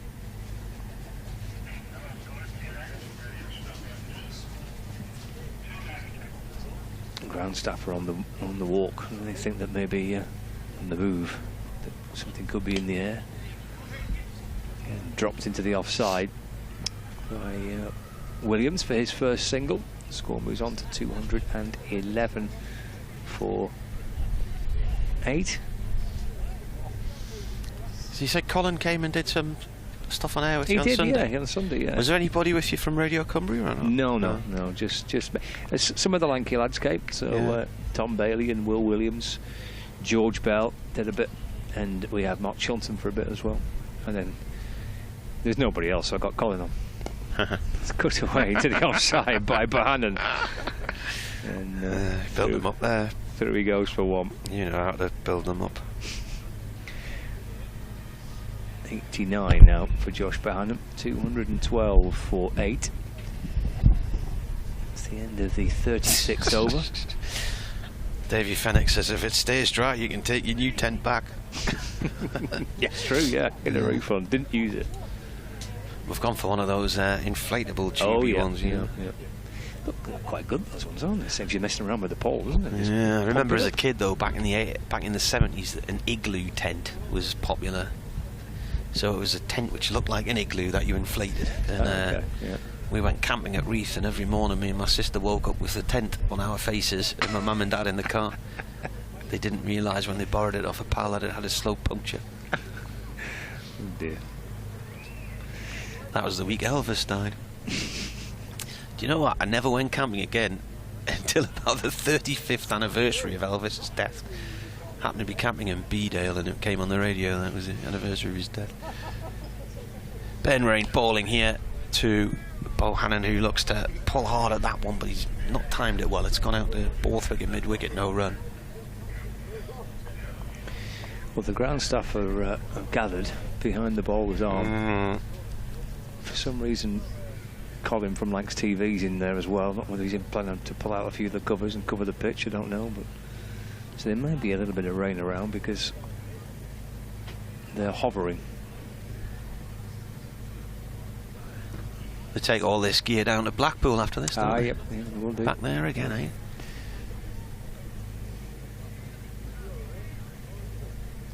Rain to Bohannon. Bohannon drives out through the covers. Nice shot. He's picked a gap on the offside for 4. Takes him up to... Where's he gone? 93. 216 for 8. The target, though, is a hefty 345. Durham's total 344 for 4 was their... Oh, it is raining now. Isn't it? Yeah. It was their 6th best in a one-day game. Bohannon on 93. Can he get to 100 before the rain ruins anything here? Ground staff poised. Umpires are keeping them out there for now. The app suggested there wouldn't be any rain until 7. And the Norwegian weather app, which people in this neck of the woods tend to use, suggested no rain till about 10. At the minute, got a bit of drizzle. We have, yep, people reaching for the brollies. Ben Rain comes in and bowls. Bohannon looks to turn it through the leg side. It hits him on the thigh pad. A leg bite will be run. 217 for 8. It's a big passenger bus pulls in just outside the main gate of the ground here. Yep, latest shuttle bus back to the train station, perhaps. So the one me and Paul were talking about earlier was obviously doing something else. It was back and forth, back and forth, back and forth. So that one's gone off up the road, though. Oh, there's nowhere to turn around in a bus there. They'll be back on the motorway at Kendal. I remember that from the last time. The bus driver couldn't stop outside the main gate and continued down the lane and ended up back on the M6. So yeah, I do remember that. 217 for 8. Williams facing rain. Oh, word. He's gone down the track there and tried to smash that over. What was that hill? Winder. Winder fell. That would have landed in T-Bay if he'd got hold of that. As it is, he missed it. It went between him and leg stump and through to the keeper. Paul Coughlin thinks it's funny. He's laughing away on the boundary here. Tell you what, the camera crews are doing well here with the white balances in this gloom. We tried the same one again with the same results. That's bounced over the leg stump bail. That is the end of the over. 217 for 8 after 37. Yeah, Jamie shouting somewhere in the distance. Still a sprinkling of people on Sheep Hill.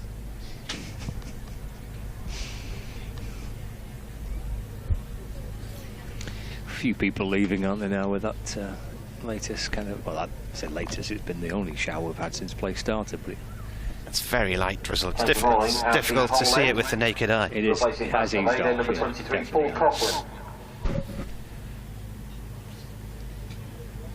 Paul Coughlin replacing Pastor Leader.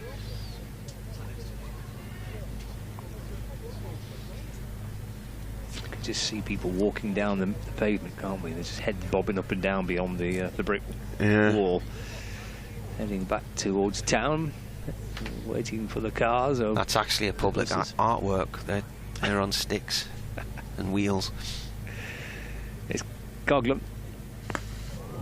Flashed away down towards third man. Excellent shot by Josh Bohannon. Goodness me. I thought it had gone in the door of the groundsman's hut there, but it's hit the wall next to it. It's gone for 6. He's eyeing up 3 figures, Josh Bohannon. It might well be in a losing cause, but nonetheless, carved away. Fearsome looking blow. Takes him to 99. I'm going to say the next century against Durham in a one-dayer is the 100th. So this could well be it. It is it for Bohannon. Through he goes to reach 3 figures. His second list day century of his career. 93 balls. 93 balls. Containing 9 fours and 3 sixes. 9 fours, 3 sixes. Well battered Josh Bohannon. 3 figures for his side. Century backing up a century from Alex Lees for Durham in the first innings of the match. Do you know when he came out about ages ago and I said I really like him as a player, and look what he's got here, 100 from 93, the 100th list day century.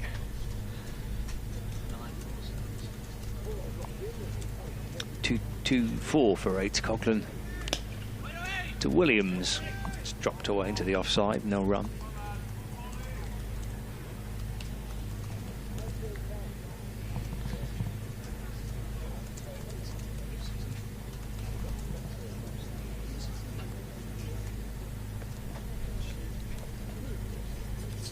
So 3 figures for Josh Bohannon, 100 not out. Right at the other end, Will Williams on 1. As he edged behind, Coughlin reckons he has. There's a slightly nervous glance over his shoulder from Will Williams, which sometimes is a bit of a clue. The umpire says not out. Durham fancied their chances of getting Lancashire 9 down. 2-2-4 for 8.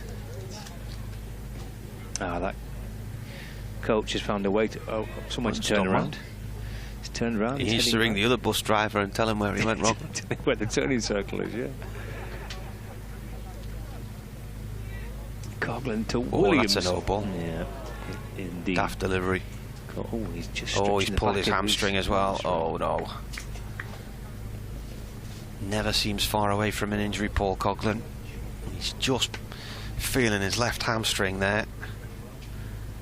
Common sense would suggest he doesn't bowl this remainder of the over and get somebody else to do it.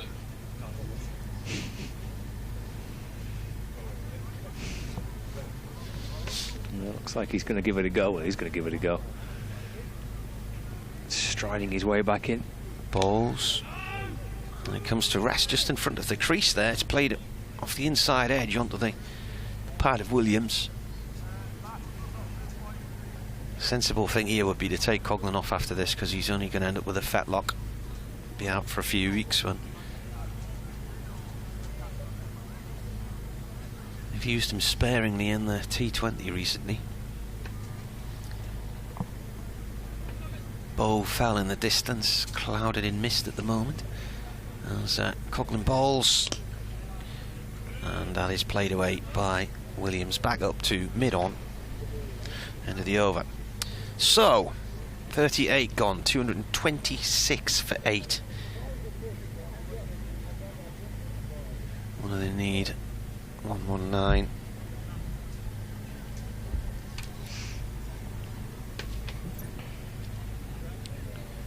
Scoreboard says Bohannon has exactly 100.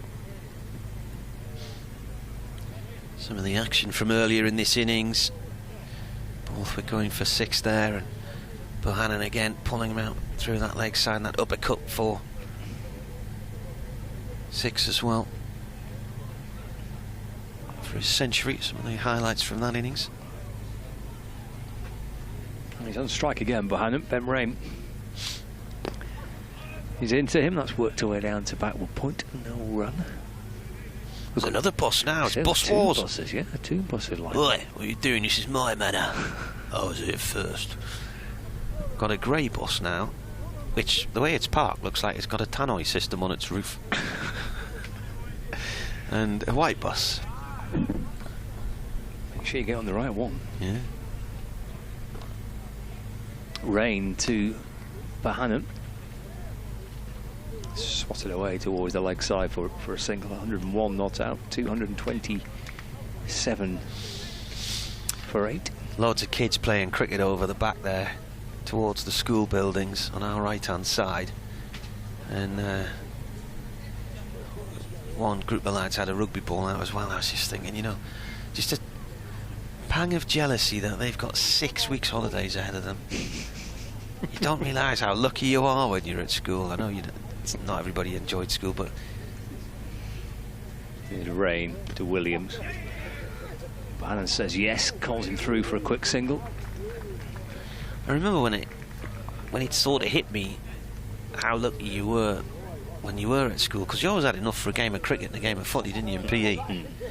And then there was one day I was driving, I was at journalism college by then, I think, and I was driving past a local school on my way home, and it was football practice, and I just thought, never going to have those numbers again where everybody's just on hand to play football. By that age, you're ringing around, can you play on Friday? Rain to Bohannon, big shot for 6. That's on Sheep Hill. And he's heading up towards Henman Hill. Good take on the bounce there, and the lane behind the ground by a man in a checky shirt and a pair of blue shorts and walking boots. Get after that. Look at that, terrific. Great hat as well. Yeah. No, there's Jamie on the telly there with his dad. Sort of an alpine look to that gentleman, as if he just walked out of the Alps. Maybe he's just come down from the Fells. Yeah. Maybe Bohannon thinks he can win this on his own. 111 more needed. 234 for 8.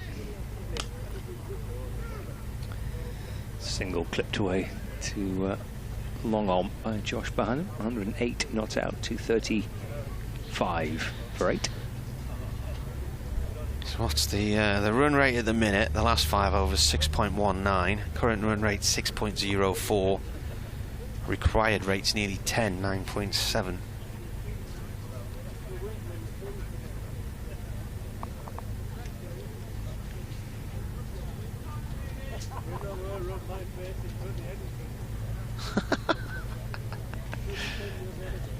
There's rain to Williams. He drives it down the ground. That'll be 4 more.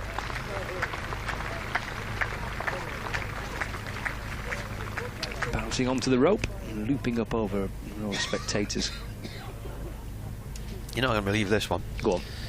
St Mick says, was it Acaba Park a few miles outside of Bedale where you were camping in 1977? Because I was there the week Elvis died.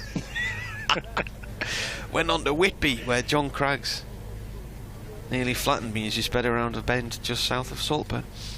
No, we were in Bedale that week, but it was something like must have been the 40th anniversary maybe of Elvis dying, or the 50th. That could have been 50, I wasn't 50 myself. Maybe 40 years since he died, and we happened to be camped. That was the first time I camped after the original time I camped, which was the week when Elvis died. So I didn't go camping again until the anniversary, and it was nothing to do with his anniversary, it was just coincidence. Coghlan is going to bowl again here, by the way. This is played to Borthwick in the covers, no run. So 239 for 8 after 39. 106 needed. Bohannon has 108. He's faced 98 balls now. It's just coming chilly, lad, isn't it? It is a little. Yeah. It is. That's an edge down towards third man, but it's going to go away safely. Lands just in front of the fielder down there. I think it might be Stanley McAlinden in the gloom.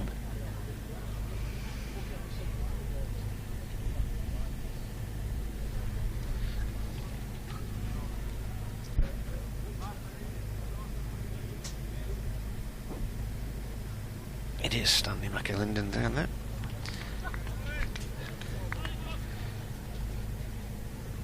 It's a funny old day now, isn't it? It's got a sudden autumnal feel to it. Coghlan in, and that's gone off towards short mid-wicket, no run.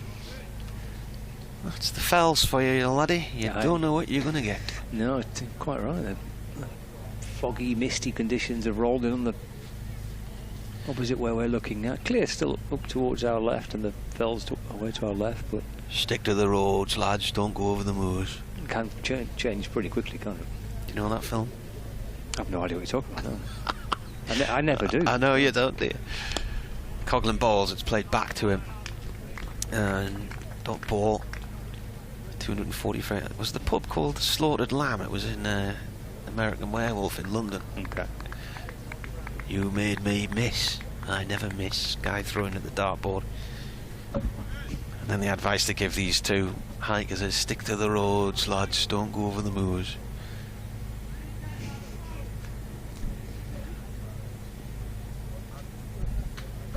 Coghlan to Williams, it's an edge, it's along the floor. McAlinden dives in to try and stop it down at third man and does. And that's quick running from Williams, already back for a second there. Very quick between the stumps. It's a Range Rover heading into town. Nice silvery Range Rover. Your local farmer, do you reckon?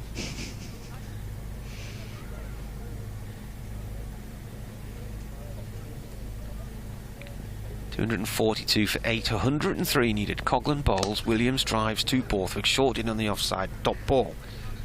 And over the over, so 40 overs gone here on the BBC. The crack is that Lancashire are 242 for 8, and they need another 103 to win.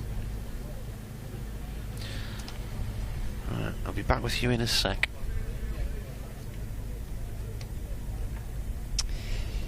Yeah, both batters in conversation halfway down the pitch.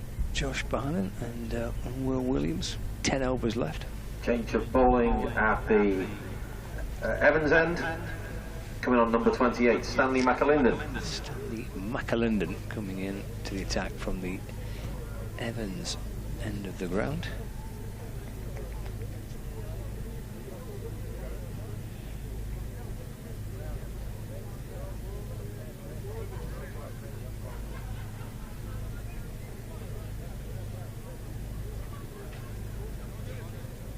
Four overs for 22. A little earlier on. Nobody's bowled out yet for Durham, but Paul Coughlin only has 1 over left. In fact, no, that was the end of Coughlin's 10th overs. Apologies, he has bowled out 10 overs, 1 for 56. That's 6 more. Up towards the hill again. And Bohannon starts the 41st over. A powerful hit over long on for 6. He moves on to 115. Look at this for clean hitting. Ooh. Up and over the boundary, over the fence, and towards the hill. 2, 4, 8 for 8.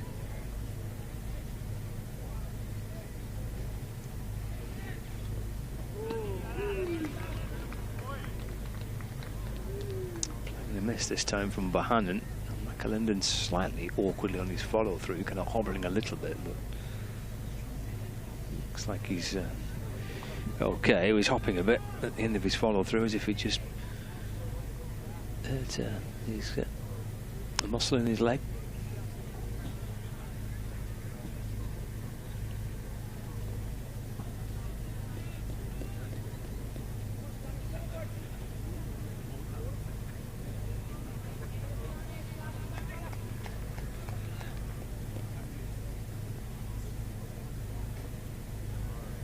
.248 for 8. Bohannon goes again over cover this time, bouncing out towards the boundary for 4 more. A powerful shot from Bohannon. Wide ball, which has been hammered up and over cover. 119 not out. That brings up Lancashire's 250. 252 for 8.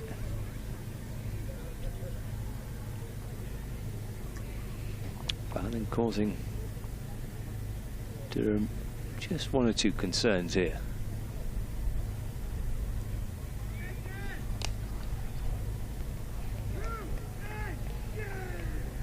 Takes a single, clipped out to square leg.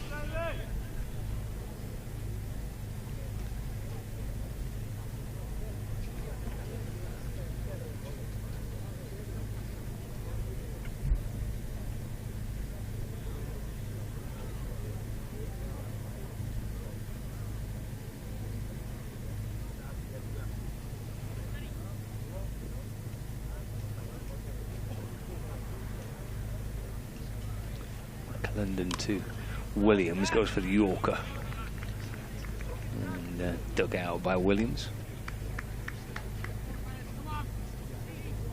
Just had that one result so far, which is Worcestershire beating Middlesex by 183 runs at New Road.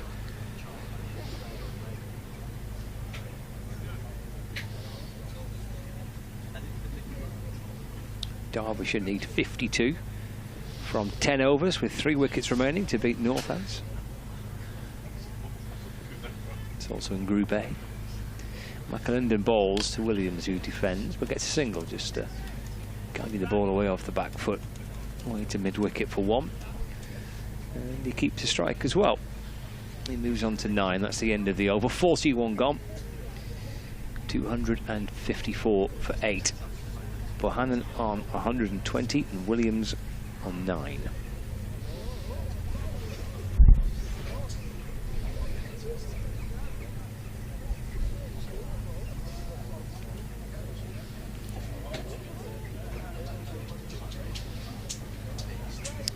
Run rate's coming back more or less level now. Look, that big spike at the start of the Lancashire innings, they were 30 odd runs ahead per over back then, and this is where Durham were swinging the bat and put on 120 runs. 91 to win. Bowling at the pole end. Coming on number 20, Jonathan Bushnell.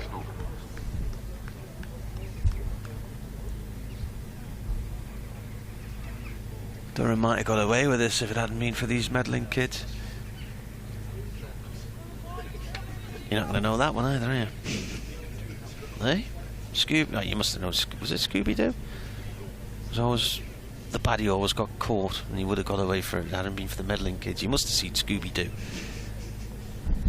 Here's Bushnell from the school end. That's gone down the leg side. I think it has. That's a wide.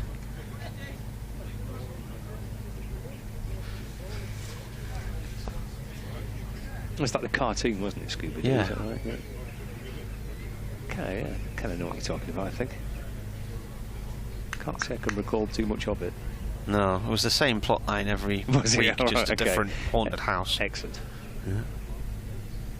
Bushnell bowls, fended away by Williams, one-handed down towards square leg, gets a single, takes him on to 10. Tractor news, there's a tractor passing through the village. Red, orange one maybe. Yeah. Orange. In fact, it looks like it might be on the back of a trailer, that one. It's anyone driving it? It's quite high up. It's going very quickly, isn't it? Going very quickly without a driver. I think it's on a trailer. Yeah. Well, the driver's very small. Bohannon's on 120. He's kept this innings going here for Lancashire. They're 8 down. And there are 8.5 overs to go. 89 needed to win. Bushnell bowls. He falls over. How many times have we seen that today? Bohannon plays it out through mid-wicket for 1. He's on 121. 2, 5, 7 for 8. 88 to win. We have seen that quite a bit today, haven't we? Bowlers falling over.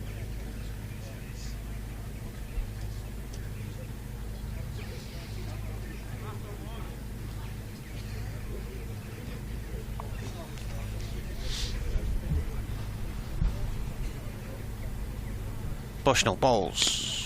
Ball's played back to him this time by Williams. Couple of bounces. Looks a little bit bright out, isn't it? A little drizzly shower we had 50 minutes ago, but it's like it's just swept through a bit. Bow Fell now has a sort of angry look to it rather than a miserly look to it. Greyish. Played out by Williams. Yorker length ball, just wide off stump. No run. So you're heading up tonight then, Scott? I am. Yep. When's the next match then? Sunday. At Blackpool? Aye. Yep. You're just commuting, are you? Yeah, I am.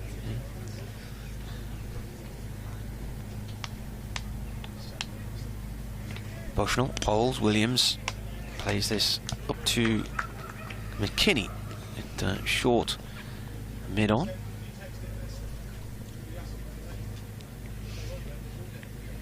Yeah, then they've got a bit of a road trip next week. Yeah, where's that go? Where do you start then? Derby. Yeah, that's on Wednesday.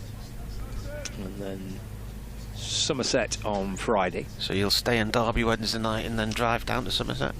That's it. Yeah. Bushnell ball's gone down the leg side. It's spilled by the keeper. He tries to throw it in the stumps. That's a run out, surely. No, Bohannon's there. I'll tell you what. I thought he was out then.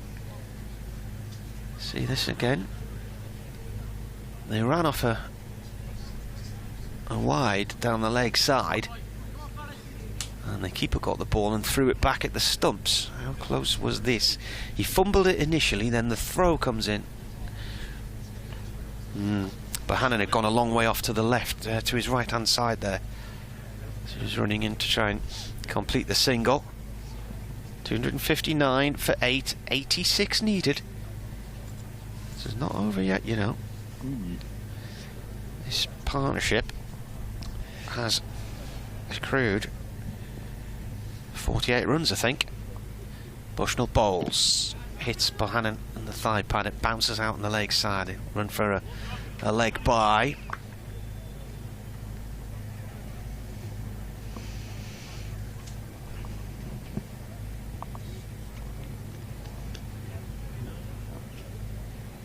End of the over then. 260 for 8, 85 needed. Yeah, that's a 50 partnership, isn't it? 210 to 260, I would say so. Yeah. Yeah, maybe just keeping Lancashire with a chance here on the 88 or 50 needed. But Hannon can go on. And maybe, just maybe, there's still a chance. Actually, wasn't there? There's one ball left. We must have missed it. No, they've switched ends. Keep us down here now. Oh, yes, so we have. Yep. Everything's up to date now on the scorecard as well. So McAlinden from the Evans end. Bohannon on strike, 122. Seen some big shots from Bohannon. 5 sixes so far. Going for another big one there as well. Huge swing and a miss from Bohannon. Taken by Mustard. No addition to the score. You can see one of the coaches there behind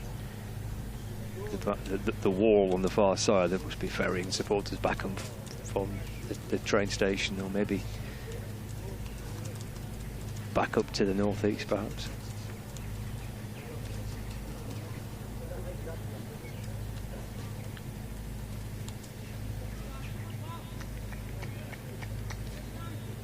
Who's going to stay until the end?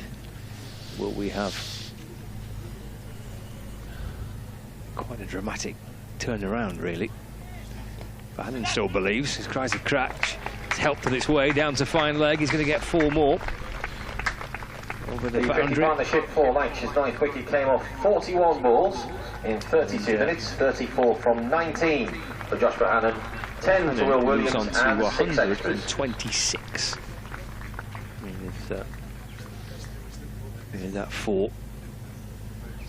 It's 264 for 8. Partnership to 54 now.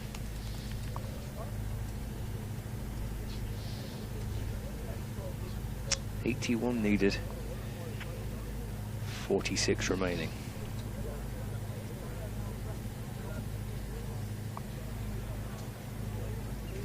$264 for 8. And it's McAlinden bowls to Bohannon. They might want 2, yeah. In the end, a comfortable 2.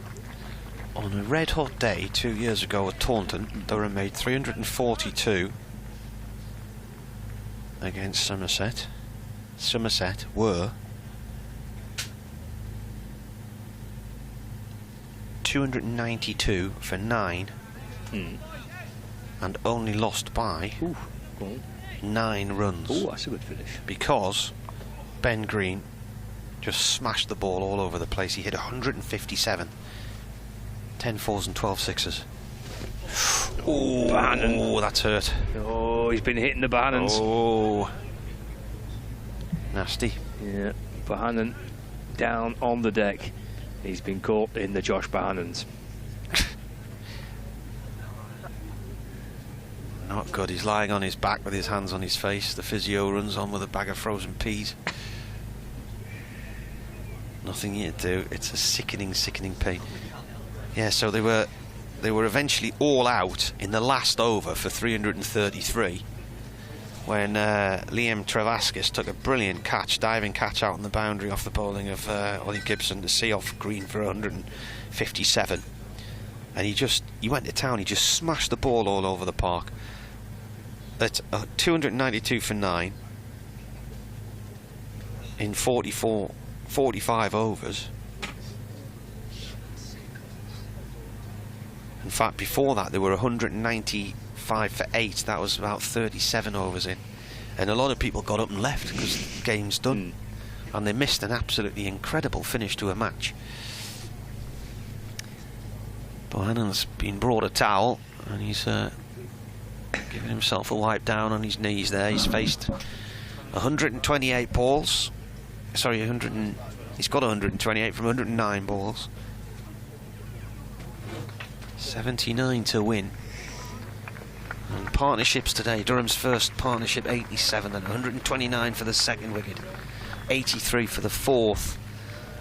Lancashire's second wicket 72, 61 for the sixth, and then this one is now 56. Yep, it's keeping Lancashire in the game. Just about. 266 for 8. Bohannon, he's back up on his feet. He's 128 not out. He's clipping this away off his toes down towards fine leg, and that'll be 4 more for Josh Bohannon.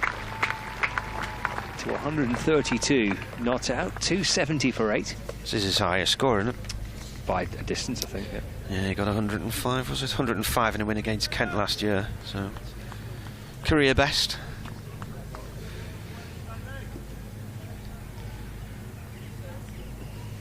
.270 for 8. 75 needed, 43 balls left. Final delivery of the over for McAlinden to Bohannon. Just take a single out to both wicket, mid wicket. 133 not out, 271 for 8. 74 to win, 42 balls left. Well, what's the crack? Coming up to 6 o'clock as well, 2 minutes to 6. First round of the one-day cup this year. Durham at Worcester on Sunday. Commentary of that on the BBC, while Scott is in Blackpool. Yay. Down by the zoo. Not in the zoo. Not in the zoo.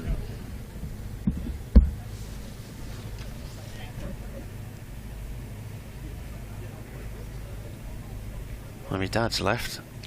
There he is, driving up the road. He's gone. I don't know if my daughters have gone. If my daughter's gone with him, or if she's still here. I don't know. Check mobile phones.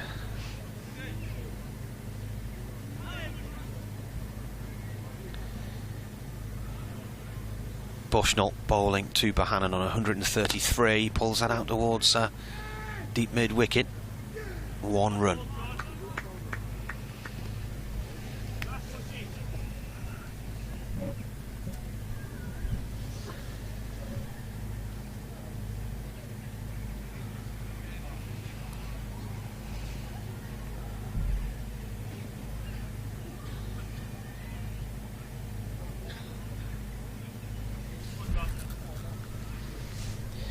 Williams on strike.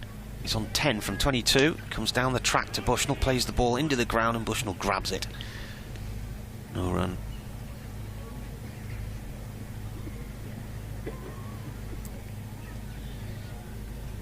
.272 for 8. So 73 needed from 40. It's a tough ask, but it's doable, especially in modern cricket. Bushnell to Williams, it's a short one. He hooks it up into the air out towards deep mid-wicket. Is Ackerman under it? He is. Good catch. Good catch on the run. That is the end of Williams for 10. That is the end of the partnership for 62. And is that the end of Lancashire, who still need another 73 to win? It's a terrific running catch by Colin Ackerman.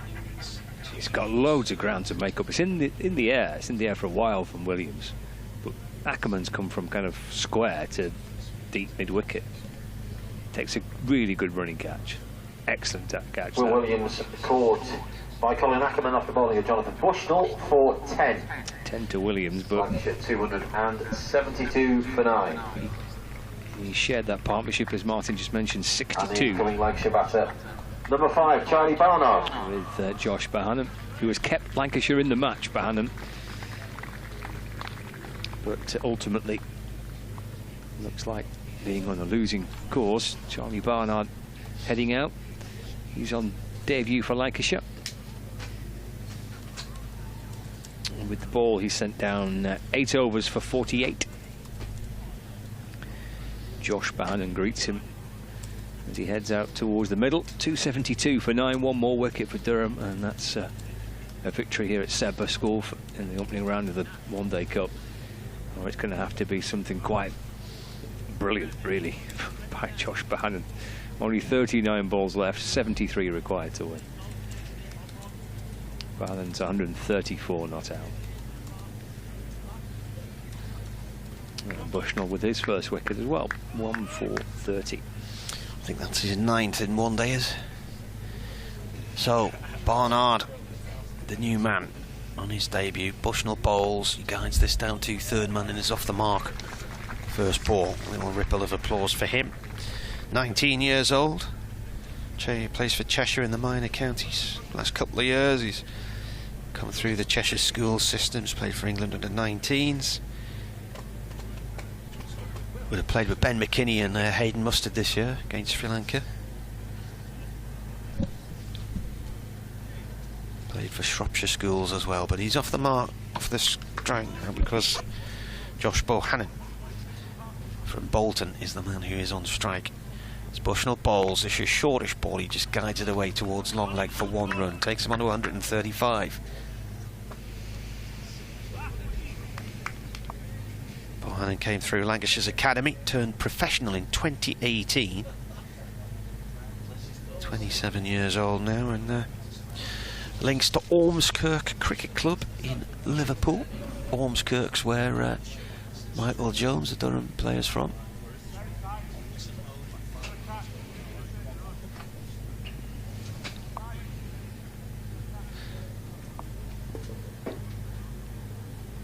Bushnell comes in and bowls to Barnard, and that is defended. That is the end of the over. 274 for 9.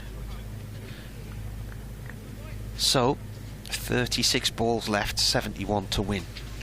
That was Lancashire's highest 9th wicket partnership against Durham as well, between Bohannon and Williams, beating the 45 by Jordan Clark and Kabir Ali at Chester Street in 2013. Well, I must have covered that game. I can't remember anything about it. Were you there as well? Yeah, I've been there as well, yeah. 2013? Is that when you're one young commentator? That was 2010. Was it? Yeah, I think so. No, it wasn't. It was 2013. No. Because we were all at Buckingham Palace at the end of the year, because Durham won the championship that year. Right, okay. Yeah. I'll keep you right, lad. I'll keep you right. It's a good day out, that, wasn't it? Yeah. It was for your boys. Right, Ben Rain to Bohannon, full ball. It's for the Yorker, and Bohannon digs it out. I interviewed Paul Collingwood just round the corner at the Buckingham Palace when we were at the Lord Stavener's place, weren't we, near Victoria? And I said, "Have you been to Buckingham Palace before?" He says, "I've got an MBE." And I said, "Oh, silly me." And I thought, well, actually no, because a lot of them have done it at Windsor these days, aren't they? So Rain to Bohannon. Whoa! Get after that. Yes, out towards the boundary at point. Yes. 6 over point. That was a kind of Joss Butler style T20 shot, that wasn't it? It was an in-hit. Shots like that when the ball's fallen wide, down on one knee, swings through that. 6-4 Bohannon takes him to 141 not out. It's a brilliant effort in what looks like being a losing course. 280 for 9, 65 needed. 34 left. Rain to Bohannon. It's hit firmly back down the ground. Just for a single. 142 not out. 281 for 9. What's Bohannon on? He's going to beat Alex Davies 147 here, isn't he? Was that the highest score by a Lancashire batter? Against Durham. Against Durham. And it was the highest score by a Lancashire batter at Old Trafford in a one-day. Was it? Right, hang on. Got to do an update. Okay.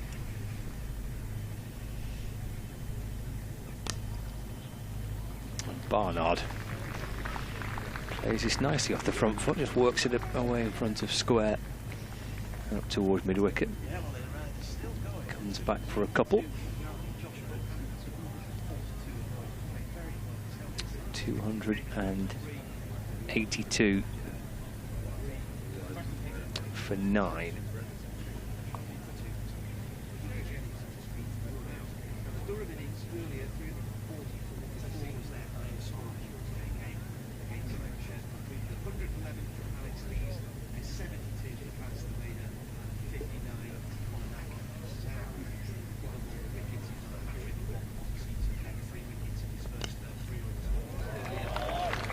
he's got 4 more. Low full toss on his pads, and he's clipped that away down towards the boundary.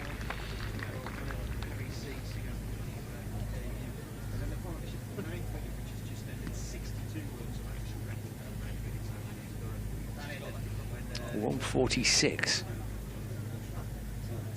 Not out. 286 for 9. So 59 needed, 31 balls left. Played back down the ground.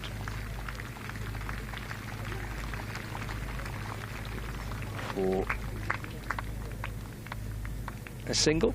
And that completes the over. Well, he's keeping Lancashire in the game.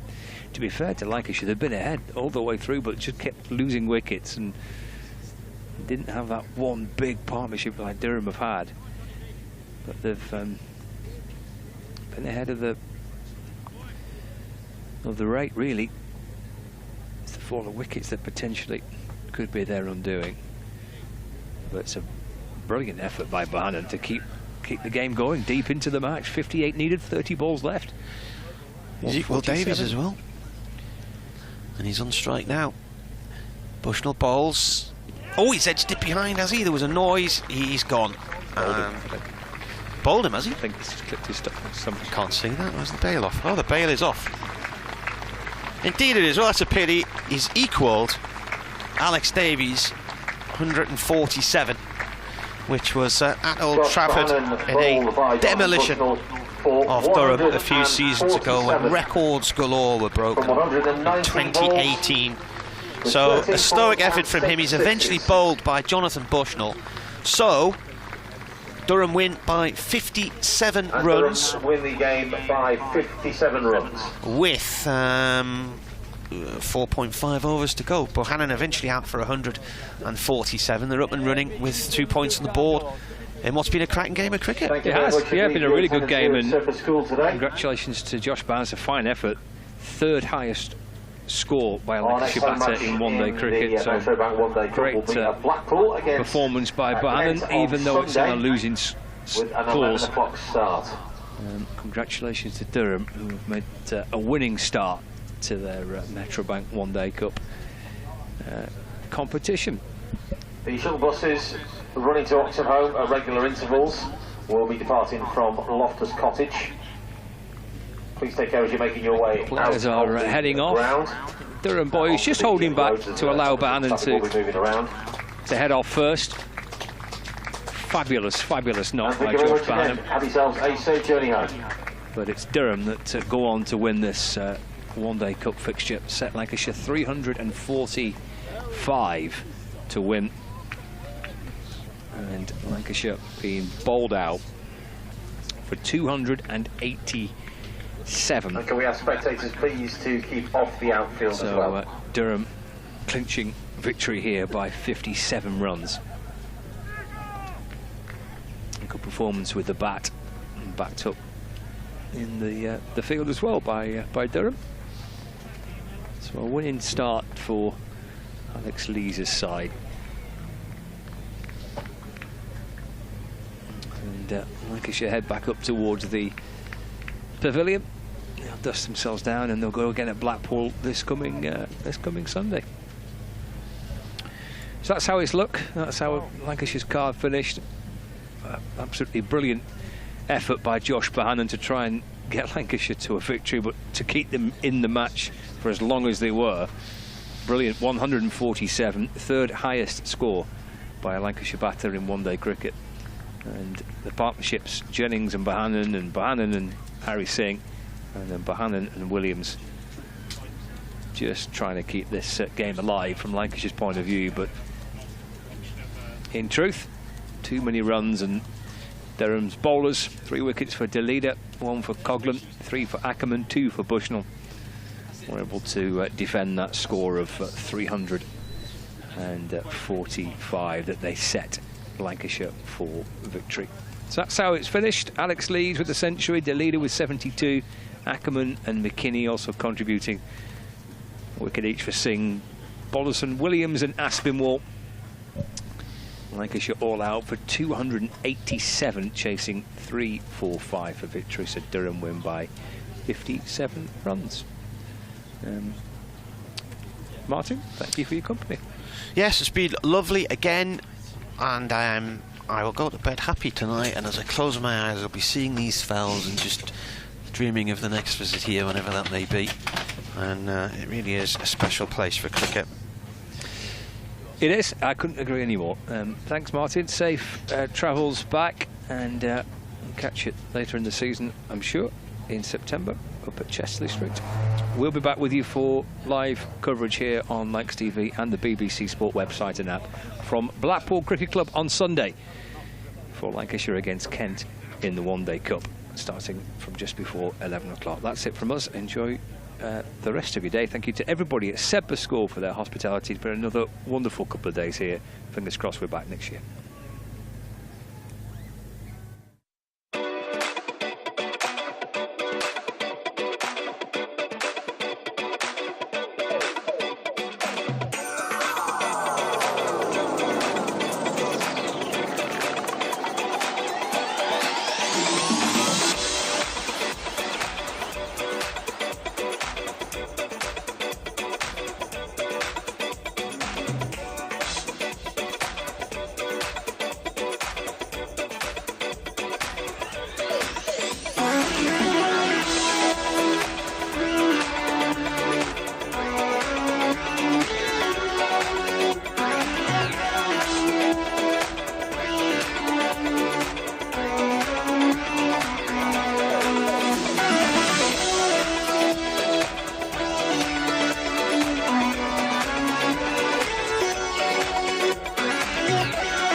Welcome to Canada Dubai. Here's your key. Thank you. Let me help you with the bags.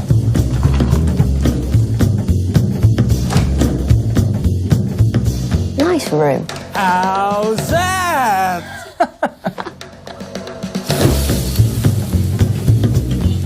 How's that?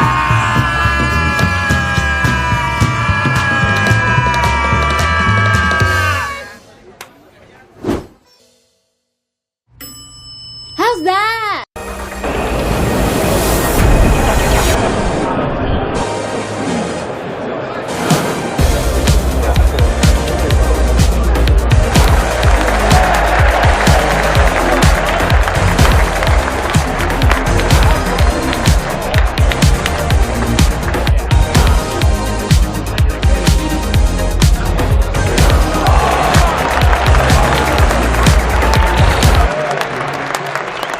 This is a call for hungry dreamers and hard-working self-believers. Success is down to more than just luck and talent. It's striving to be the best, breaking the boundaries and never giving up. Are you ready to become your best self? Are you ready to unlock your greatness? So what are you waiting for? This is Education Evolved. This is UA 92.